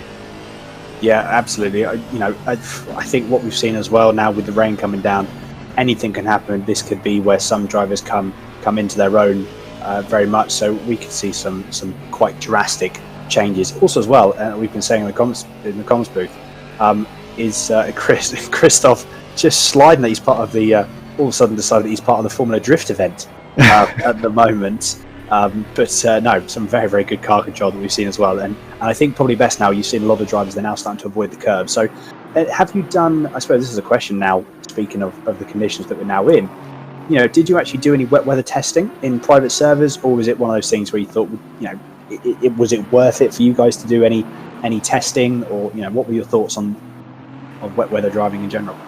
Of course, but we definitely focused more on weather conditions, to be honest. Yes. So to be completely honest, when we read also the notification in the channel that rain will come up, we set one guy offline into a car to get out the pressures of the tires under wet conditions. So to be honest, we didn't prepare that much for wet conditions, but yeah, I think we have some very experienced drivers at all, so I hope they will just figure out a good way to keep the car on the track. And yeah, as I just said, it will be very exciting last 2 hours for us, but yeah, I know the guys, they will be fighting and giving everything to keep the star in front, so. No, exactly. No, it's definitely going to be entertaining. I think what's good as well, it's entertaining, and what we've seen as well, it's going to be entertaining for not only us when we're commentating and for the spectators that are watching, but also it's going to be interesting for you guys. It's going to be good fun for you guys as well, isn't it? Yeah, definitely. You couldn't have been probably prepared better this situation now in the end, and make it more exciting in the end. Yeah, so I think that's perfect to see real nice racing, and yeah, let's see who gets the best out of these conditions. No, absolutely. Just a final question for yourself, Alex. what's been, and I've asked this to pretty much everyone that I've interviewed, what has been your sort of highlight for this stream so far and for this race so far? I'm pretty sure obviously we have got 2 hours left, so there could be a lot more highlights, and hopefully there is for yourself. But what's been the main sort of highlight for yourself at the moment in the 12 hours of Nürburgring? So probably 2 points. So as far as I just see this race, it's a very fair race, and of course there are some incidents which you have always in such races, but overall I would say it's a very fair race. Everybody has an eye on the others. Small things happen, but that's normal. My personal highlight is, as I already mentioned just a little bit, in the first round we started from P7 as far as I remember. Then we went to P2 and then kicked out in the first round, and we've been behind for more than 1 lap, and now we're on P3 with the GT4, and we're the only Mercedes in the GT4 class. Yeah. So I think the guys are really fighting and giving everything they can, and I think this is really the personal highlight too, that they not surrender or whatever, so they keep fighting, having fun, and this is I think the most important thing. If I join their channels, I just hear them, and they're still in a good mood. Even under every changing conditions. And overall, I would say, even when we've been in preparations, when it comes to liveries or organizational stuff, I just asked the Orga team itself is also very, very big highlight for me. So there was support from A to Z and everything. So we just feel like a sim racing family here with SSR, and it's a very great event for us. Brilliant. No, and to be honest, I completely agree with you on that last point. I've only really met the team of SSR really only since about since Wednesday, when I was helping with the commentary in qualifying, and honestly I feel absolutely well and truly at home. Everyone is really, really welcoming. Everyone is really, really inviting, and it's a fantastic environment, fantastic community, and I'm glad that we all share. Everyone shares that same view. Definitely, and I just wish you the best luck to get these 3,000 done. They aim for today. I'm trying to mobilize everyone I know to give a little bit, and I think it's just amazing what the guys did, what you are doing now, broadcasting here. That's just amazing. No, absolutely. Well, just to let you know, so our current total is £3,205.16. Amazing. So it is fantastic. Just over 80% of our £4,000 target. So yeah, it's still got 2 hours left. So honestly, it's a fantastic event, and I know we do keep saying it. It's the support from everyone is absolutely incredible. But Alex, it's been a pleasure to talk to you. I will let you get back to the team, just in case any decisions need to be made in terms of the strategy or anything. So good luck for yourself. It's been my pleasure. Thank you very much for having me here, and good luck to all the teams out there with these conditions. And just a great event for all of us now in the final 2 hours. Brilliant, fantastic. Alex, thank you very much. All the best, and I'll catch up with you soon. See you. Cheers, bye-bye. And there we go. That was Alex there from the SG Stern team. So we give a couple of seconds, and we're going to move back into the main comms booth back with Steve.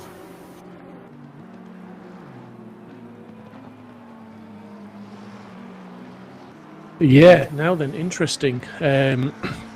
Few comments within the live stream that people are starting to pit for wet tyres now. The in-game engineer has come over and told the drivers that wet tyres are now the optimum tyre. He's not always right by my reckoning. Sometimes it's worth just stretching a bit longer, but obviously we're seeing a car there, and that is the GT4 leader, look to be recovering from a spin. So maybe it is getting time to get into those wets, and a message from Tim Boyle saying heavier rain is coming again, in 15 minutes again, so maybe these conditions are just going to get worse. I think, it's definitely something that the guys need to, they're going to need to bite that bullet now. I think it's not worth the risk. It's definitely not worth the risk to try and stay out on slicks for as long as you can, just in case the rain clears up. From what, as you say, from what engineers have been saying, and also from what the comments have been coming through on the YouTube channel, as we've just got another penalty of car number 32, another 5-second penalty for contact with car number 62 on lap 285. I'm just going to give a shout out as well, Dan, to our friend Henry Waddell. Obviously, he was still racing, still solo, and now contending with the wet conditions as well. So, sterling job from him to go. But also, just to mention, obviously Darren King in P1, 2 minutes 13.5 was his last lap time. So some of the guys are the lap times are slowing down. We've even got 2:17s. We've got some 2:06s still, but 2:20s. So the lap times are now all over the place. Obviously, people are having issues. People are having slides and very inconsistent lap times now throughout the field.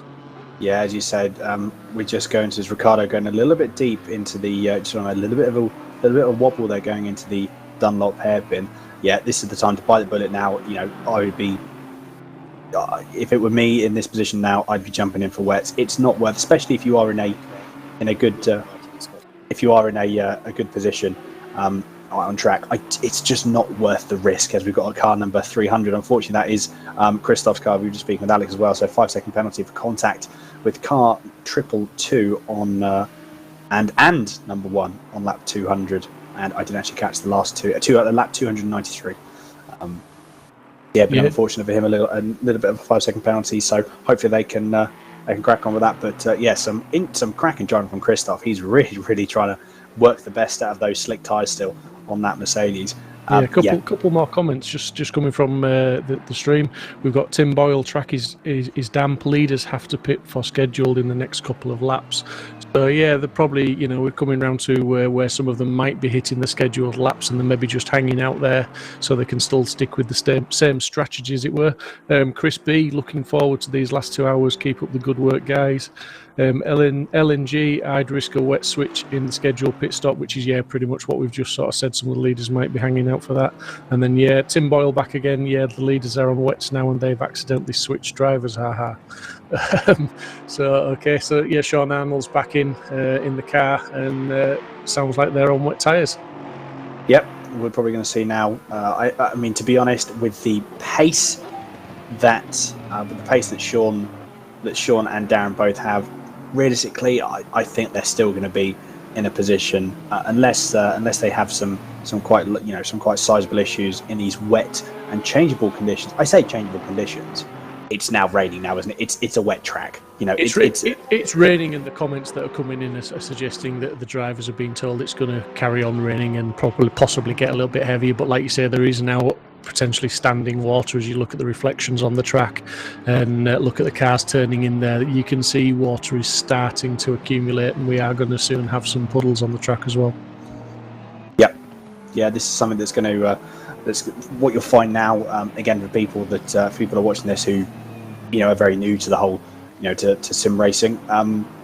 And what you'll find now is you'll have drivers now. We're getting to the point where sims are now so good, and they're so good at modelling wet weather conditions.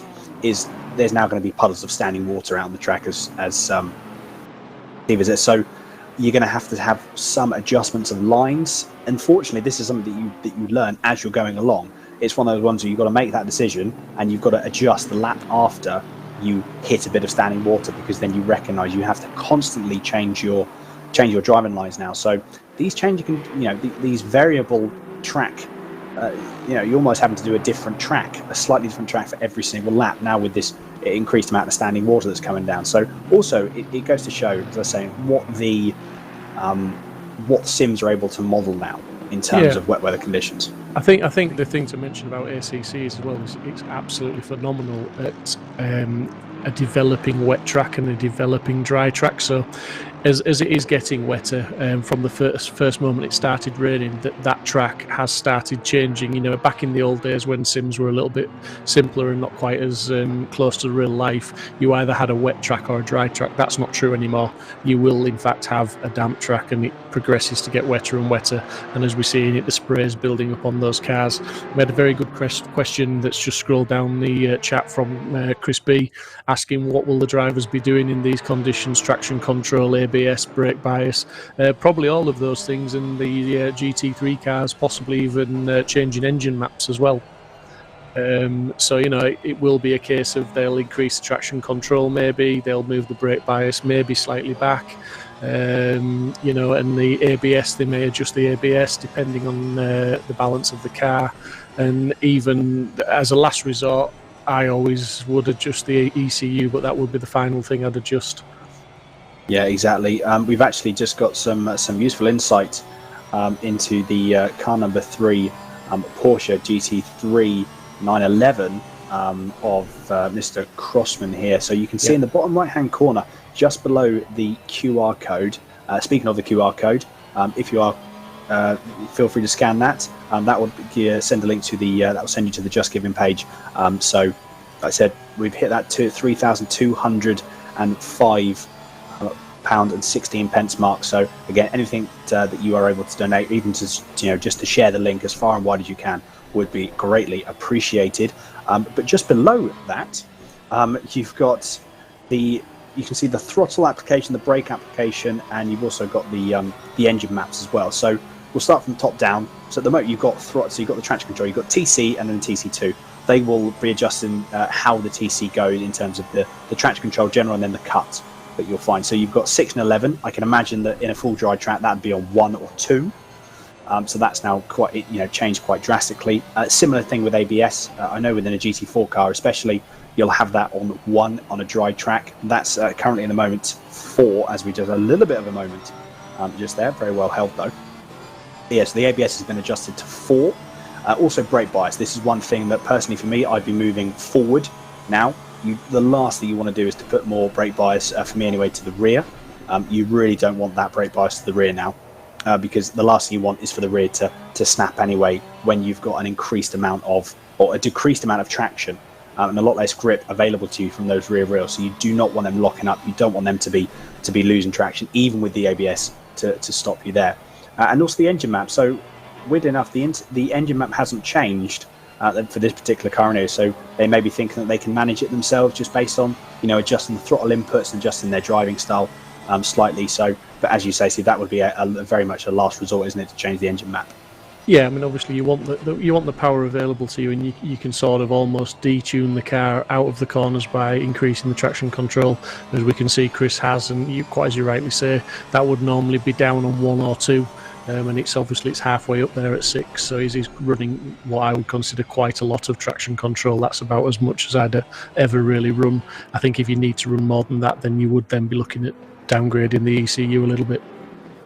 Yes, exactly. Which could, some drivers may already be starting to do that. It's just in Chris's case, there wasn't. Although this is going to be interesting because there are GT4s all over the place being lapped. There's 4 cars. Oh, that's close. And Adam, who's just been in for the interview not so long ago from the Simsport GT4 car, has just put in chat that there is a storm in 15 minutes. This is going to be fun. So the rain is going to get even heavier. So if they haven't gone to wets, which I'm guessing pretty much everybody will have done by now, then they need to get on the wets. Yes, I think if there weren't wets, if the people weren't on wets, then we'd be having we'd know about it because we'd be having a fair few replays of them going completely straight on into barriers. It just so happens, I think, with the GT3s anyway, it's actually come at a relatively opportunistic time because they're on a scheduled pit stop anyway, or majority of the drivers are on a scheduled pit stop. So, yeah, it's not thrown a spanner in the works in terms of having to really drastically change strategy. What it has done, though, it will have an impact on how much the drivers are having to, or how much the fuel the drivers are going to use. So a stint is actually going to last longer. So what they now need to take into account, there's probably going to be only 2 more stops now. Actually, to be honest, depending on how that was my apologies. Depending on the GT3s, there may only be 1 more stop because the stints are going to take longer. There's going to be less fuel usage. So yeah, we can see some interesting sort of final pit stop strategies from all of the GT3 and the GT4 cars in effect.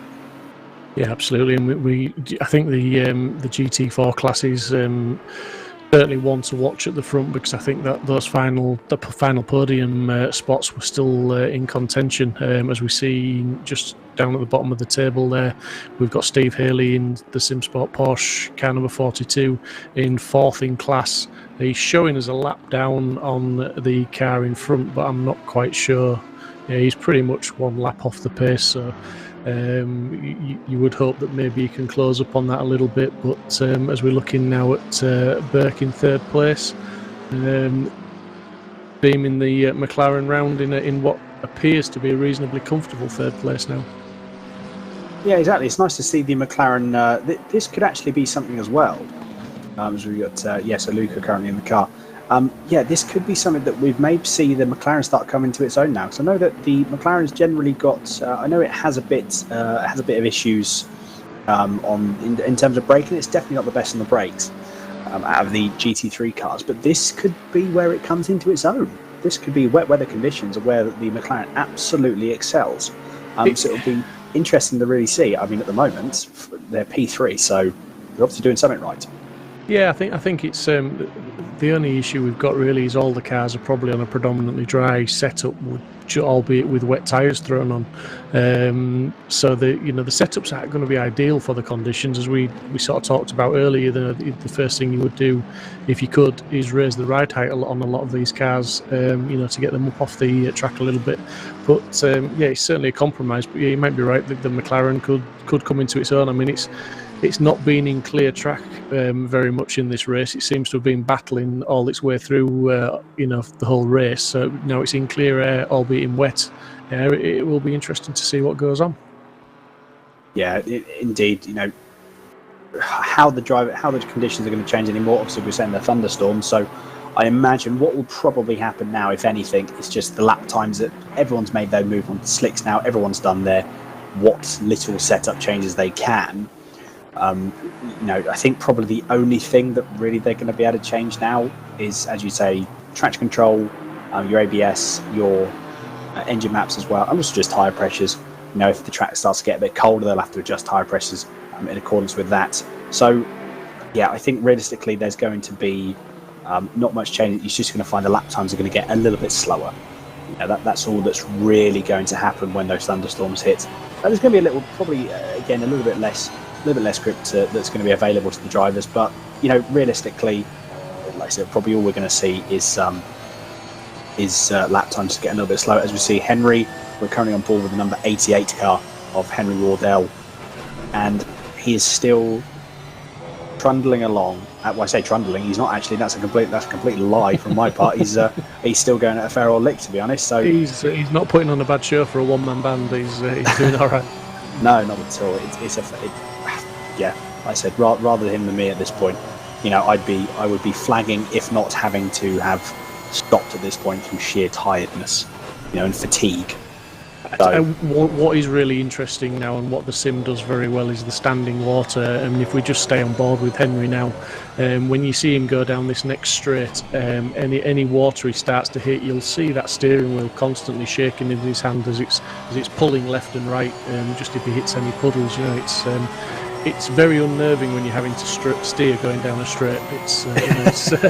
It's not the best, and then breaking into T1 here is a little bit scary now, because this is probably one of the most treacherous corners on the track anyway. But Henry negotiates it very well. Not a problem for him. Yeah, exactly. You can still see, and you can actually see. You'll be able to see this on board now as we're staying on board with Henry. You can still see that there's a dry line. Also, what you're trying to find now, as you can just see on the screen there, turn 3 for Henry, avoiding the curb completely on the inside, a good half a car length further out wide than he would be on a dry track. So this is where you find this, the dry line developing, or the drier line, I should say, developing within these wet conditions. So you can see again, completely missing the apex, just driving around the outside. That's where the grip is. What you're finding now is, and another thing that sims are starting to model really well, and what will happen in real life is you'll have tracks that have been rubbered in, that racing line, when it starts to rain, all of a sudden it becomes incredibly slippy, because all the rubber that's then been burnt on just starts to almost just create a sheen over the track and just provides so little grip, almost like driving on ice, as we see Darren. That's Sean. My apologies. That's Sean currently, the leader in the GT3 class. Just getting past Henry there. So again, probably this one as well. Again, a little bit wider, just not touching the curbs at all. A little bit of running the curb on the outside, which is okay. You can take a few liberties with some curbs here, but yeah, the lines have adjusted. They probably will start adjusting, as we've said, further, and they will start adjusting further. I would just be interested to see how much the added thunderstorms really have an effect on. This is, I think, for people that haven't driven ACC, this is an experience for them. This is a big learning curve for them. Yeah, absolutely. That the cars, I won't say become undrivable, but the concentration levels go to another level now. And if the guys have got to do the last 1 hour and 46 minutes in these conditions, that is like really compounding the 12-hour race. They will be absolutely bushed, whacked, devastated, whatever terminology you can use at the end of this, because 2 hours driving in the wet is hard work for anybody. Yeah, exactly. It doesn't matter what sim, what conditions, or what car, what track. Yeah, driving something, especially in a race with this much talent in at the moment, and how fast everyone's still having to drive. Because that's the only other thing as well. It doesn't matter if it's a wet condition, if it's a wet track, dry track, greasy track. With the amount of drivers and the skill set of these drivers, you can't afford to back out. You can't afford to let off for a second. You have to be doing all of your traffic management while still maintaining good pace, while still learning. It's while still learning changeable conditions. It's this adds another element to you just think it would be. And again, previous sims used to be, oh, it was a wet track. Okay, cool. We know that it's not changing. It's not variable. Off we go. We know what a wet track's like. Yeah, with now sims recreating changeable conditions, it just adds tenfold onto how complicated these last hour and 45 are going to be compared to the first 10 hours. Absolutely, he's on board with Crossman with another one of these fantastic camera angles now, and this is a battle for position. This is battle for 13th place as Crossman is trying to come back up the field after they had a disconnect earlier on while running in the top 3 or 4, I believe.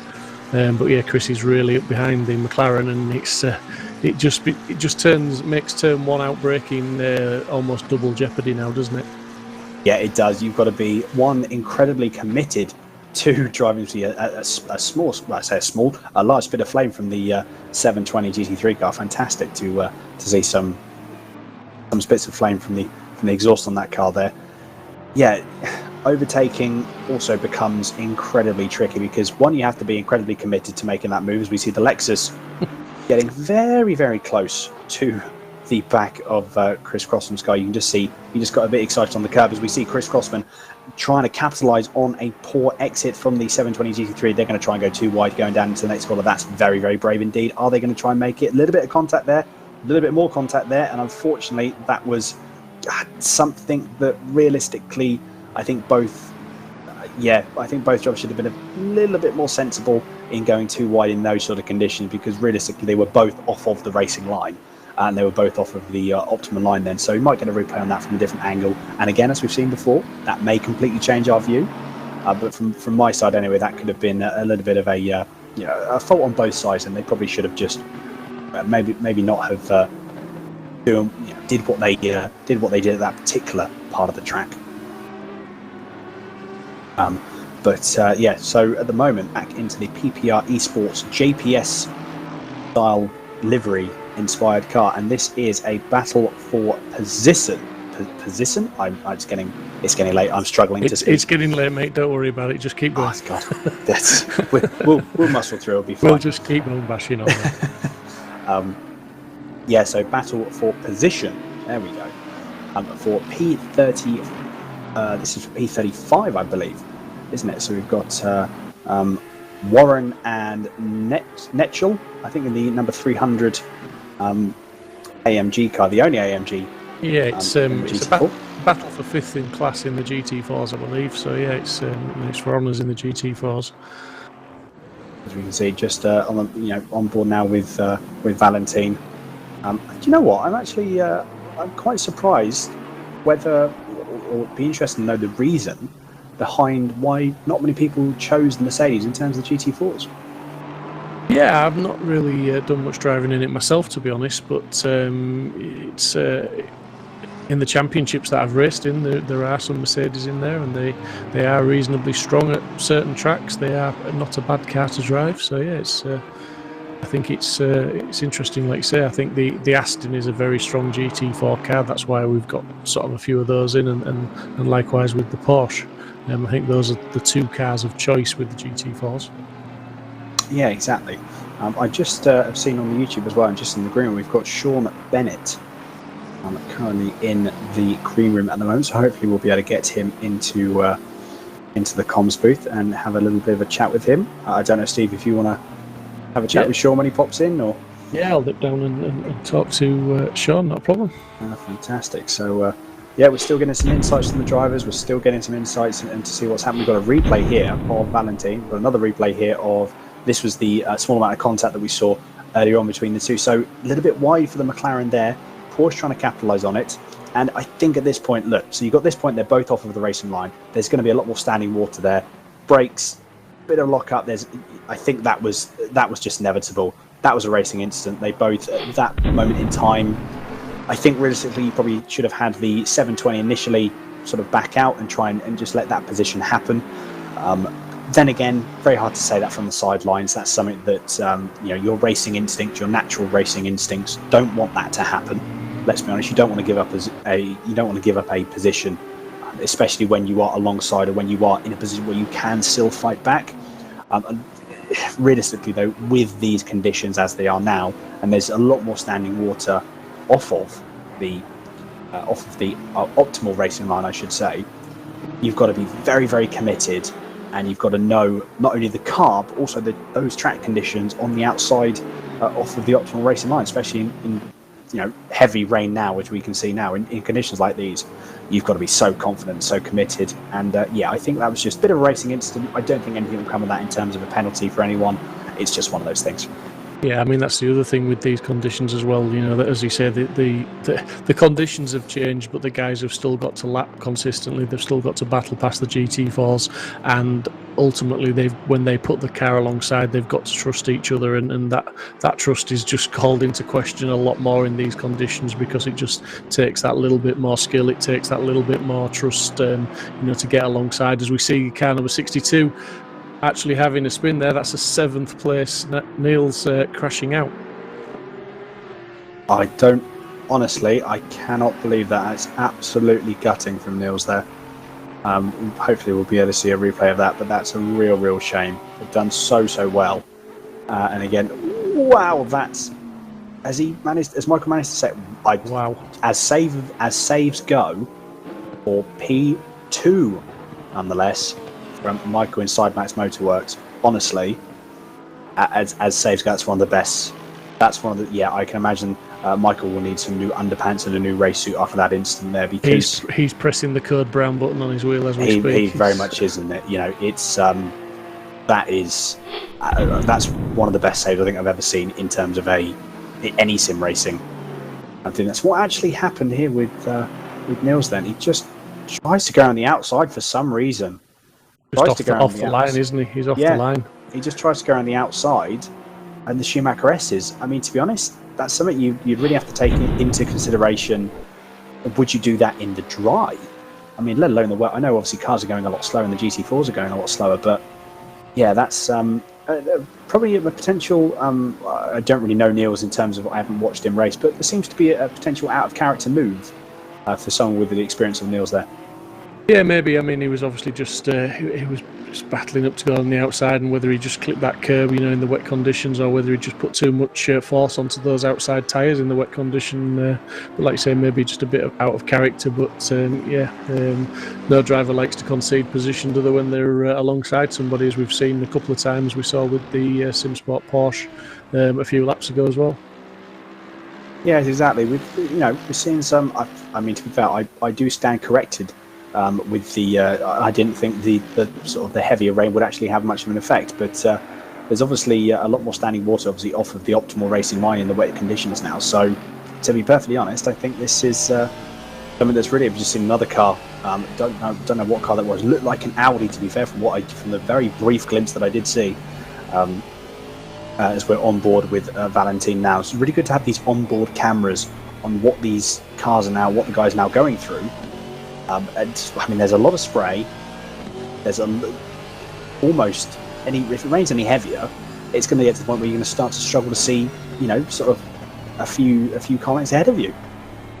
Yeah, absolutely. The visibility comes into question as well, and if it's true that the storm conditions are on the way, then the rain is going to get heavier and the standing water is going to get worse, and it is time to start turning that ECU down a little bit, and the traction control may be up that little bit even higher. But it's definitely time to already to start avoiding those white lines in the curbs. Yeah, exactly. Although Valentine trying to, still getting pretty aggressive over those curbs there, as we're now on board with car number 27, the Jensen Team Rocket RJN McLaren 720S GT3 car. That's a mouthful to say, that is. Currently Luca in third place, doing an absolutely stellar drive. What a recovery from that unfortunate penalty that Mr. Jensen Button suffered very early in his first stint. I mean, what a recovery drive! As recovery drives go, this is definitely up there with within this race. There's still an hour and 36 minutes to go. I think these guys have just got to knuckle down, continue what they're doing, and try and capitalise on any other movements that go their way. They are a lap down, I believe, from P2.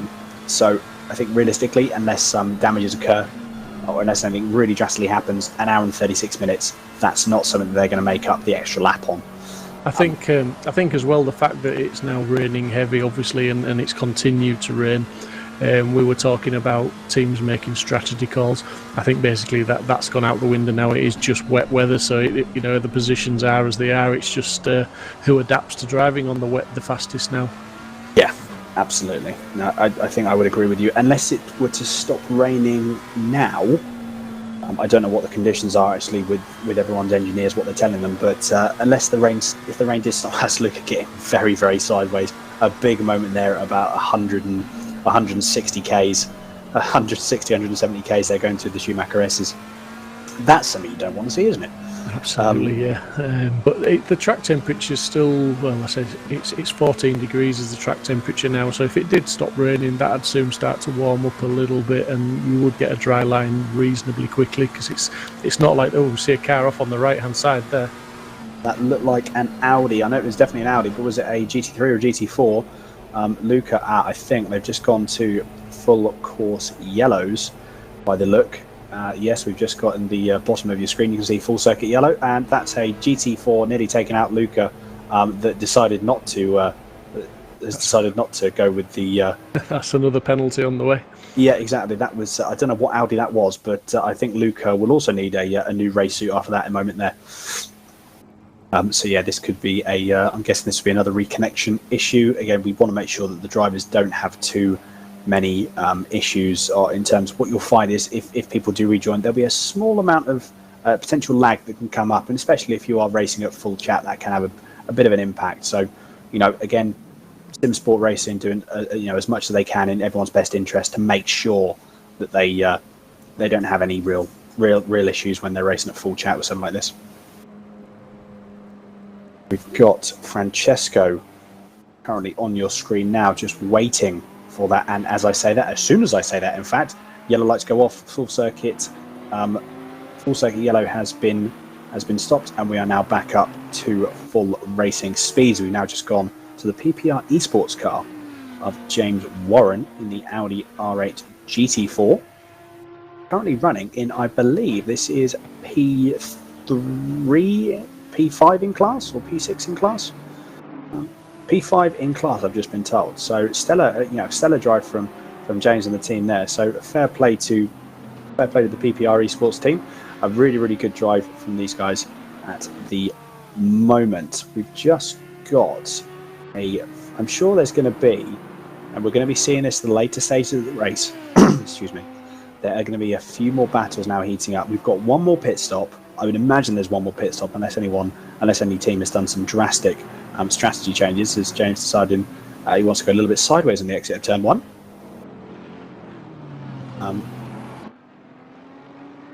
So we've just been told what we're going to do is have a very short break for about 6 minutes to show you a Mind charity video. So do stick around. There'll be a quick 5-6 minute break. So please do stick around, watch this advert, and we will be back for the last hour and a half of the 12 Hours of Nürburgring, hosted by Simsport Racing and supporting the Mind charity.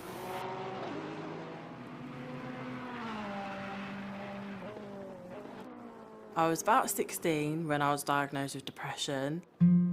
My doctors think that it stemmed from my parents divorcing and struggling with school, really. It all started when my father died when I was at high school. It all started in university during my final year. It all started when I was 16. I came out of a relationship I was in at the time and I started purging and self-harming.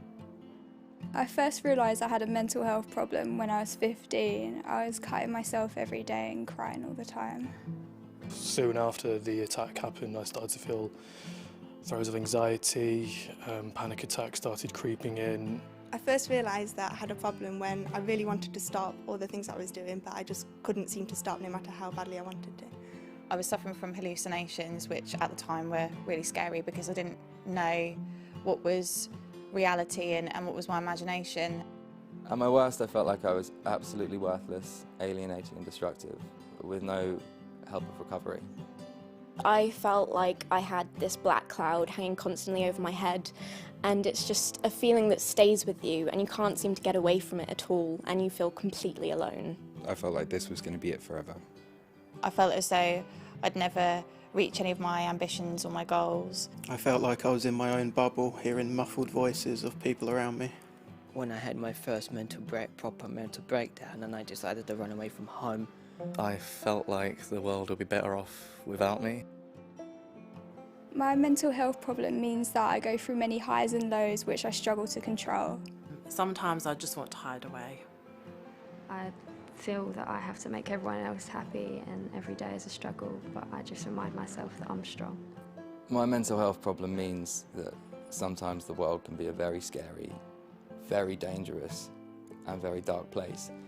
Everyday tasks can become the most mammoth missions that seem like you're never going to be able to do them. My mental health problem means that life is hard. The hardest thing about having a mental health problem is people not realising that there's something wrong with you and that you can be really ill even if you look absolutely fine. I think especially having an eating disorder, people assume that you're going to look a certain way or be a certain size or a shape, or they imagine certain stereotypes that aren't necessarily true. Like the social, and in my case like the cultural stigma associated with it. If I'm having a bad day, no matter how small it is, it feels like the whole world's crashing in on me and things just keep getting worse. Just trying to get the people around me to understand what I'm going through when they haven't gone through something like me is probably the hardest thing. Social situations in particular can be really difficult. I sometimes can't commit to what we'd call sort of normal everyday activities. The word schizo, I think it has a lot of stigma attached to it. I really don't like it. What really reassured me was knowing that there are so many other people out there who've got the same diagnosis as me and that I'm not alone. Having my 2 rescue dogs to look after and to take care of, because I know that they need me around and they're always happy to see me, so no matter how bad my day is or how awful everything seems to be, I know that they need me and they always make me smile. Having such a great network of friends, family and people who are out there who can help. I'd look at how far I've come and everything that I'd gone through and realise that I am still standing.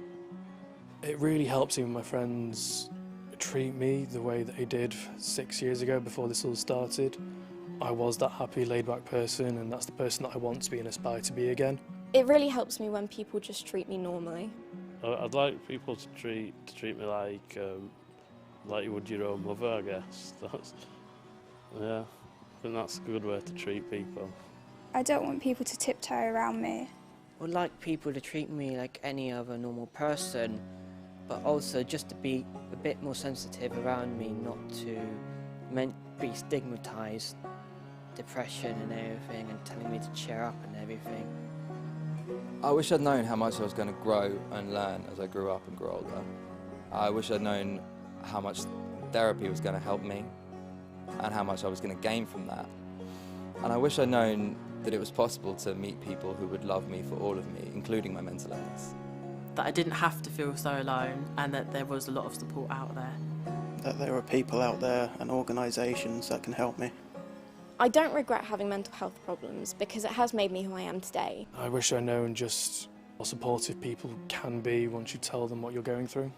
People are accepting. They're not going to walk down the street and cry, "You mental case." They're not going to, They're not going to do anything like that. Everyone's incredibly understanding. And if they're not, them. So the best piece of advice I'd have to give would be just getting over that initial fear of coming out to people about your condition, because once you talk about it, it really does help. The best piece of advice I ever got was to just focus on today, because you can't change what's happened in the past, and there's honestly no real way of predicting what's going to happen in the future. I know it's hard, but be yourself and be brave, and you will recover. Take each day as it comes, and even if that's too much, break it right down to just 5 minutes at a time. I find that really helps. Just ask for help, just make that step and ask anybody, you know, and they will be supportive for you. Everybody has scars. Some people have them in the mind and some people have them on legs like I do. Just basically be yourself. That's simple enough, and what it might be a bit cliche, but I guess it's true. It's okay to be mental, and that most people are, just not in the same way as you, but there are ways to get help. Even if you think that things can't get better, that you've tried so many times and you've fed up and you've had enough of trying, things really can, and you can get better and you can recover. So don't give up on yourself.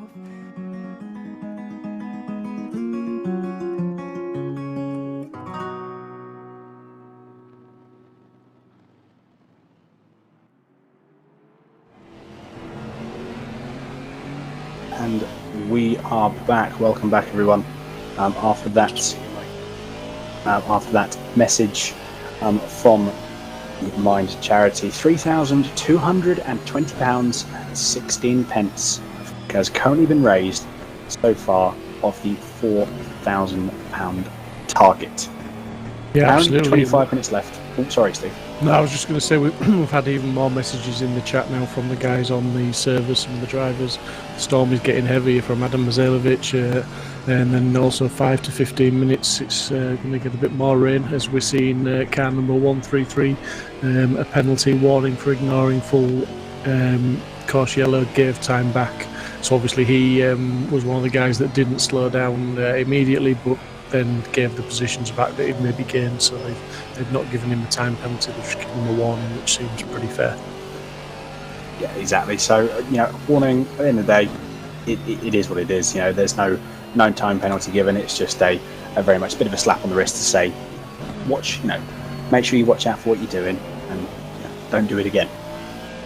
But yeah, given the time back, at the end of the day, it's a benefit of the driver, really. Having to give that time back. You don't gain, you don't lose. You just walk over the warning. That's fair enough, isn't it? Yeah, absolutely. And it's just interesting to see. The conditions, I think, are definitely getting wetter. The visibility, although it's maybe not much worse than it was before we went for the break, it's still pretty bad when they get going down the straight. Now we'll probably really see as the cars are they're rotating very well, as we just saw the Mercedes there. I think it was steering from the rear as he came out of that corner and trying to get the power on, as one of the GT3s just absolutely roars past him. Even in these conditions, the pace difference is pretty terrifying. Yeah, the GT3 cars are just on a different level. They're so fast.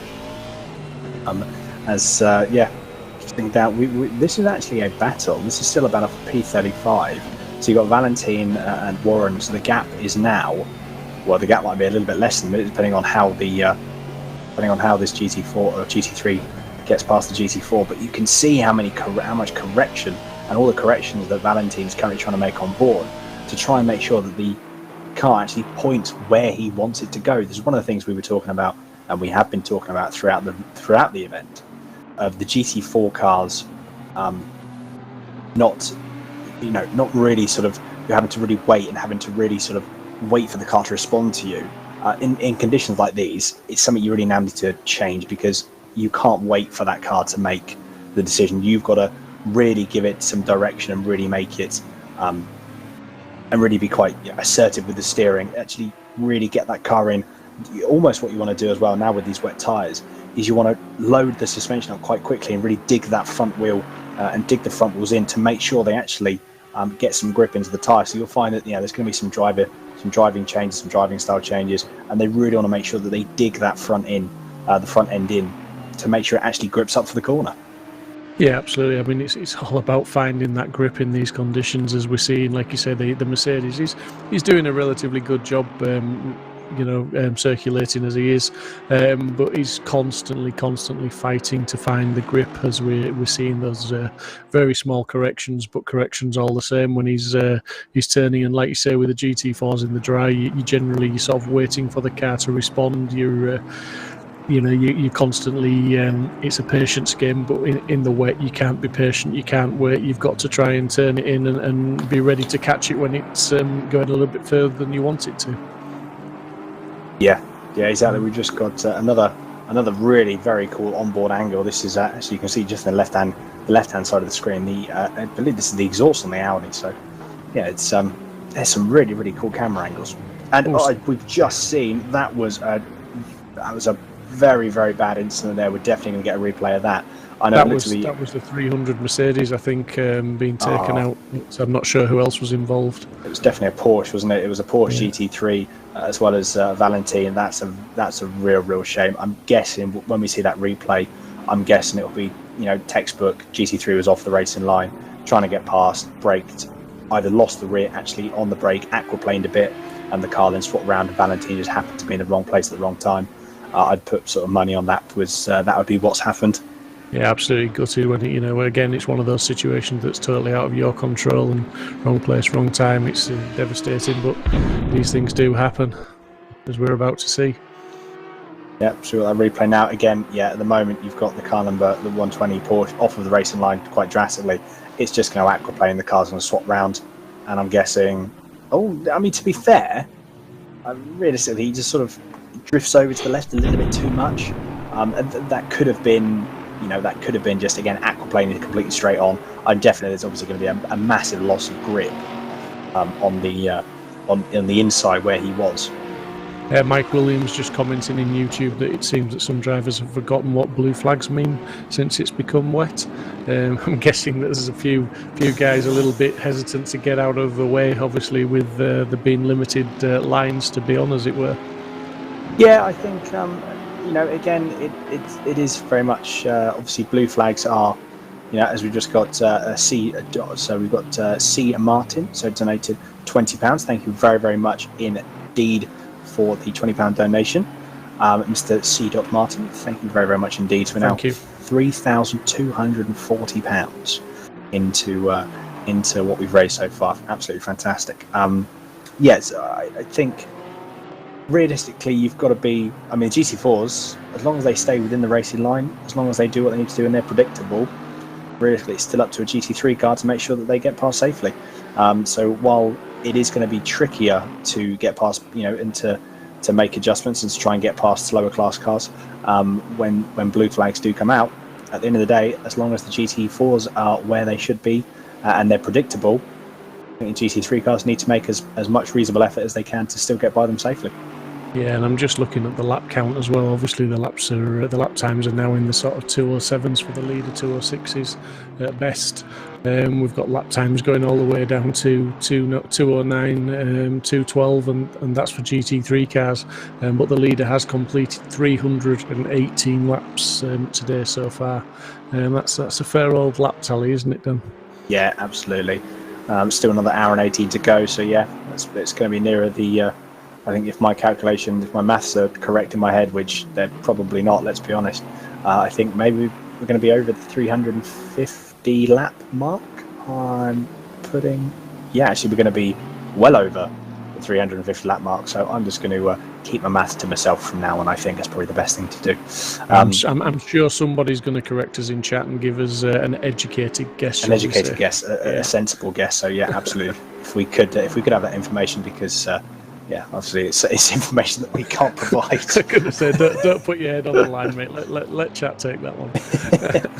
Exactly.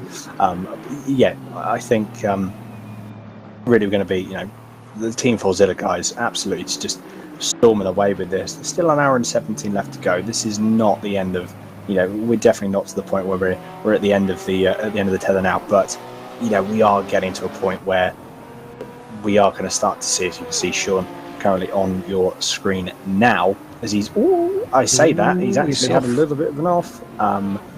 I mean, to be fair, little offs like that, you know, they are okay. There's something they are something that can be managed. They've got some time in hand. As I say, that GT4 car decides to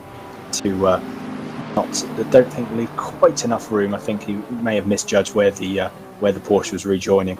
It's a little bit of a couple of tricky corners, a bit of frustrating corners for Sean there, but you know, he'll regain his composure. He's experienced enough. He'll regain his composure quickly, and he'll crack on. So there's going to be no real discernible damage to the car there, and no real discernible damage to Sean's pace, I'm sure. Yeah, we're getting guesses in the chat, or well, I'm saying guesses, educated guesses in the chat from the guys. Fozzie Guy and Andrex UK both say 360 laps.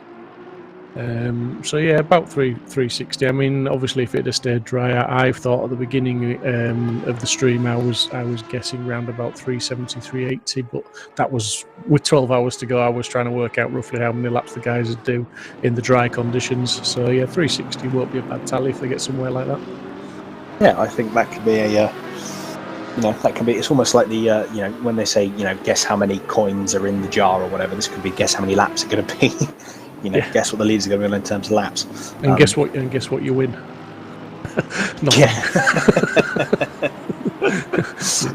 You'll get a shout out on the stream. Yeah, there you go. Which, to be fair, having a shout out is always good. Everyone loves a shout out, don't they? They do, with the number of viewers we've had today. Yeah, exactly. We've certainly had some people watching the various streams. I'm not sure where we're at now. Obviously, we're fast approaching midnight in the UK, with still an hour to go. So yeah, it's going to be a late one for us tonight, buddy. Yeah, exactly. This is so we may get someone else. We're trying to see if we can get someone else to maybe pop in the chat as well, that we can have a chat with.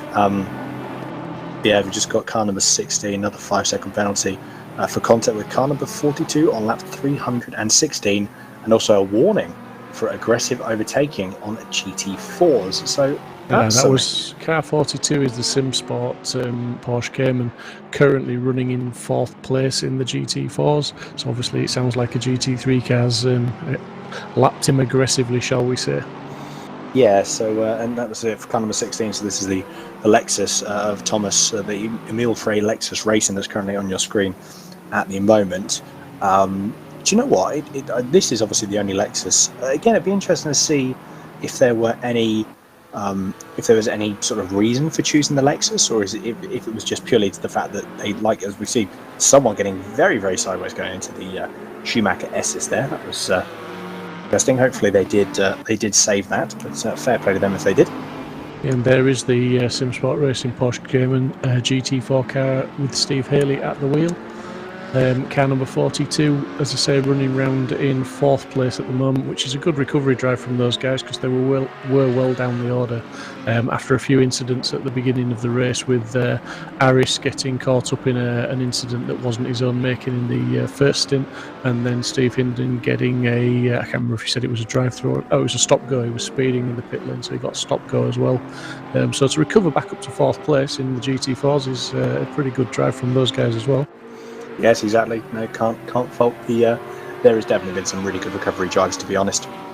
Some really good recovery drives, as we've got just going slightly wide, making way for a couple of the GT3 cars coming through. Although I think we are just he's just backing out a little bit there, and I think to be fair, GT3 cars being quite sensible at this point. Yeah, there's no point taking that many risks. As we've just been told, just got over 130 people watching the stream on all of the streaming platforms. So it's midnight nearly in the UK. Near as makes no difference. And we've still got 130 people watching.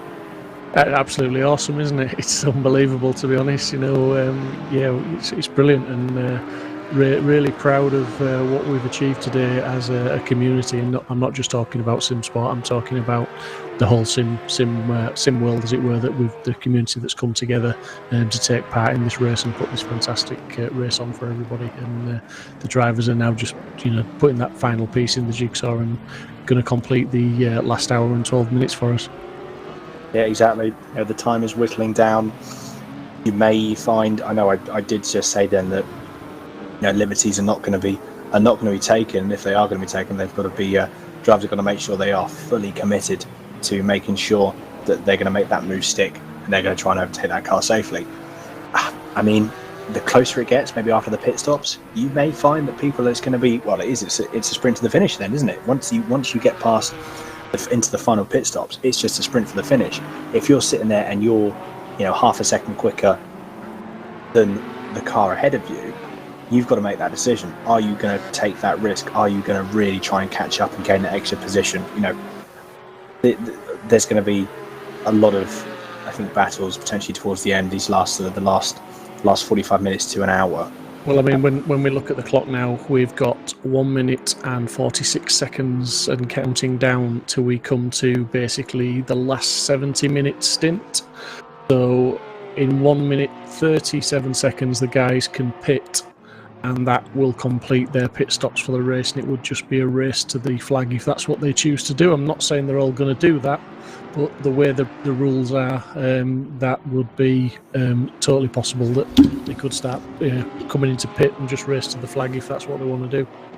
Yeah, exactly. I think majority of people are definitely going to do that. They can do one more pit stop, chuck as much fuel in as they need, no more, no less, and then it's just then becomes. It's almost, isn't it? It's almost one way to look at it as well.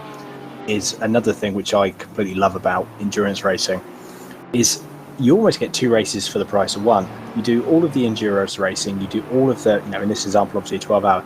You have 12 hours or 11 hours worth of really, really conservative, looking at the bigger picture, looking at the what you need to do 2 hours ahead, what you need to do 3 hours ahead, and so on and so forth. All of a sudden, when you hit that 1 hour mark, it becomes a sprint race. Absolutely. It just completely changes. Not saying it does all the time, of course not, but as we just see the 2 Coach Dave Academy cars there, it's quite nice to see them both out on track in the same position, on the same part of the track. So that's nice to see them. It's like, I think we touched on it very early in the stream, that it's almost like there's a qualifying session for the start of the race, and then the first 11 hours becomes a qualifying session for who can get to that final pit stop first, and then race to the flag, as it were. Just getting a mention from in chat from Jürgen Rossen, a great race and production, guys. Cheers from Copenhagen. Go car 411. Car 411 is indeed the Aston Martin GT4 of MSB Racing. And as we mention it, there he is on screen. And also car number 32 has a penalty of 5 seconds for contact with car 42 on lap 318. So car 42 in the wars again, then he's someone's contacted with him again. I'll look to that. Yeah, car number 42 not having the best of luck at this rate. He's getting sort of battered about all over the place. Hopefully hopefully they can try and make sure they have and stay out of, trying to get collected in any more instances, and trying to stay out of trouble as best they can for the remainder of the race. But yeah, in some scenarios, it's just something that isn't really, if it's not your doing, you can't do much about it. So, as we see the car number 411, so yes, we're getting a little bit. I don't know if he got nudged and helped by the Bentley there. That could have been a little bit of a love tap. Yeah, I think he drifted out a little bit wide there, didn't he? And in these conditions, obviously, off track is not a good place to be. It can take a little bit of getting back onto the track sometimes. Yeah, I think it's one of those things. If something like that happens, you just got to let the car do its thing, and then just try and collect it when you're in a position where you're sort of just about in control. And as we've got currently on your screen now, we've got the Sidemax Motorworks car driven currently by Michael. I do again apologise. I'm not going to try and pronounce that last name because I don't want to butcher that.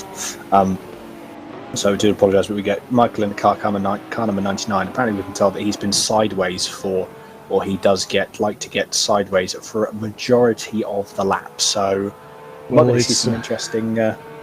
Running in second place, I think I'd be driving maybe a little bit more conservatively. But it's in the team name, I suppose, Sidemax. But I think I'd just try and drive a bit more conservatively if that's the case, and just bring it home, because almost 11 hours down and 1 hour to go. It's all to lose now, and potentially nothing more to gain, because I think P1, barring mistakes, they've just got an hour to go, just drive it home, steady away, and keep that position like they've done for the majority of this race, to be fair. Yeah, exactly. Like I said, I say in the top 3, yeah, they can't really take any liberties. They shouldn't take any liberties, if I'm being honest. It's one of those things where they should be. Is we just got a replay of. This is car number 38 on the Aston Martin GT4 cars. Sorry, apologies, car number 411. Going through the Schumacher S's now, and nothing going through Schumacher S's. Could be, I think we've just been told it's going to be outbreak and us going into. Oh yes, there we go. That's definitely an outbreak. So that was the one thing you'll find with the GT4 cars is occasionally you see this happen. You just see a car for no real discernible reason just fly off into the off track. Well, I was just going to say, sorry to interrupt, but with the GT4s, one thing we've not mentioned is that they do struggle sometimes to keep heat in the tyres and the brakes, and obviously these cars have been set up, we presume, predominantly for the dry settings, so obviously they're going to be running a lot cooler now, with the brake ducts possibly set for the dry conditions, so the brakes are going to be getting extra cooling, I would imagine, at this point. As we see a Ferrari, I think it was, parked at the side of the track there, so the GT4s may well be struggling with brake performance. Yeah, it's very true. To be honest, it's something that I didn't, I really didn't think of. Set up, as you say, set up for dry conditions, and obviously we're definitely not in dry conditions anymore. So I think the point I was going to say, which could be, a join of the two really, is what you find as well. And we found it in testing, is the ABS. You'll find that occasionally the ABS will come on. You don't look as if you brake, you have braked too much later than you normally would, and once the ABS comes on, it's so intrusive in the GT4 car, much more intrusive, again, as it's road car based, as opposed to a GT3 and the GT3 ABS system. Because it's so much more intrusive, you'll find that if you touch into the ABS, brakes just stop working for a sizable amount of time until you can really jump off the brakes and then get back on them. So, it could be a combination of the two, the fact that they haven't got any heat into the tyres, and also because they've haven't got heat into the tyres or the brakes, the ABS is maybe trying to kick in a little bit more. Who knows? Yeah, as you see, Guest battling for position there, I think it is, with Barrier. And we'll just go to a replay now on the Ferrari. I think we saw Stricken at the side of the track. We're going to just see why he was. That's the number 33. 33 car there. I think we're going to be... there he goes. Yeah, he's just lost the back end there. And that's a Scuderia Simigalia. Car 33, obviously nobody else involved in that. Very unfortunate. Yeah, it's just one of those things, we've mentioned it before, it's only going to get worse, the fatigue of the drivers, let's be honest. We're back on board. We've seen this car battling quite a bit during the race, the Pulse Simsport car, as we move away.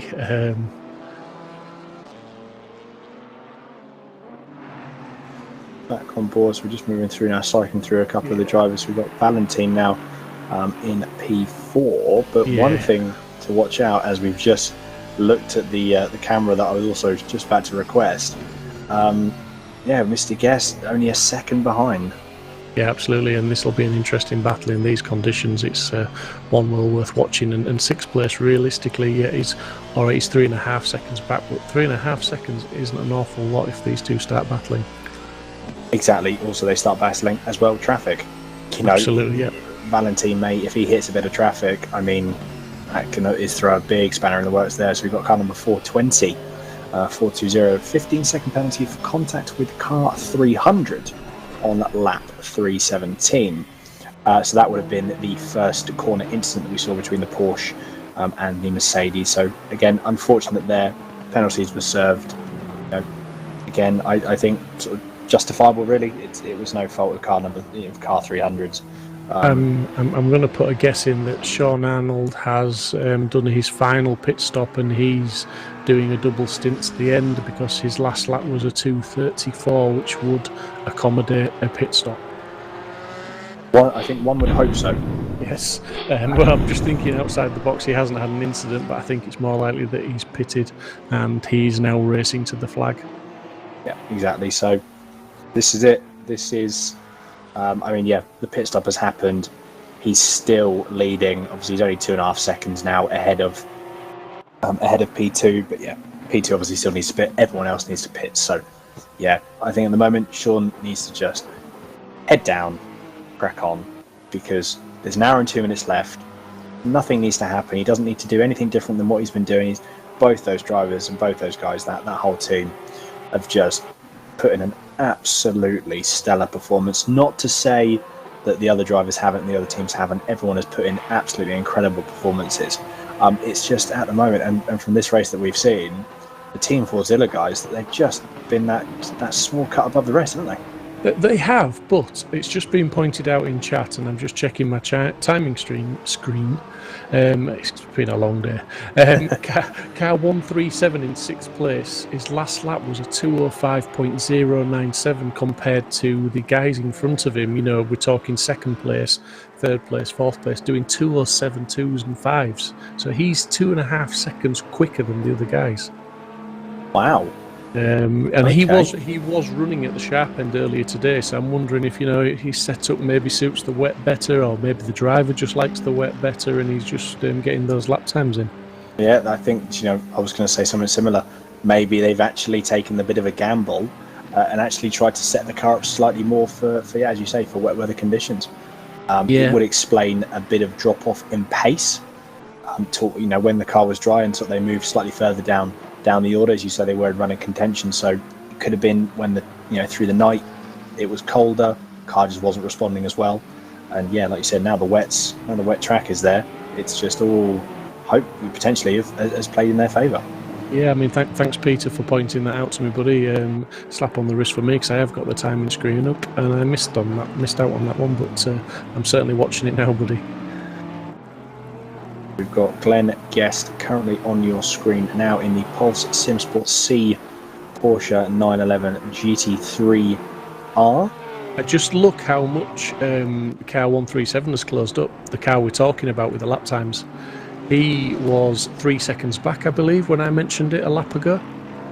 He's now just under a second. Wow. Yeah, so that is that 2.5 seconds he's made in one lap on those guys in front. That's very, very impressive. We'd be interested to see if that pace is maintained. Obviously, you know, you could have potential. You could potential traffic that could have been a discernible factor in that. Although, as you say, he's already taken another 0.2 out there. Yeah. I mean, I don't think it was. I think if it was traffic, it would be a case of the guys in front of had lapped slower, as it were. He was just much faster than most other people on the field. But I say most other people because the other man that's lapping in the 2:05s is John Munro. In 17th, he's just in a 2:05. So, you know, there's a couple of cars out there that are liking these conditions, a couple of drivers that are suited to the wet, shall we say, or they've managed to adapt better than the other drivers. Yeah, that's one good thing. You know, if you can get to a position where you can adapt quickly, then, you know, I think changeable conditions like these will pay, you know, dividends to you, and they will be a massive benefit to you. Yeah, and Munro, just to bring it up, has just taken P16 off Upton as well. So they've climbed up another place up to P16. So a phenomenal drive from those guys. Yeah, absolutely. Unfortunately, though, I'm just looking, and I think, well, I mean, to be fair, the gap's only, looking at the timing screen, you can see on the left-hand side, gap's 20.6 seconds to P15. So if what the timing screen on the left is correct, then I wonder these next 58 minutes, there could be another position in it. It could be. I mean, I'm guessing, and I could be totally wrong here because I've not been watching Munro in the last 10-15 minutes or so. I'm guessing he's got a pit stop to make. As we are now entering the final hour. Thanks for that, Mike. Entering the final hour of the Simsport Racing charity race for Mind. Please make this last hour count if we can. If you haven't donated yet, please do so if you can.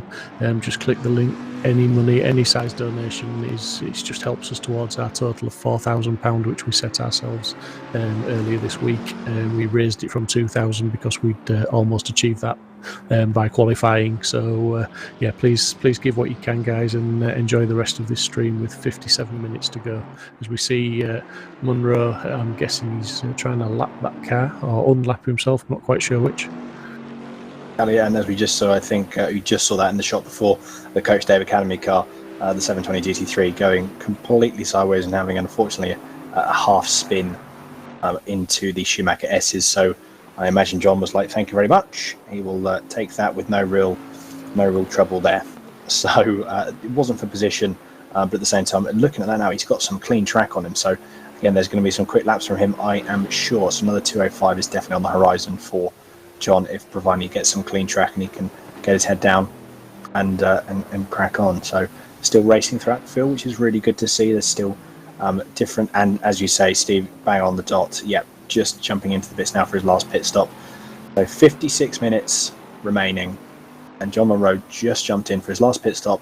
Is he going to stay in the car, or he might, to be fair, he might be doing a double. He might chuck Ross in the car to finish off the race.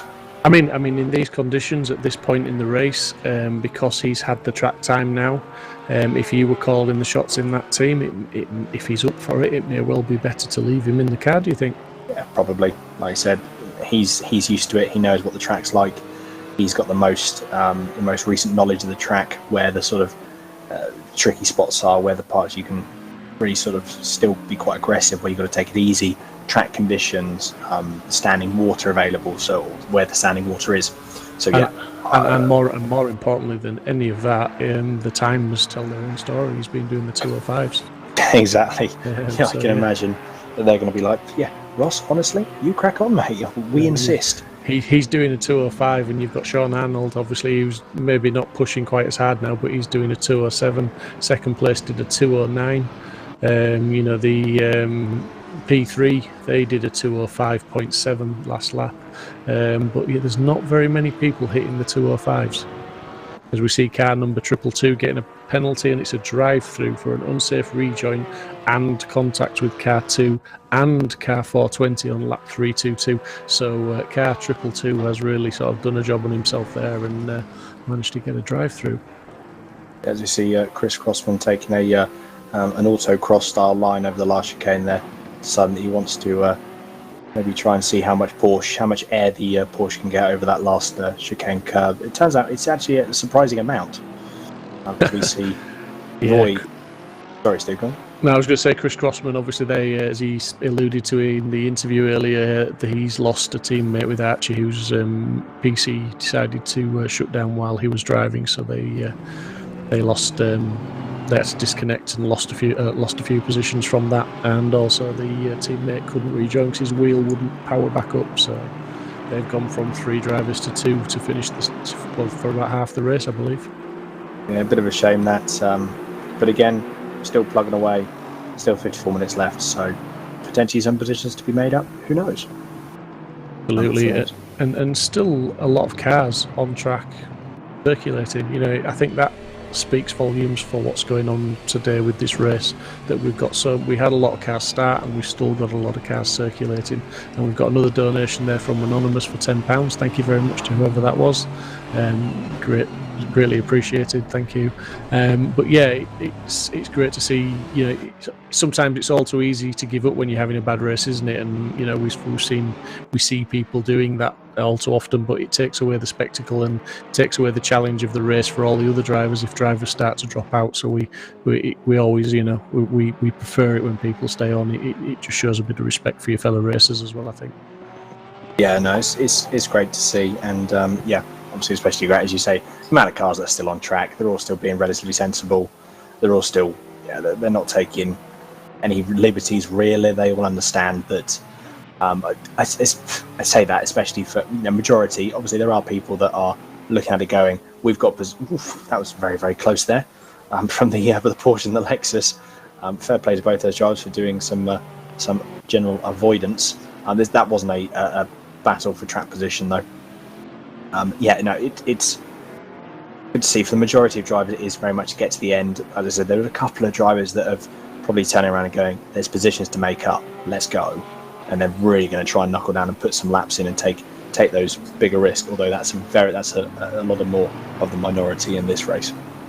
Yeah, absolutely. And again, I'm just looking at the times, and with Luca Burke, they've obviously pitted because I hope they've pitted anyway, because they did a 3:03 in 3rd place on the last lap. The lap times we're seeing now, there's again, they're all 2:07s, 2:08s, so there's there's a couple of 206s, but there's nobody doing 205s anymore, so not quite sure whether the conditions have got a bit wetter, as we're still seeing. Obviously, the rain's still coming down very hard. Yep, there's going to be no signs that it's letting up. This is going to be the remainder of the. This is going to be the remainder of the race now. So it is just who can maintain strategies better, who can maintain the wet conditions better, who can just capitalise, and who can be the king of Nürburgring in the wet. Stephen, who's been in a couple of times and given us a couple of interviews, reference RIP 101. He said this weather has made the RIP 101 even more RIP. Oh dear, that's one way to look at it, I suppose, isn't it? It is, mate. Yeah, I mean, it's just, as we see the lead GT4 car presumably making its last pit stop to bring it home now for the last 51.5 minutes. And back on board, well, back with Luca Burkham. I'm falling into your trap now, buddy. Back on board. It's contagious, that is. Absolutely, mate. That phrase is contagious. But it's just watching the cars there. Obviously, these guys are still driving on the edge, but in these conditions, don't they just look a little bit more sedate?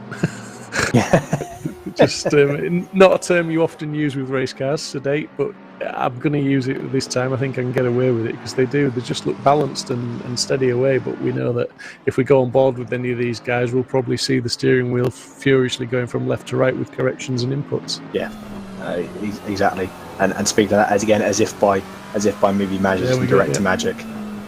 I'm sure he does it to try and prove us wrong, you know. Try and catch him out, don't we? Absolutely. You can just see there, let's say Luca just making some small corrections.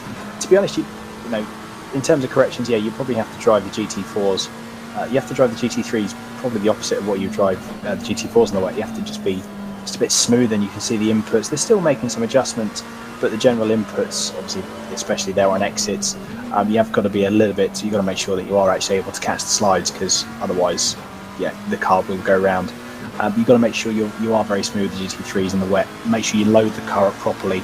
Load the car up gradually when you need to, so make sure the suspension doesn't really sort of like almost jerk down and compress. Otherwise, yeah, you're just either going to have plough on understeer, or if you get too heavy right-footed, still have a massive amount of oversteer if you aren't careful. But what that the onboard shot showed there, going through the NGK chicane, you know, normally in a GT3 car, you're taking that pretty much flat in third gear. You get it lined up, you straight line it as much as you can, third gear flat out. He was very steady in second gear through that. You know, there's a massive speed differential now where they've had to knock so much pace off. And this is one of the cars that's in the GT3 class. He's still lapping he's setting the pace in the GT3 class. So it's just going to show how tricky these conditions are. As we can see, the car is grabbing and biting at that water on the track, and he's, albeit having to make fine corrections and putting on a fantastic show, driving standards wise, you know, ability wise, he's just having to make adjustments and corrections all the time. Yeah, no, exactly. It's having them on board footage like this, especially in these sort of conditions, is really good to see. Again, it's nice having that different perspective. You know, the different perspective. We normally see the cars. You know, I mean, Schumacher S's looks just deadly. To be honest, it's one of those things. I can imagine the drivers are dreading going through that corner every single time they get there, because they have to try and deal with what you just saw with Luca there, and the car swapping about ends and trying to make sure, well, basically trying everything it can in its power to put the driver into a wall. Yeah, and you could just see there when he's turning it to the right there how much he had to sort of turn and wait for the car to bite. Like you said earlier, trying to get the front end to dig in and turn. It almost seemed like he just had to wait an eternity, as we're seeing now dropping right down the gears into second gear there and just trying to avoid those curbs as much as possible. So yeah, these conditions are very difficult at the moment. Yeah, very much so. What they're trying to probably do as well is they're trying to get down the gears and trying to get into the lower gears, because they're probably wanting to try and get that car to turn in a little bit more.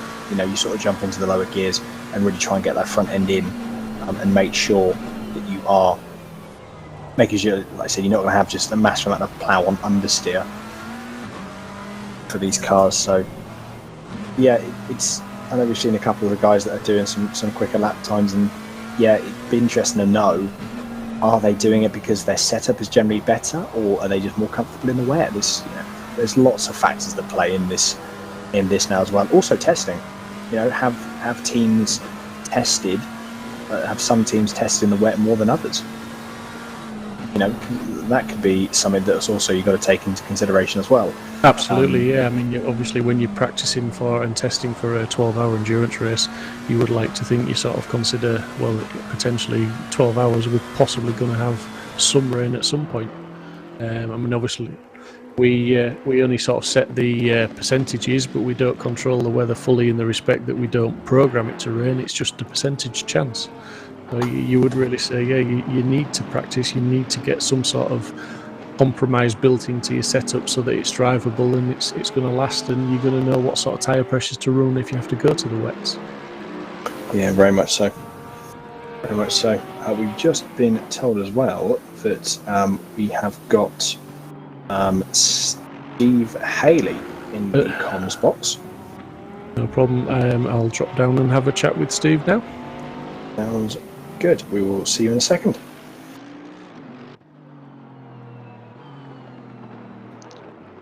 Good evening, Mr. Haley again. Hello there. How are you doing, buddy? How's everything going? Wet. Enjoyable wet? Oh, fantastic. Fantastic. We've done the whole almost 12 hours dying for some rain when we got it. Loved it. Absolutely loved it. In fact, I wanted to finish off, but obviously we had to put Steve in the car for the last stint. You were enjoying it that much, eh? Yes. Has it aided your race? Has it gained you a position at all, or any time? We was making time. Was lapping pretty quick. Unfortunately, we had some GT3 cars decide to spin us around a bit. So we lost whatever we made up, but it was just enjoyable. It was nice to actually overtake some GT3 cars as well on the corners. Yeah, great. Solid fourth position in class so far. So we wanted third. I think maybe we could have had it really if we'd have had a little bit more luck, but we're happy with that. Yeah, absolutely. I mean, considering how your race started with the incident and the stop-go penalty as well, I think it's a good, solid recovery drive from the whole team. You all done really well and should be very proud of yourselves to bring that car home in a solid fourth place. We did see quite a few cars receiving penalties for contact with car 42. So yeah, we were aware that you were in the wars a little bit. Yeah. Was it the scenario of the GT3s just trying to push their way through a little bit? I think the GT3s in the rain they looked to handle a lot worse than the GT4s. The GT4s were quite okay, to be fair, but you could see, on the fast corners, the GT3s looked a little bit wayward, and unfortunately, I think the closing speeds and the fact that they couldn't slow down enough in time was the reason why they clattered us a little bit. But it is what it is. If they wanted to drive my car, they could have just joined the team. It would have been fine. Absolutely, mate. I mean, obviously it's been a fantastic event. We've mentioned it many times already today. It's been brilliant. But if you could sum it up in just a few sentences, how would you do that, mate? What's your final thoughts? Obviously, you've done your last stint now, and what do you take away from it, and how do you sum it up? Let's just say let's start another 12 hours straight after this one. I think you're on your own, mate. No, it's pure class, absolute pure class. There has been some great racing, for sure, and it's an experience to do multi-class like we said previously. But some of the drivers we've got are absolutely fantastic. And hopefully I'll look forward to racing with them again in some future events. Maybe not ours, but we'll see what happens. Yeah, absolutely. I think we've set our stall out to show that we've put on a good event here, and with the quality of the drivers on the on the track. You know, I know as admin we were a little bit worried at one point about how the GT4s and GT3s would interact together on track, but I think, you know, in fairness, we mentioned it before, I think there's been a lot of respect shown, and it's not been too bad. There has been incidents, there's been penalties, but generally it's all been pretty good, and everyone's given each other enough room where possible, and there's been a few sort of mistakes, shall we say, here and there, but pretty much it's gone to plan, hasn't it, Steve? I think it has. I think the only reason we've kind of had any kind of incidents is obviously the closing speed's quite massive. The GT3s have a much better under braking, and I think sometimes, you know, when you're in a GT4 car, you are actually trying to concentrate on where you're going, and I think when you realise that there's a GT3 car coming down on you pretty quick, you can get flustered a little bit sometimes, and it's really difficult to sometimes understand or try to second guess which way they're going to go. Obviously, you'll get the drivers, they're quite experienced drivers, who will nip up the inside, and perhaps some less experienced drivers will see that and they'll try and follow. But it sometimes can go a bit awry. But I think all in all, some of the incidents that I've seen, most people have waited, and for the other driver to retake the position. So, anyway, all in all, it's been fairly good. I mean, I'm sure our stewards have had plenty to do, but that's what they're there for at the end of the day, and to keep some drivers in check.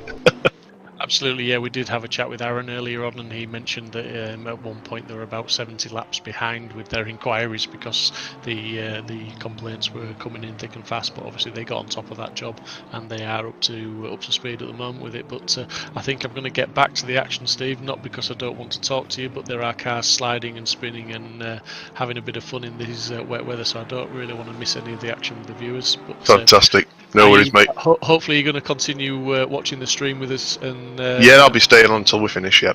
Good, mate. I'll have a chat with you hopefully when we've all finished off air, as it were. Awesome. No worries. All right, Steve. Thanks, mate, and well done. Great Cheers, drive. mate. Thanks.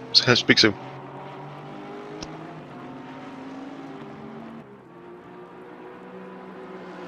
Well, lots of action still happening out on track, isn't there? Lots of action still happening out on track at the moment. There's cars, but I imagine you're going to have now a fair few, a lot more adjustments, a lot more track state condition changes. I mean, the Schumacher race is probably now, I would imagine, as it's one of the fastest corners out on track as well. That's probably going to be the most dangerous part of the track, I would imagine. Realistically. Yeah, absolutely, mate. I mean, just watching the cars there while I was interviewing Steve, I did see some of the replays coming up, but I carried on with the interview because it was becoming a bit of the norm, shall we say, that the cars were just sort of skating their way around and fighting for control. A few incidents, and it is getting pretty treacherous out there, and I think this last 39 minutes now, it can't come to the end quick enough for some of these guys, I don't think. No, exactly, especially for a battle like this. I can imagine Valentin is praying for the end of the race to, for the Czech flag to drop now, let alone in 39 minutes. Yeah, absolutely. When you've got, after 11 hours and 20 minutes of racing, you've got somebody who's 3/10 behind you and pushing, and that looks a bit tight into turn one. Yeah, that was never going to work. No, to be honest, I think that what Christopher should probably do in terms of unless he wants to serve a sizable penalty, is to basically let that position back, position back, and not otherwise. There's definitely going to be a time penalty for that. So, yeah, and just to mention John Munro, just saw him having a little bit of an issue with in the replays earlier, but his last lap was a 2:03. 2:03.5 to be precise, so he was approximately 2 seconds faster than anybody else on the track on the last lap. Wow. And that's some pace, but I suppose the Scottish are used to the rain, aren't they? It's very much they really deal with anything else. So I mean, experience is definitely going to be there for John there. So this is his specialty, isn't it? Absolutely, mate. And you can tell we're getting tired because the jokes are really bad now. I know they are. They're really bad. Even Mike's not laughing anymore, our producer. So it's I think that's how bad they are.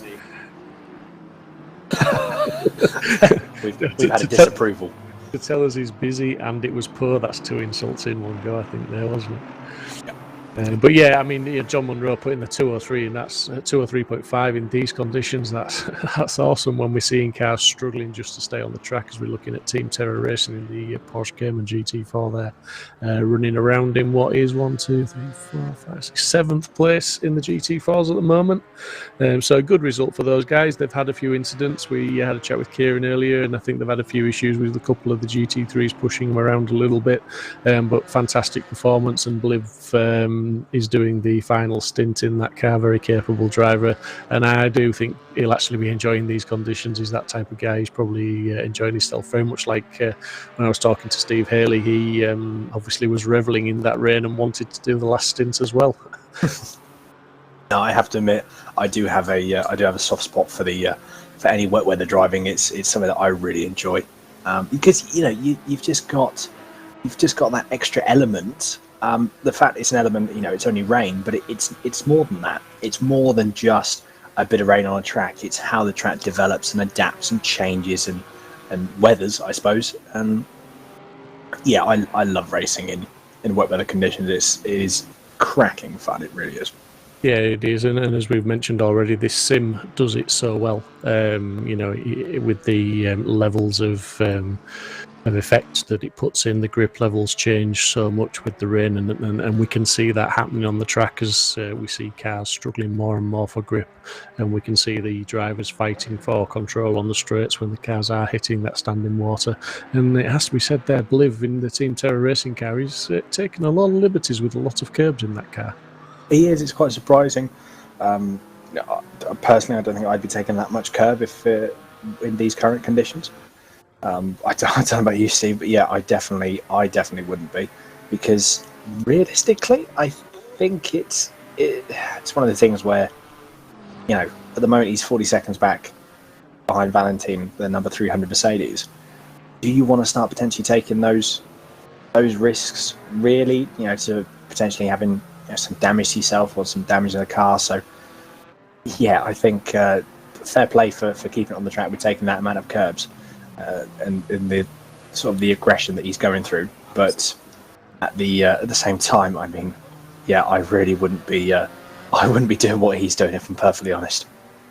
He's living life on the edge, and if he can get away with it, then credit to him. So as I say, I mean, I wouldn't either, to be honest. I'd be looking for the safest way home at this point, and the safest way home is not on those curbs. But he's doing a great job, and he's going to bring it home in a credible position at the end of this race.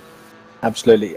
We've just been informed as well. We've got Alex Setcher back in the comms box, so I think we'll go have a chat with him. If you don't mind, Steve, I'll have a chat with him. Yeah, absolutely, mate. Brilliant. Right, I'll just pop into the commentary box. Give me 2 seconds, everyone, and I will be back.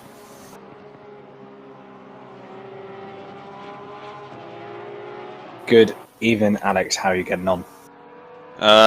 We are getting on pretty well. Yeah. Good. What's been occurring since we last spoke?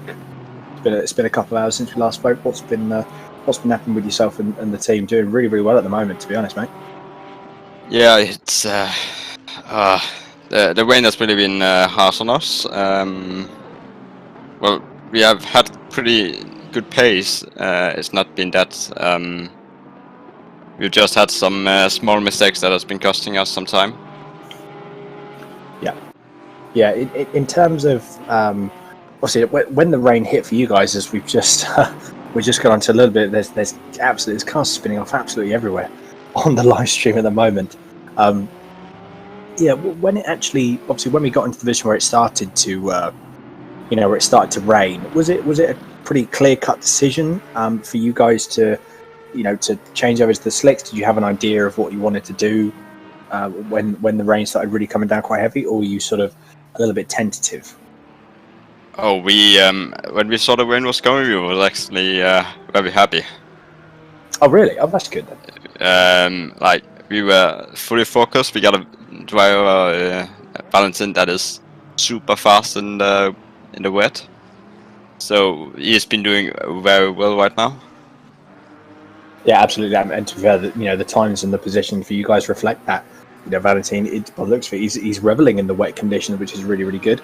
It's always nice having a driver in the lineup and in your arsenal that that can really put in some laps, especially in changeable conditions like these. So yeah, having a driver like that is very beneficial to a team, especially in an endurance race like this. 100%. Exactly. It's fantastic. So I think by the sounds of that, so every time I've spoken to you, there's still been some really positive energy. It's been really, really good to see. And I think as well, one thing that we probably need to start asking people that come in for an interview is what about the fatigue that you guys have been? Have you guys suffered from quite a lot of fatigue? You sort of, I can imagine you're helping each other along, trying to sort of, G each other up to get past, get through these last 40 minutes. What has it been for you guys in terms of any fatigue or tiredness setting in? I can say that my arms are dead, my legs are dead.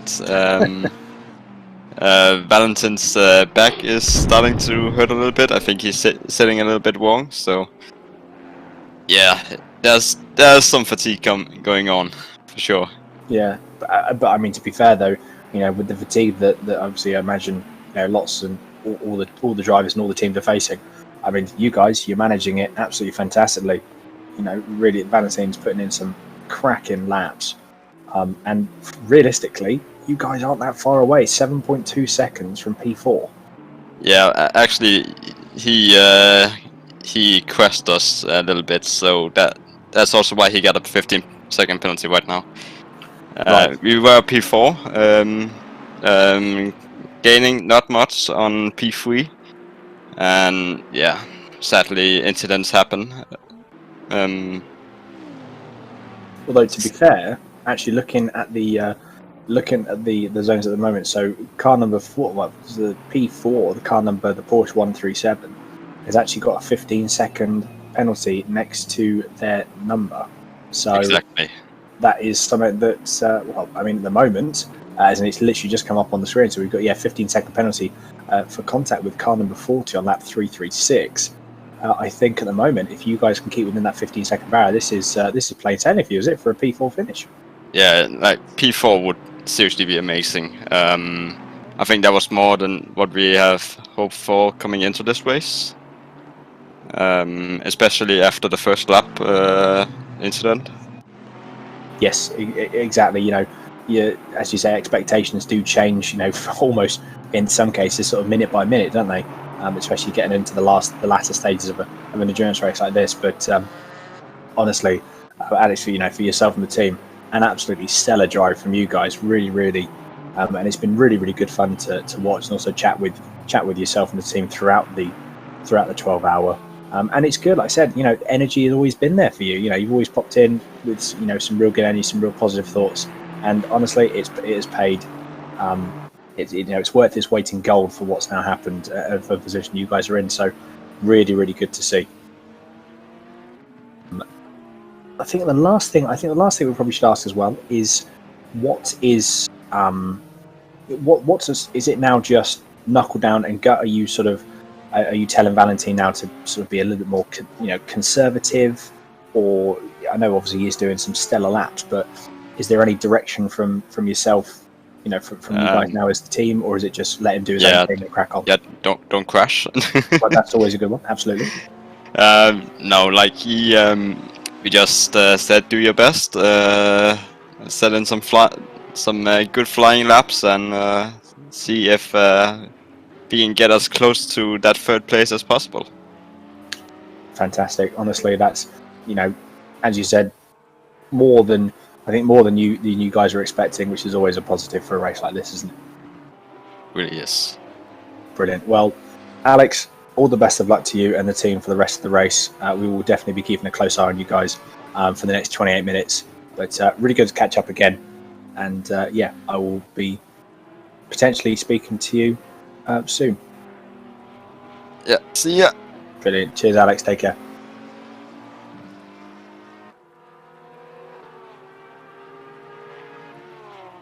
Oh, and there we are. That was Alex back for the from car number 40, currently driven by Valentine. As we've got number 62 again, the G2 sports car going through. That looks like the Dunlop hairpin. Not too sure what happened here. It's coming up to the Schumacher S's. I'm guessing this is going to be a spin. And car's already a bit of grass. Yeah. It's too much AstroTurf on the inside now. Unfortunately, he's hooked it into the wall. Hopefully not too much damage, and he can carry on to the end, all being well. Yeah, hopefully. So I think could be just a little bit of aero damage. I think at the moment for Niels, P7, 6.5 seconds behind P6. Is this something that's really going to be a massive problem in terms of if he loses a couple of Ks on the straights? Probably not. 26 minutes left. It's not really going to make that much difference, is it? Absolutely not. No. With the 26 minutes left, it's just a case of bringing it home now. And I think because the conditions are what they are, the majority of the drivers will be in the bring it home mode rather than the maximum attack mode that we thought there might be in this last hour. I mean, these conditions just don't inspire you to attack. You just need to get the car home in one piece with as little damage as possible, because indeed, while you were on that interview there, I was watching, and there was quite a few guys, including the guy in the second car in this. To get another £10 donated from Anonymous, thank you very much. Yeah, the Simsport Racing number 2 Audi, Dave Hedges, I think, is in that car. He had a spin, totally sort of unprovoked, nobody else involved, just a slide. So we're seeing some pretty talented drivers just making a few mistakes, and obviously Neil's just had that incident a couple of corners ago. Yeah, like I said, I absolutely. I think my, very much my predictions were wrong. I think people are just very much playing the conservative route now.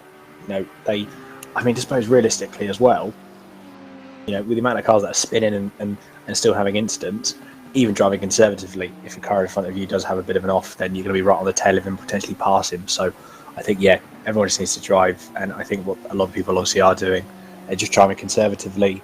They are driving to a point where they're just, taking it nice and easy, and making sure they all try and get to, the end. We've actually just in the commentator chat that we're looking at, we've had so Jack McIntyre. He was the chap who is in the number, I've completely forgotten the number. So the number 27 McLaren 720 GT3, currently at the moment driven by Luca.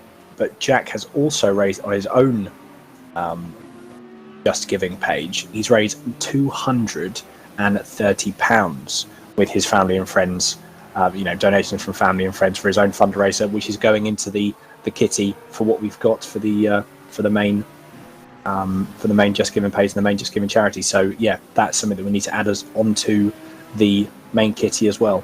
Absolutely awesome work, awesome. Thank you very much for that. It's just brilliant news, because that gets us ever closer to that £4,000 target that we've set ourselves. So that's brilliant. The real winner tonight is the charity and the community. I mean, we've all enjoyed it, and we keep saying how much hard work it has been setting it all up, but we have really enjoyed the day to day. Once the lights went green, the hardships and struggles were forgotten to a degree. Although I think the stewards might tell me differently, that they were obviously working very, very hard behind the scenes, and we do appreciate that. And we'll have a chat with all of them afterwards and make sure we show our gratitude, as it were. But it's been a fantastic spectacle today to watch. It's been awesome. It has. It's an incredible event to organise, and like you said, while it's you don't forget the struggle that potentially there has been to try and organise an event like this. I think after the next 23 minutes that go by, it's one of the ones you will take a deep breath and you can just look at it and go, it was a success. It was a success. It was all the hard work, as you say. It was worth it in the end for what they were able to, for what everyone's been able to achieve in all the organisation of something like this. So no, it's fantastic to see. And these 12 hours have flown by, I think, for especially for me anyway. A bit of a shame that I never actually got to participate in it in the end. I mean, just think you could have sat in the commentary box for 12 hours with me, buddy. What more could a man desire? No, it's been brilliant, and it's been, you know, the stream's been good. The time has gone very, very quickly. Even though when I was on my own, I did find myself just obviously clock watching a little bit, and I think some of the chat might have got a little bit upset with me potentially, although they didn't say anything. But I think I was reading out the time more often than the speaking clock. But yeah, it's gone really quickly, and that's just because the racing has been a real spectacle to watch. Yeah, it has. There's been action throughout, and I don't think we're far from having more action continuing down the rest of the field, and even at the front of the field. To be honest, you know, it's something that there's going to be some more action. I can imagine within these next 20 minutes, as we've just got on your screen at the moment. Car number 101 is the RIP hashtag 101 720 GT3.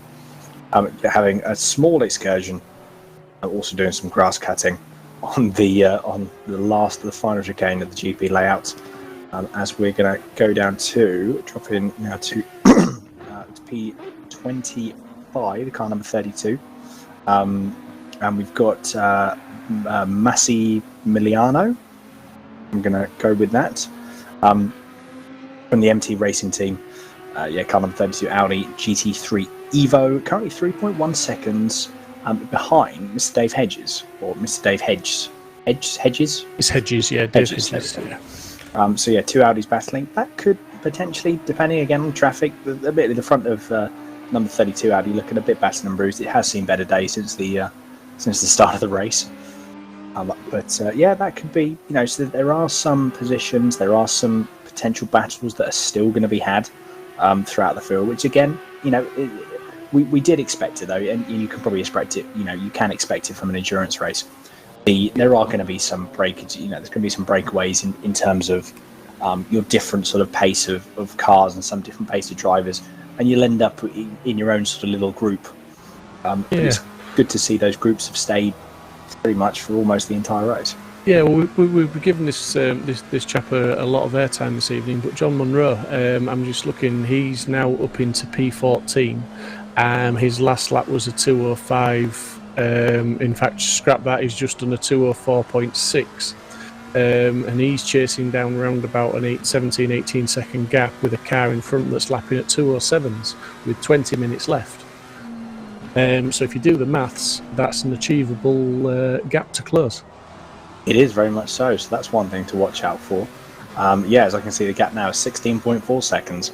I think at the moment, if John can keep doing the laps that he's doing, then that I have no doubt. Although, as they say, catching up is one thing, getting past is quite another. If you can catch somebody and you're lapping 2.5 seconds a lap faster, suppose, yeah. I think he might get the job done. Although in these conditions, as we said, it is difficult, and obviously he's coming up behind some other cars that he's to maintain those lap times. He's going to need pretty much a clear track, I would imagine. One thing that I have noticed, and we're just on board with Marek in the Coach Dave Academy 888 720 GT3 car, is it doesn't seem to be raining as much as it was previously. I think the rain has started to hold up ever so slightly. Yeah, I don't think it's going to make that much difference, but no, I don't think it's going to affect the race. I think maybe 18, 19, well, just under 19 minutes to go. It's still raining, so it's not going to dry out. I don't think we're going to get a dry line or anything like that. I may be wrong, but I think some of the standing water might be displaced, and it might be a little bit more stable for some of the guys. But yeah, you're definitely right. I think it has eased off a little bit.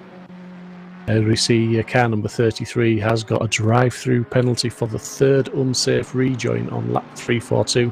So obviously that guy's not really heeded his previous penalties, and now he's got a drive-through for his third offence at unsafe rejoin. Yeah, a little bit of a shame that. But again, as we've said, stewards enforcing, the same rules for everyone here. So it is very much, one of those things where. I think it's like Aaron said in the interview when you were chatting to him. He's taken on the role as steward with Gav and Daniel that were doing it for us. You know, those three guys have stewarded 47 cars between them, and the one thing I know Aaron pretty well, the one thing he will have done is being consistent.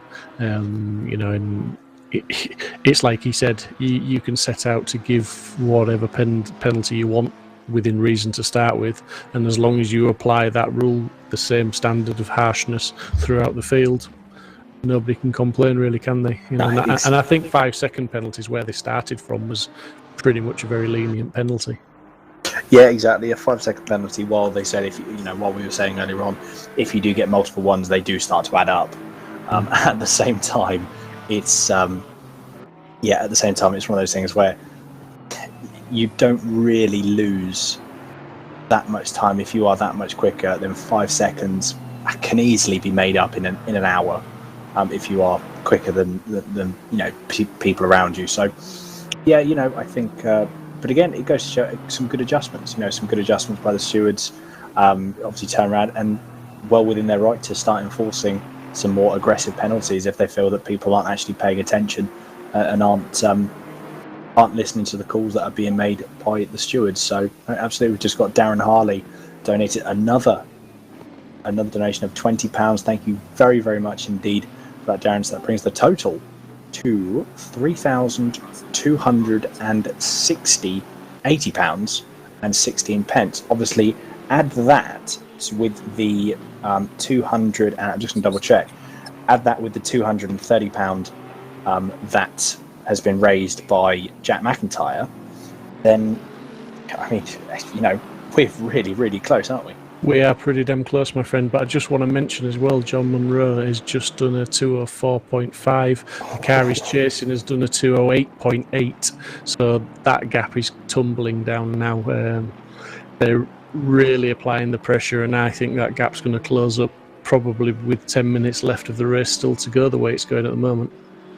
It would not surprise me. And speaking of John Munro, we've actually got Mr. Ross McGregor. We've got John Munro's teammate who's on the screen now in the comms box. So I think one of us will be jumping down and having a chat with him in a second. Yeah, I mean, that gap's now down to 8.6 seconds, when, if you think about it, a couple of laps ago it was like 18 seconds. That's insane. That is some quality driving. And if he catches, which I say, if...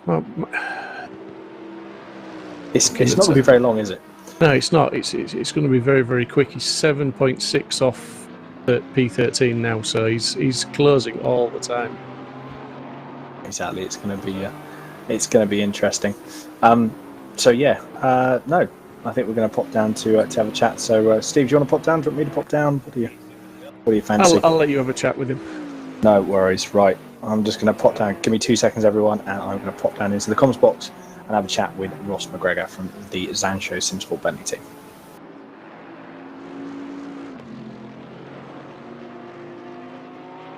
Good evening, Ross. How are you doing? I'm not bad, thank you. How about yourself? Yeah, not too bad, mate. Can't complain. You have definitely been giving us a bit of a show, both of you, in the Bentley. Hopefully in a good way. It has been very, very good. I mean, I think first off, you know, for you guys, what a recovery drive! What a stellar drive from you two. It's just been incredible. It's been a bit insane. Basically, my game crashed twice within 10 minutes of each other, and we lost 6 laps. So we kind of thought, well, what are we going to do from here? I didn't think it'd get up to like P14 would be possible, but we've managed it. But yeah, John's just absolutely doing a great job at the moment in the wet. I was supposed to do the last stint, in fact, but the fact at the time he was like the fastest guy on track by some margin, so we just decided to leave him out for the final stint as well. And he's doing a tremendous job. Yeah, exactly. He's sort of, you know, one of the things you're just like, well, at the end of the day, you're cracking on, so go for it. You know, it's we have made some things, but obviously because obviously John, you know, he's quite could be well versed in as he's from Scotland, could be well versed in rainy conditions. So it could just be something that he's quite used to. Well, I'd say it's always dry in Scotland, but I'd be lying. It's absolutely pouring down right now outside. So Yeah, well, we've done a race here at Nürburgring in a GTR 24 series recently, and it was the exact same situation. It was dry. I was driving in the dry, and then it started to rain, and then it was thunderstorms when it was John's turn to take over. So he's had a bit of experience. So we've kind of worked our magic on the setup as well, and it just seems to be really working well for him. Brilliant, yeah. Because this was one of the things that we were saying. To be fair, it's you've got to as well. We were talking about, is it because setups have been adjusted? Is it also because we've also got as we were saying, experience as well for the people that have got experience in terms of like wet weather driving, obviously, which yourself and John both have, obviously, from the GTR 24 race. So yeah, and I mean, to be honest, adapting to the conditions, I think both yourself and John have probably adapted the best out of or definitely one of the best in the entire field. So it's been it has been good. Also think the Bentley's is pretty decent in the wet weather as well. It's much better than kind of like a mid-engine car. Like our teammate in the McLaren, Jensen, Luca, Jack and Dave, they're not having quite so much fun in the mid-engine McLaren. But I think that's just the way the cars are. They're just a wee bit different. So yeah, it's definitely helped. It's a combination of everything: setup, experience, and John's just really driving it really well. Very much, and to be fair, I've just been told as well on the stream, you guys are now back up, and you guys are up to P13. Oh, that's amazing! which is fantastic. John's taken in this is how much John is motoring along. So in the time that we've been talking, John has taken about 7 seconds out, and he's pulled also about 4.5 seconds out of P14 now. It's amazing. It's how far away is P1?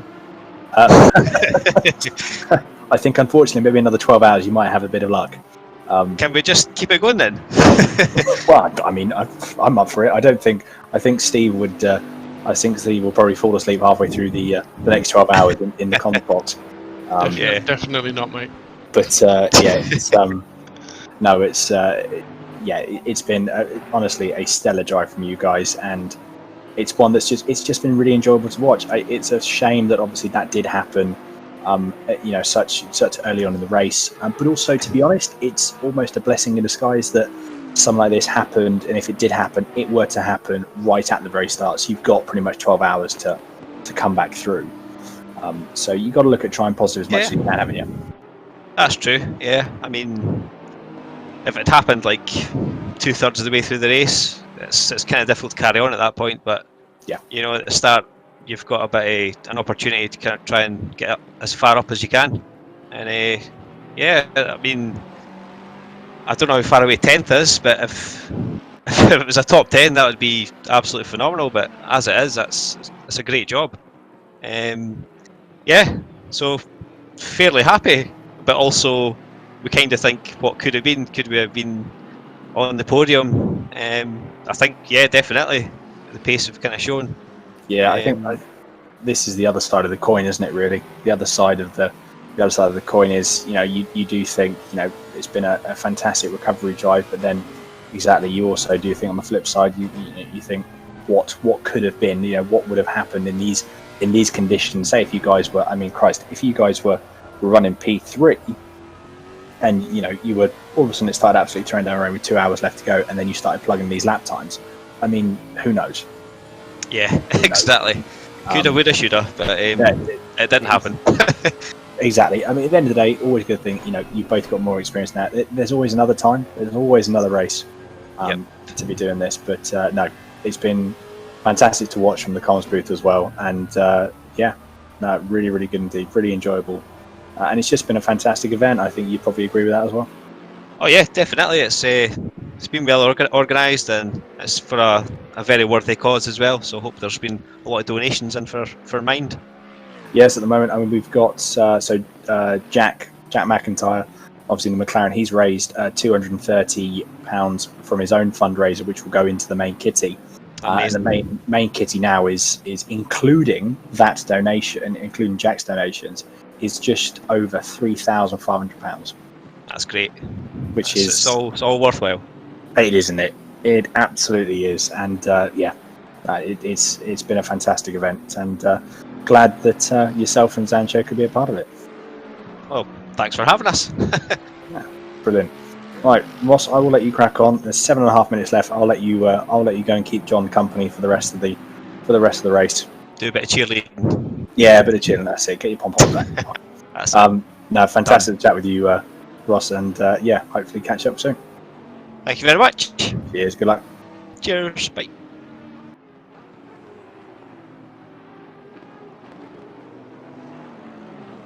And we are back. So that was Ross McGregor. Just while you were interviewing there, I was watching the times, and obviously, as you mentioned in the interview, John Munro absolutely swallowed that gap up, and he made the move and then pulled the gap of 4 seconds, all in the space of 2 sentences, I think. But he's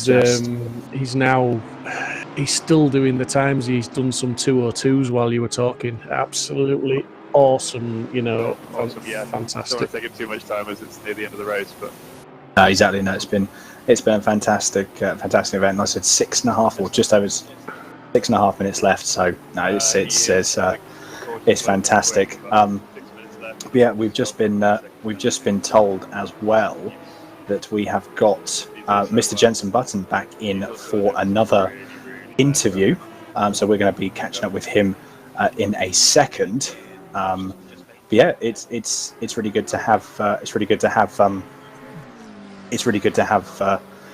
Again, we've said it before, but good to have people such as Jensen, Colin in as well, real world drivers. Having them to come in, it's been fantastic, isn't it? To have that sort of, as we've been said before, bridging the gap, isn't it? It's bridging the gap, and it's highlighting this race that's for charity. It's brought some attention to the race, and probably maybe added a few viewers that might not have watched in the first place. And who knows, it's created a few extra donations for us. So we're really appreciative of of Jensen taking the time to join us. Yeah, brilliant. Right, so we're just going to go very quickly. Steve, I'm just going to go in quickly, if you don't mind having a chat with Mr. Jenson Button. So I'm just going to quickly pop in the stream if that's okay.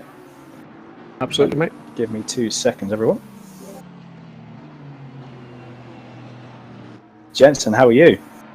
I'm good, thank you. You guys? Yeah, very good, thank you. There's been a lot of action that's been happening in these last sort of closing stages of the race. It's been fantastic to watch. Luke is a pretty safe pair of hands, but these conditions are proper tricky, and with our car, we only decided to do this on Tuesday. He's not really had any time to practice in it. So doing an amazing job, as all of the guys have done. So it's been a really fun event. No, it has. It's been absolutely fantastic. And to be fair, obviously, I know we're going to have to. I will mention it only very briefly, though. Obviously, the 30-second penalty. I think in the first stint for yourself. But what a recovery drive from all of you! It's been absolutely incredible to watch throughout the race. Yeah, again, it was. It's just one of those things because we haven't. Well, to be fair, it was on the first stint. It was Dave when he came in the pits. He's never raced on ACC before, I don't think. So it was just getting the pit limiter on the entry, and he I think oversped by 3 kilometers an hour. But it's a 30-second penalty, which is it's a minute basically. We're driving in and out of the pits, which is massive. When you compare it to knocking a car off track 5 seconds, it does seem a little unfair. But I think even with that, we wouldn't have been any higher up. This is where the car is, and I don't think you can challenge those Porsches. They're just way too quick around here. But awesome job by the whole crew and by Zancho for putting this all together, and Nick Dealey for helping with strategy as well. Honestly, it's been fantastic. I've been darting in and out of sort of driving and then coming back in for comms for Zancho. It's been fantastic to see everything come together, isn't it? This is my first big event with Zancho that I've been a part of, and it's been absolutely incredible. It really, really has. I think everyone from the team could agree on that. Yeah, no, they already were racing with 3 cars, which was good in itself, with the Bentley and two Astons in GT4. But we jumped in at the last minute. But I think it just shows the strength of everyone racing. Really, it's great to see so much competition with the cars, but also there's a lot of drivers. Some cars have got 4 drivers like ours, so a lot of talent out there, which is great to see. In our real racing car, the GT3, which is the exact one we're driving, we have a gamer in that who's doing an amazing job for us, James Baldwin. So yeah, we're big into it now, and you'll be seeing a lot more of our team racing on the sim.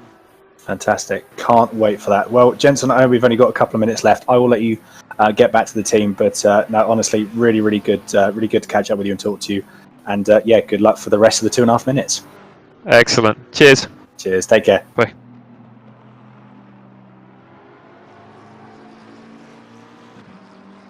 Well, I tell you what, it's one of those things where you've always got to try and compose yourself and be nice and relaxed, but at the same time, your heart is beating at about 7 million miles an hour, isn't it? Yeah, I know what you mean, mate. Yeah. Absolutely, you know. But yeah, car number 88 with a drive-through penalty with only 2 minutes to go, unsafe rejoin and contact with car 404. So that's pretty much car 88. That's our Lone Ranger, I believe. Is it 88? That is indeed. That is indeed. That's Harry. So it's Harry. Unfortunate for him, mate. But still a stellar job to bring it home. He's done the full 12 hours on his own, albeit by a minute yet. But yeah, Henry. Sorry, not Harry. Henry. But yeah, great job. And it's just the rain is easing off. The track is drying out. The lap times have come down a little bit for some of the guys, but it's all a little bit too late for most of them. I think the real star of the rain has been John Munro with his 202s. Probably one of the best comeback drives of the race, albeit obviously Luca Burke, Jenson Button, and Jack McIntyre and Dave Marshall. Yeah, absolutely. Yeah, obviously 12 hours memory's failing now, but yeah, those guys have got it back up into third place as well. So that's a phenomenal recovery. So, Sean Arnold, Darren King, they haven't led from lights to flag, but almost. They've been up at the sharp end, and it wasn't very far into the race when they took the lead. They had a couple of battles along the way, but once they got out in front and stretched the legs, they've just owned this race, haven't they? Oh, they have. I think, like you said, they weren't leading. It's not going to be a lights to flag finish. It's not going to be the trifecta of pole, win, and fastest lap. But I mean, to be honest, with the dominant performance they've had for the second half of the race, oh my God, it makes up for it and more, doesn't it? It's absolutely, my hat. I tip my hat. I tip my hat to what those guys have achieved. The Porsche is obviously really well sorted. They've got a really well sorted setup on that car as well. And yeah, just a massive credit to those guys. As you can see, the ABS kicking in there, so slightly for Sean there. So take it easy, Sean. That is it, mate. 12 hours is over. So when he crosses the line, that is the end of this race. So yeah, absolutely fantastic and great comments from Neil's awesome event guys. Apart from a few disconnects, no major issues. Top job. Thank you very much, buddy. We see the two Coach Dave Academy cars, and it has to be mentioned that GT4 James Parker and team they have done a lights to flag, I believe, pretty much job on that one. They've been most of the race. They've been a couple of laps up on the rest of the GT4, so they've had an awesome race as well. Yeah, exactly. There's been I think the old Coach Dave Academy. It's going to be smiles all round for the guys in GT4s. But yeah, just coming round now, we are getting probably to the last half a lap. As you can see there, Sean Arnold in the number 38 Porsche 911 GT3R. We got a third of the lap to go. I can't see anything happening. I hope there's nothing's going to happen. But yeah, he just needs to drive it home. We've got 4 corners left now. Can I just interrupt? Absolutely. P5 needs to be within 15 seconds of P4. 14.983 is the gap. Oh, this is going to be close post-race, so we're going to see some post-race changes as well. Yeah. But yes, we've got Sean Arnold coming through the chicane for the last time. An absolutely stellar drive from all drivers, especially. But also we've got to make sure. Last corner now. Sean Arnold of the team Ford Zilla is going to take the flag and win the 12 Hours of Nürburgring from Simsport Racing, supporting the Mind charity. What an absolutely incredible event! And as you can see there, even looking very elated there, trying to wiggle the car around. Hopefully he won't spin, but honestly, what an incredible event. absolutely fantastic. The entries, the driving standards, the broadcast from Mike at Simply Race, everything's been absolutely phenomenal. First class, the racing's first class. James Parker bringing it home now. As we said, James has had a fantastic race. The whole team, they've just kept their noses clean and stayed out of trouble. As we see, car number 3 has crossed the line with a drive-through, so he gets 30 seconds added to his time as well. Not quite sure whether that'll promote John Munro. I'm not sure how far behind Crossman he is. No, not sure. We'll find out obviously in a second. We've got Luca Burke taking home P3 as well for the number 27 car. We've got Christopher coming over in P4, and here he is, James Parker takes the win for the GT4 class in the Aston Martin GT4. What a fantastic drive from that team there. Yeah, absolutely fantastic. Like I say, great racing from everyone, great performance, and look how many cars have stayed the course. We've got 40 odd cars still on the track that finished the race. So for an endurance race that started with 47, that's an awesome ratio. It is. No, it is very much. It is absolutely incredible. And also as well. So yeah, your top 3. So we've got car number 38. So we've got 2 Porsches, number 38 and the number 39. I'm not too sure who finished in car number 2. In second position. Not too sure who finished the race there. But yeah, dominance from the Porsches.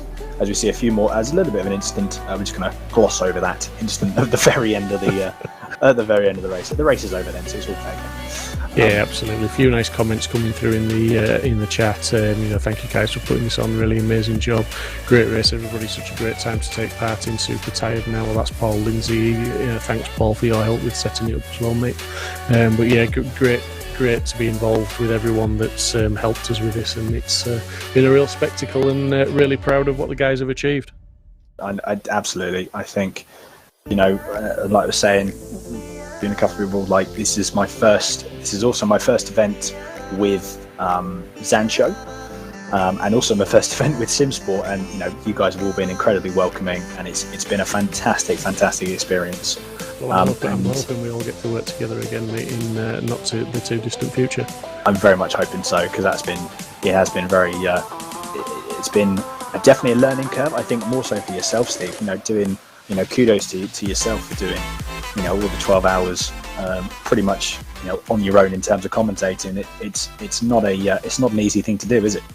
It's definitely not, mate, and it was very, very challenging on my own, because it's not a natural thing to sit here and just talk into a microphone without any reaction. But thank you for everyone that jumped in, and as I said earlier, there was some guys jumped in that have never commentated before either, but they were all too willing to come and help, so thanks to them. It has indeed. It's been something of a. I can imagine, as we've been saying, behind the scenes, it has been difficult, and it has been something that has, the amount of work that's gone into it is incredible, and it's the amount of work, the amount of hours that have gone into it for everyone, not only obviously from the Simsport side, but also from the production side, from all the teams putting in all the effort for testing and everything. I would imagine that everyone's man hours in terms of testing, organising, production, everything, it's well into the thousands of hours. I would put money on that. Absolutely, mate. I think we're queuing up a few people for interviews in the interview room. Are you wanting to take those interviews? More than welcome to go for it, Steve. If you want to crack on, okay, mate. Yeah, I'll jump down now. Yeah. So we could both go down. Let's go for it. Why not? Let's go for it.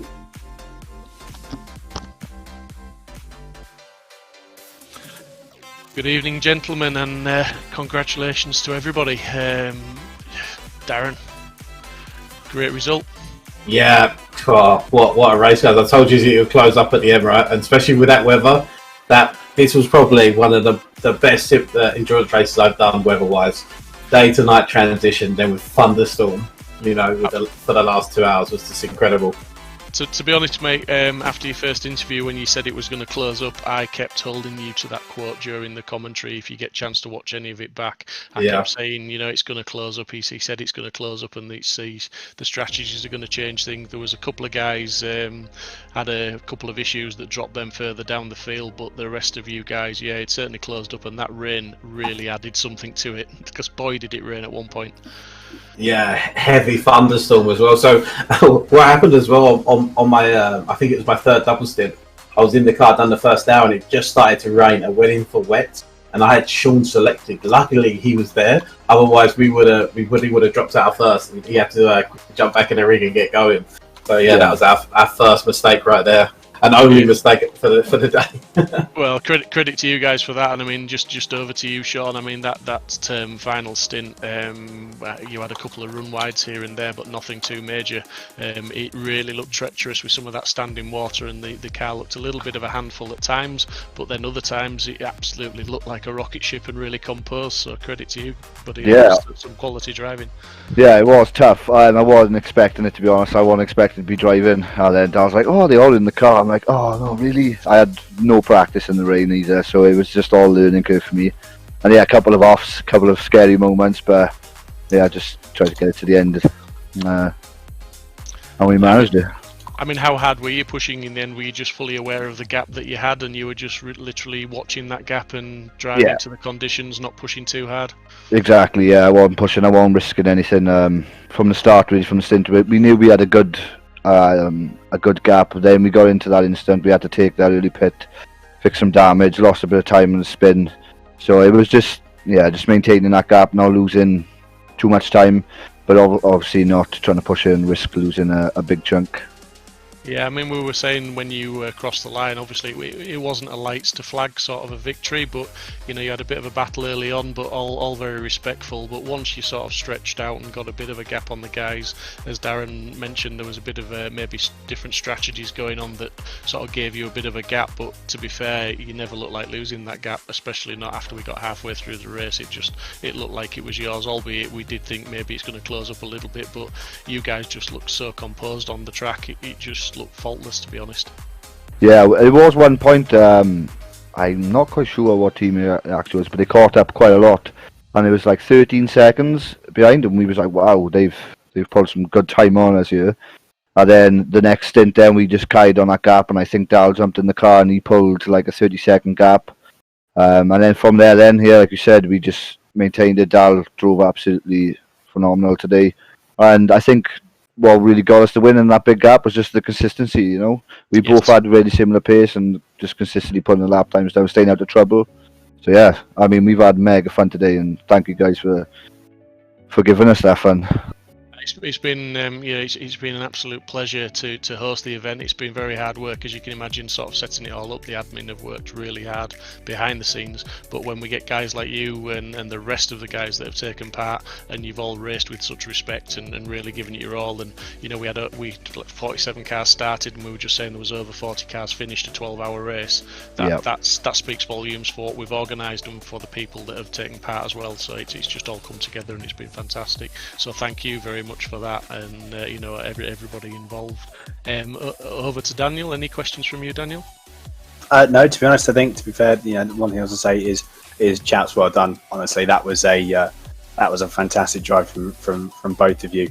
I know you're both experienced on a set of ACC, and to be honest, that's really showing through. It was a fantastic drive, really really exciting to watch, especially when the race started coming down. It just added a little bit more. Just added that extra bit of almost worry, I suppose, in some cases, I can imagine for people and for drivers. But no, honestly, chaps, really well done, and I'm sure you'll both be happy with that result. Yeah, thank you, Daniel. Just one final question, just regarding the rain, because me and Daniel were talking when people were putting in chat that the drivers were putting in chat that it's going to rain in 15 minutes. We were sort of thinking, is it going to rain lightly, or is it going to really come? And are you sort of glad that when the rain came, it just absolutely came? So there was no strategy, no sort of risk of do we go to wets, do we stay on slicks? It's just literally it got to the point where wets and that's it, isn't it? Didn't change. Do you think that made it that bit easier for the finish? Oh yeah, for sure. Because we sort of Dal done the wet setup preset for the pit, and he got the tyre pressures right. Obviously, he knew the air and track temperature that he tested in. So once that big rain came down and we had the tyre pressures, and to be fair, we had it spot on. We lost a little bit of PSI towards the end before my second stint, but yeah, the fact the rain just all came down at once, that was a big help for us, I think. Yeah, nice one, mate. Well, like I said before, well done, buddy. And Thank to you you, very Darren, much. as well. Both of you, great drive tonight, and thank you very much for being part of it. No problem. Yeah, Thank you, thanks, guys. And like I just want to say, yeah, thanks to you guys and all the admin as well, because I know how hard you guys work as well. You know, Yeah, of putting course. this together, a lot of work goes in behind the scenes. So thank you so much for hosting this great event today, and Mind Charity as well. Well, hopefully we'll get you guys involved in some league racing with us now. You've seen what sort of events we can put on, so yeah, you know. Oh yeah, sure. Our servers are always open for you guys. If you want to sign up for any of our leagues, just jump in and join in. Perfect. Great stuff. Thank you. Yeah. No worries. Thank you very much, Sean Bennett. How you doing, buddy? Hello. Congratulations, everybody, for finishing. Those who did finish. Absolutely. Did you enjoy that? It was a damn good event. Very, very exciting, tiring, full of adrenaline. Yeah, it was one of the better endurance races I've done recently. Yeah, I think that comes down, as we keep saying, to the quality of the drivers on the grid. They they really sort of showed a lot of respect, although there was a few incidents, but That's racing. That's yeah, racing, absolutely, it's racing, and everyone respected the steward's decision, Yeah. served the penalties, and got on with it. But for Yeah. you, can you sum the race up for us? How do you think it went for you, and can you sum We the had event up? we had a great start, great first few stints. First 4 stints went really well. We were up into sort of P3 from P9, or P4, 5 from P9 where we qualified. Then our third driver popped on, and he had no force feedback, so we had to do 70-minute stint without any force feedback. We lost about 3 to 4 seconds a lap. And yeah, it just sort of went a bit topsy turvy from there, and then we had a bit of a recovery, and then we got involved in a few little mishaps with GT3 cars and things, and never really was able to recover the time lost, because it was just you know how endurance racing is these days. It's just sprint races for each of your stints. So yeah, unrecoverable time, and then the rain came, and we were a bit unsure about the pressures and everything. And towards the end, then I had 2 slow punctures to deal with, and yeah, it was just to sort of keep it on the track, and bring it home. We finished P8, we qualified P9, so we gained 1 position. Yeah, absolutely fantastic, buddy, and thank you very much for taking part, Sean. Thank you, Yeah. For sort of just sticking with it and carrying on and providing some great racing for us all to watch. Yeah, well, hopefully we did, and I'd just like to give a shout out to Mr. Gav Utley, who's been doing incidents all race. I know it's not easy doing that sort of thing and keeping awake for the 12 hours, but it's important work, and it keeps everyone happy. Yeah, I mean, we give them all the shout out. There was Aaron Yeah. Walker, Daniel Parker, and Gav Utley, as you say. And at the beginning of the race, we did comment that they were about 80 laps behind at one point, literally, because the incidents were flying in thick and fast. But they got on top of them. They gave every incident the due care and diligence that it needed, and remained consistent, I believe, throughout the race. So yeah, thanks to those guys. Yeah, it was good to see. So yeah, looking forward to the next one. Yeah, okay, no worries, mate. We'll let you organise that one. Oh no, it took me a few years to recover after your Click Sergeant event. Yeah, that was a solo 12-hour one. That was a solo 12-hour, yeah. Le Mans, wasn't it? Yeah. That was a tough one. Okay, mate. Thank you very much, mate, and well done for finishing this evening. Yeah, congratulations, everybody. Thank you.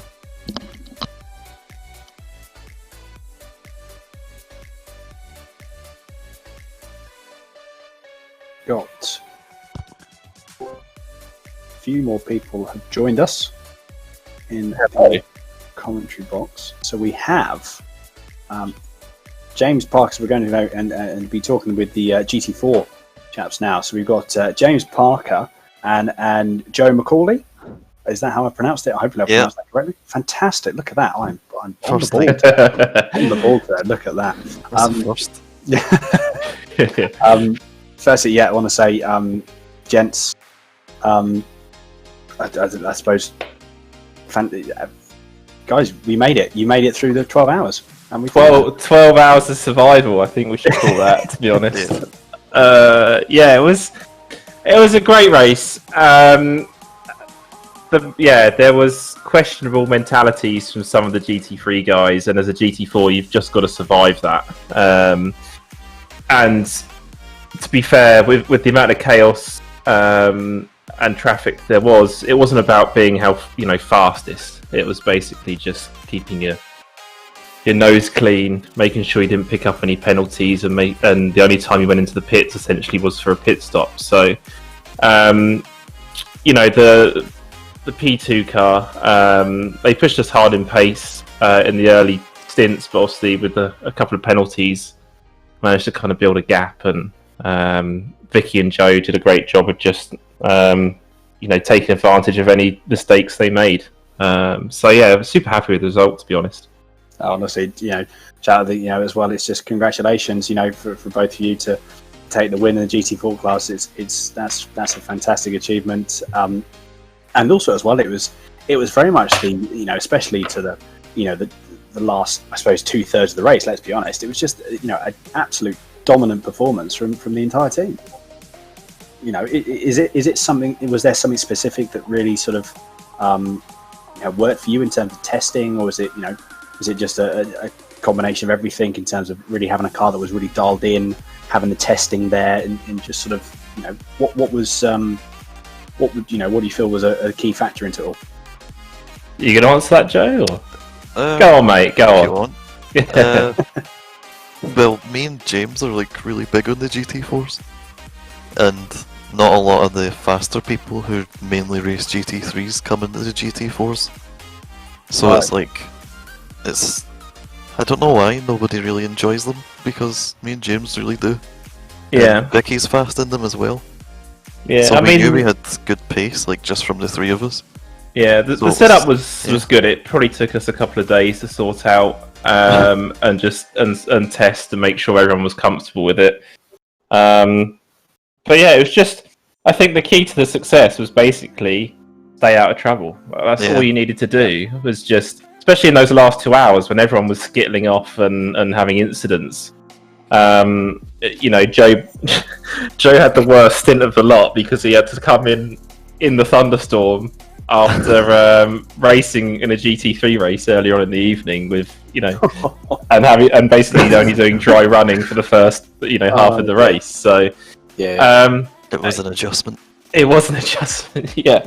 So yeah, it was just a case of anyone that you thought was dangerous, just let them go.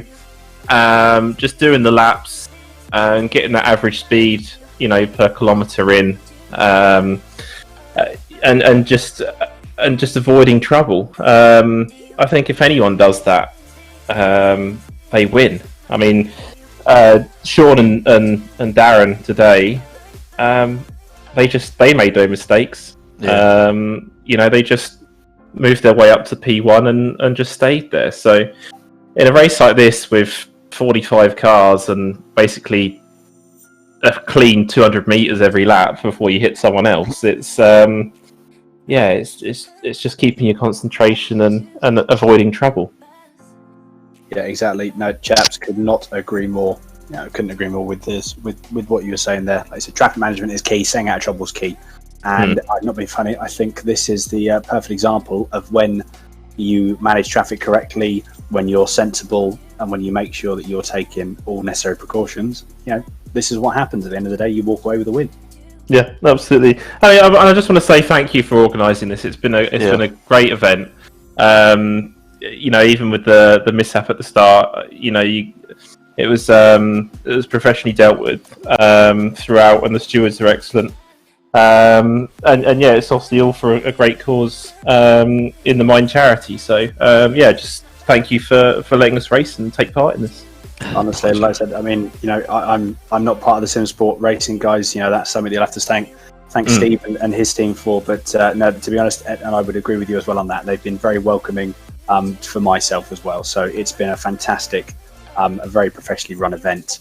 Not only this, but also the the production side of it on the stream itself has been fantastic. And peaking at one point, we were peaking at 220 plus viewers across all platforms. So it's it's really, really good to see. And like I said, at the end of the day, onwards and upwards. Let's say it can only get stronger. Yeah. No, I mean, did you commentators have good time? Did you enjoy the action? Did we fantastic. Yeah. The time the 12 hours has flown by, to be honest. There was moments where, as I said to Daniel in the commentary, when I was on my own, I was clock watching, but generally it's where the 12 hours gone. It's been absolutely awesome from everybody who's taken part. We're really privileged to have had such a great class of driver on the track tonight, and yes, there was a few incidents here and there, but I think that's the nature of mixed class racing, unfortunately, and the ratio of GT3 to GT4 cars was over 2 to 1, so it was it was always going to be a bit chaotic in places. But I think generally the way it was dealt with and the way the stewards dealt with incidents, I think it was all pretty good, to be fair. I wish I could say the same about it flying by in the cockpit, that's for sure. It definitely didn't feel like that. You did a mega job, mate. With you started off obviously on Wednesday evening doing an awesome time with 202 in a GT4 car. So you set your stall out very early, and when the lights went out today, I don't think you really looked back, did you? Like you say, you just kept it clean, and the whole team did what they needed to do. Yeah, Joe and Vicky were mega. I mean, they're perfect teammates, to be fair. As a team collective, we completely nailed the race. So I can't be, more proud of everyone today. Long old day and a long time to stay fully concentrated. So yeah, top marks for them as well. It's the no incidents that gained you the most time, though. Yeah, I feel. I don't think we had any damage or any real off. No, and it eventually built up and built up. Yeah, it's perfect. Just leaves us to say thank you very much for taking part, and congratulations on a well-deserved win. Like you say, Darren and Sean deserve their win equally. You guys, every bit of the way, deserved your win. Fantastic drive from all of you. So thank you very much for taking part and helping to make it a great event. And well done. No, thank you very much, Steve. Thanks for having us. Yeah, thank you very much. Thank you, guys. Pleasure. Thanks, Joe. Yeah. See you later. Take care.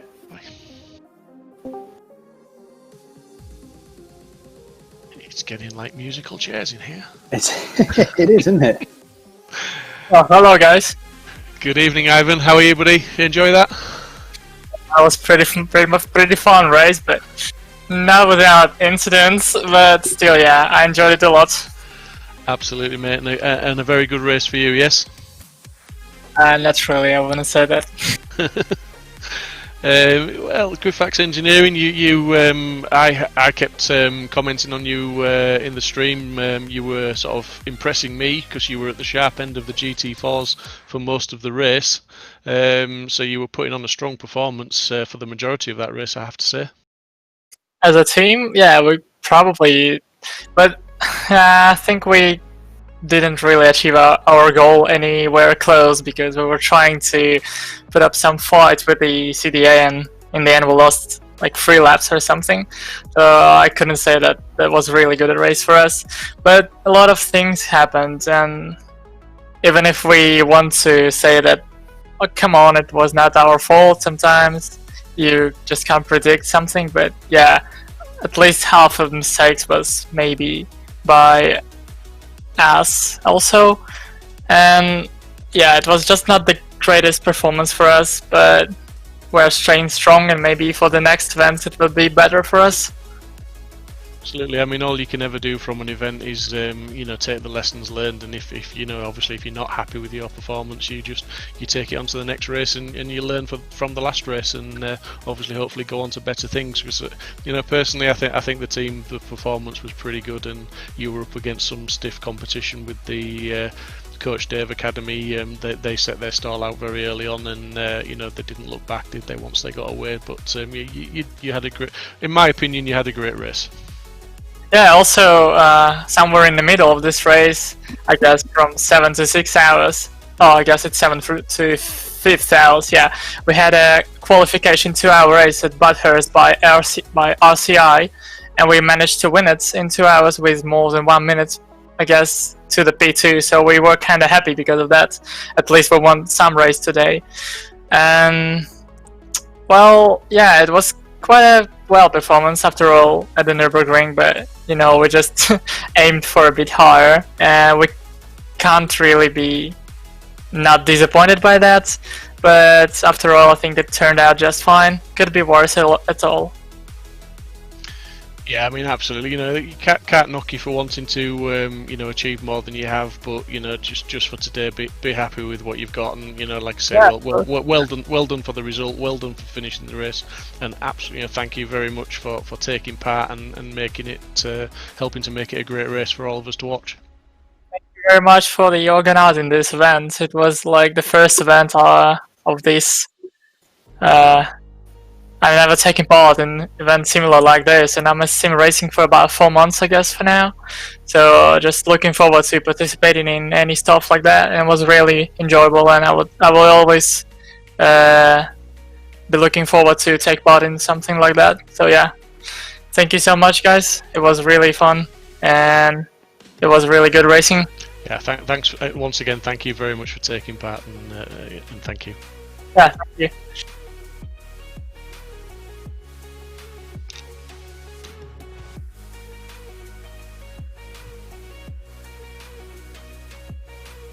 So I believe we've just got now with us. We've got Niels that has joined us. Niels, how are you? Hey, how are you? I'm tired, I guess. I can imagine. I can imagine indeed. Firstly, just want to say, congratulations for completing the 12 hours. Yeah, I think it went like 10 times better than I expected. I mean, I qualified well, but I kind of also expect it would just go downhill from there, with essentially having 2 guys with me who never touched the game before or just recently. So with a P6 in the end, I'm really happy. Absolutely, no, it was a fantastic, really good to watch. Really, there's been some fantastic racing throughout those 12 hours, and I mean, to be honest, as you say, for people, for your teammates who hadn't really touched ACC before, I think to come home after that really strong qualifying and to still come home with a P6 under your belt, I think is definitely something that you and the team can be proud of.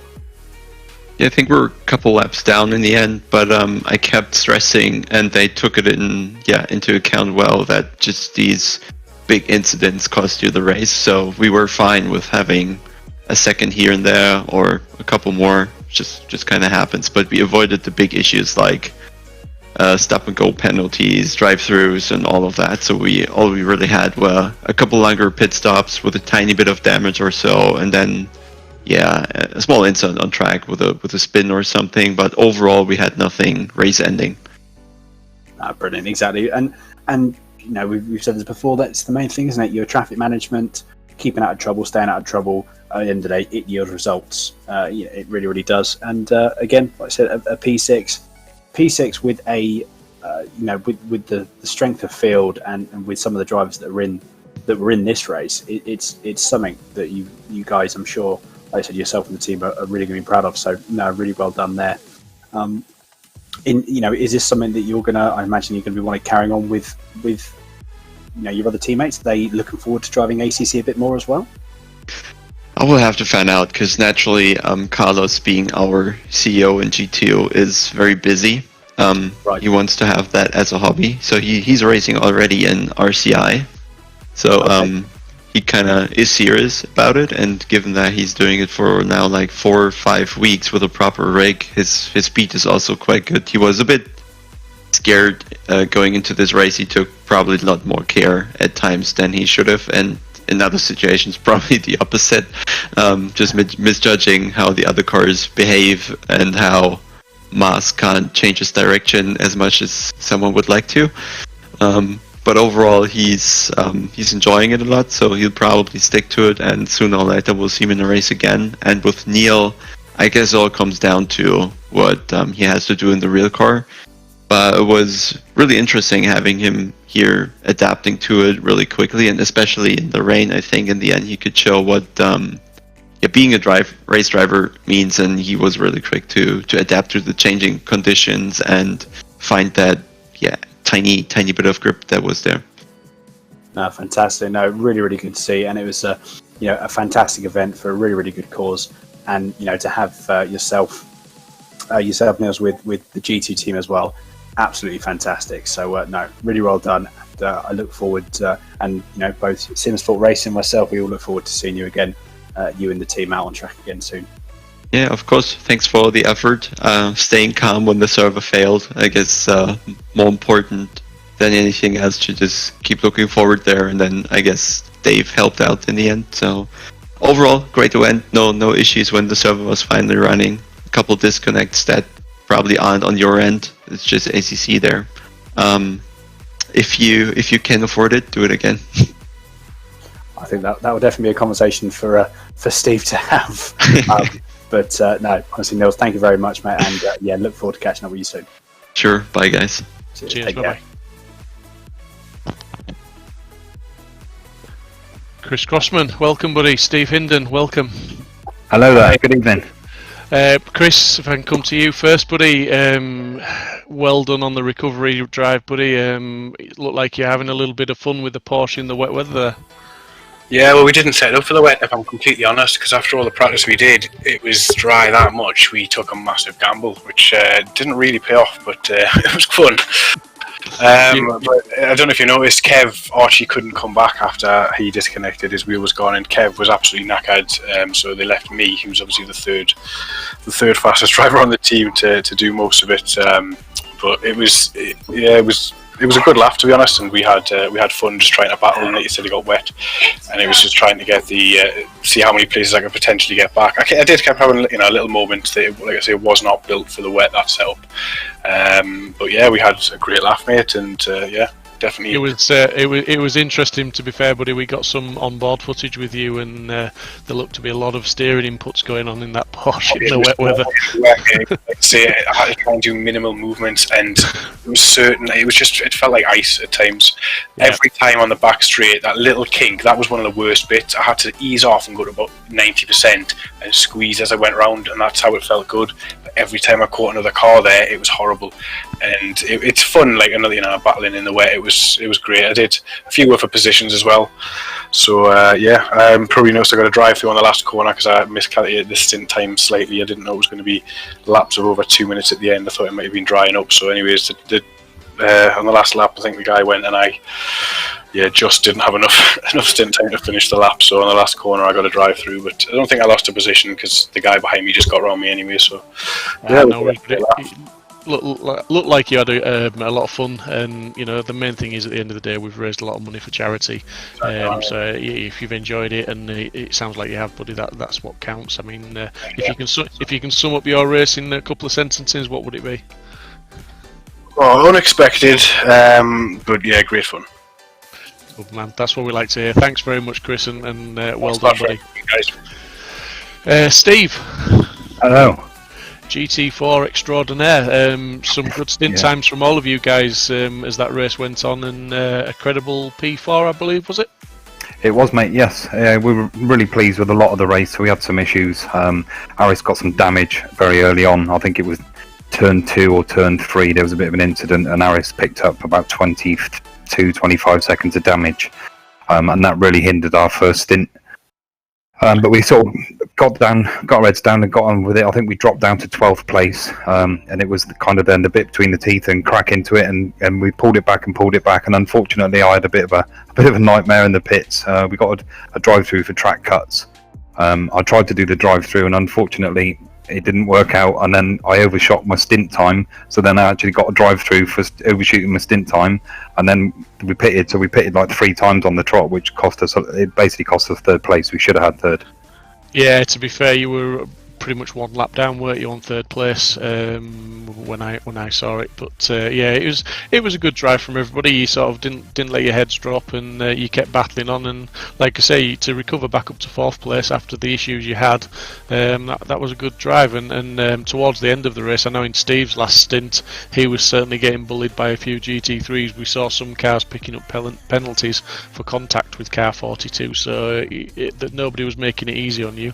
And that wet weather, as Chris was saying, it really made the last couple of hours very interesting, didn't it? It did, mate. Yeah, definitely. It actually felt quite well for us. Aris was in the car just as the rain was coming in, and I think he had about 10 minutes to do on his stint, but we decided to come in early and put the wets on. And I heard you mentioning earlier on that luckily it wasn't light rain. It kind of just went from dry straight into, okay, we're going to rain. Yeah, so we absolutely. made the choice of going in and putting the wets on, and that sort of helped a little bit. And we were pushing as much as we can to try and get back to third, but absolutely amazing race, absolutely brilliant. I can't fault the GT3 drivers at all. That they were so forthcoming with letting the GT4 drivers and patient with us and stuff like that. It was absolutely brilliant, and well done to Simsport for putting it on. It was really a superb race. Yeah, no, as you know, you provided a lot of the liveries for the guys and helped us get the event started.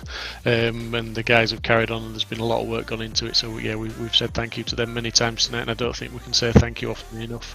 But yeah, the charity is the real winner tonight, and I think most of the drivers will agree. They've all had a great time putting on a good show for all the viewers we've had, because we have had an awful lot of viewers at times while we've been streaming, and it's all good for Simsport. It's all good for Mind, and most of all, it's all good for the whole sim racing community, because we've, as a community, I think everyone's come together on this event and really shown what it's all about. Absolutely, mate. Absolutely brilliant. Loved every lap of it. All right, Steve. Well done, mate. Good P4, good solid drive in the GT4. Thank you very much, buddy. And I dare I say it, we'll see you at the next one. Hopefully, mate. Fingers crossed. And thanks again. And thanks to everybody for running it. Cheers. Cheers, Steve. Thank you. Good night.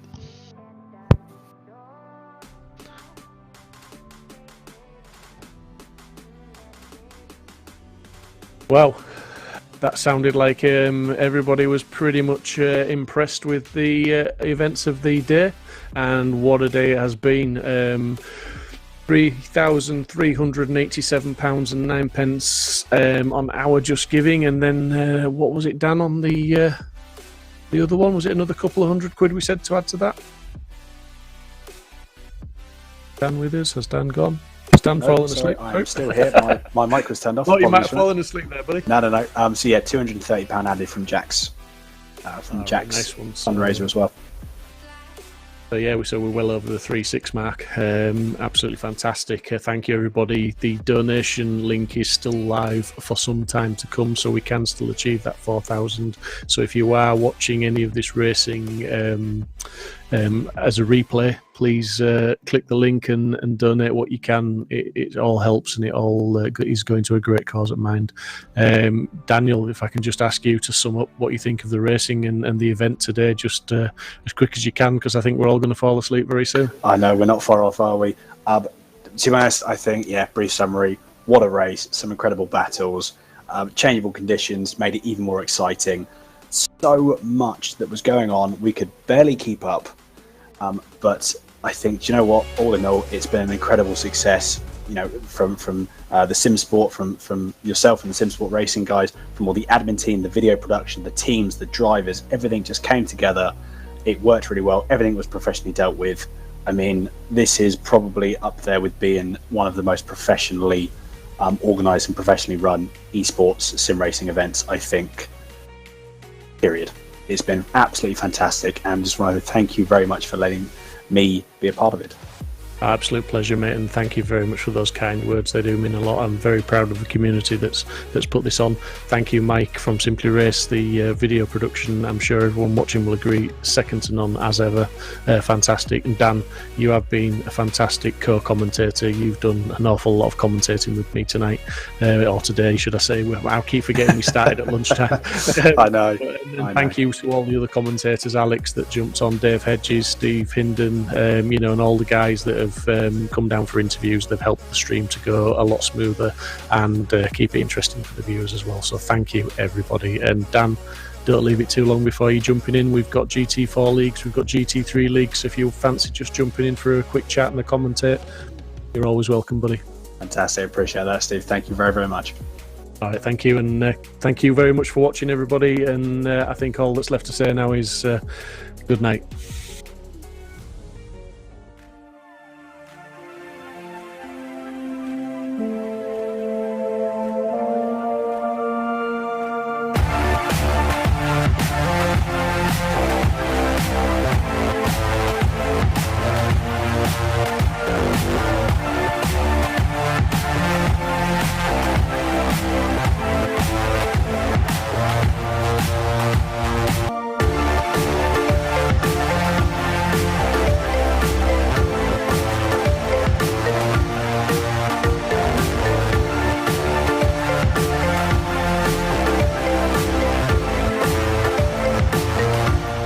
Trapped at home with anxiety, depression, and all sorts of other mental health problems.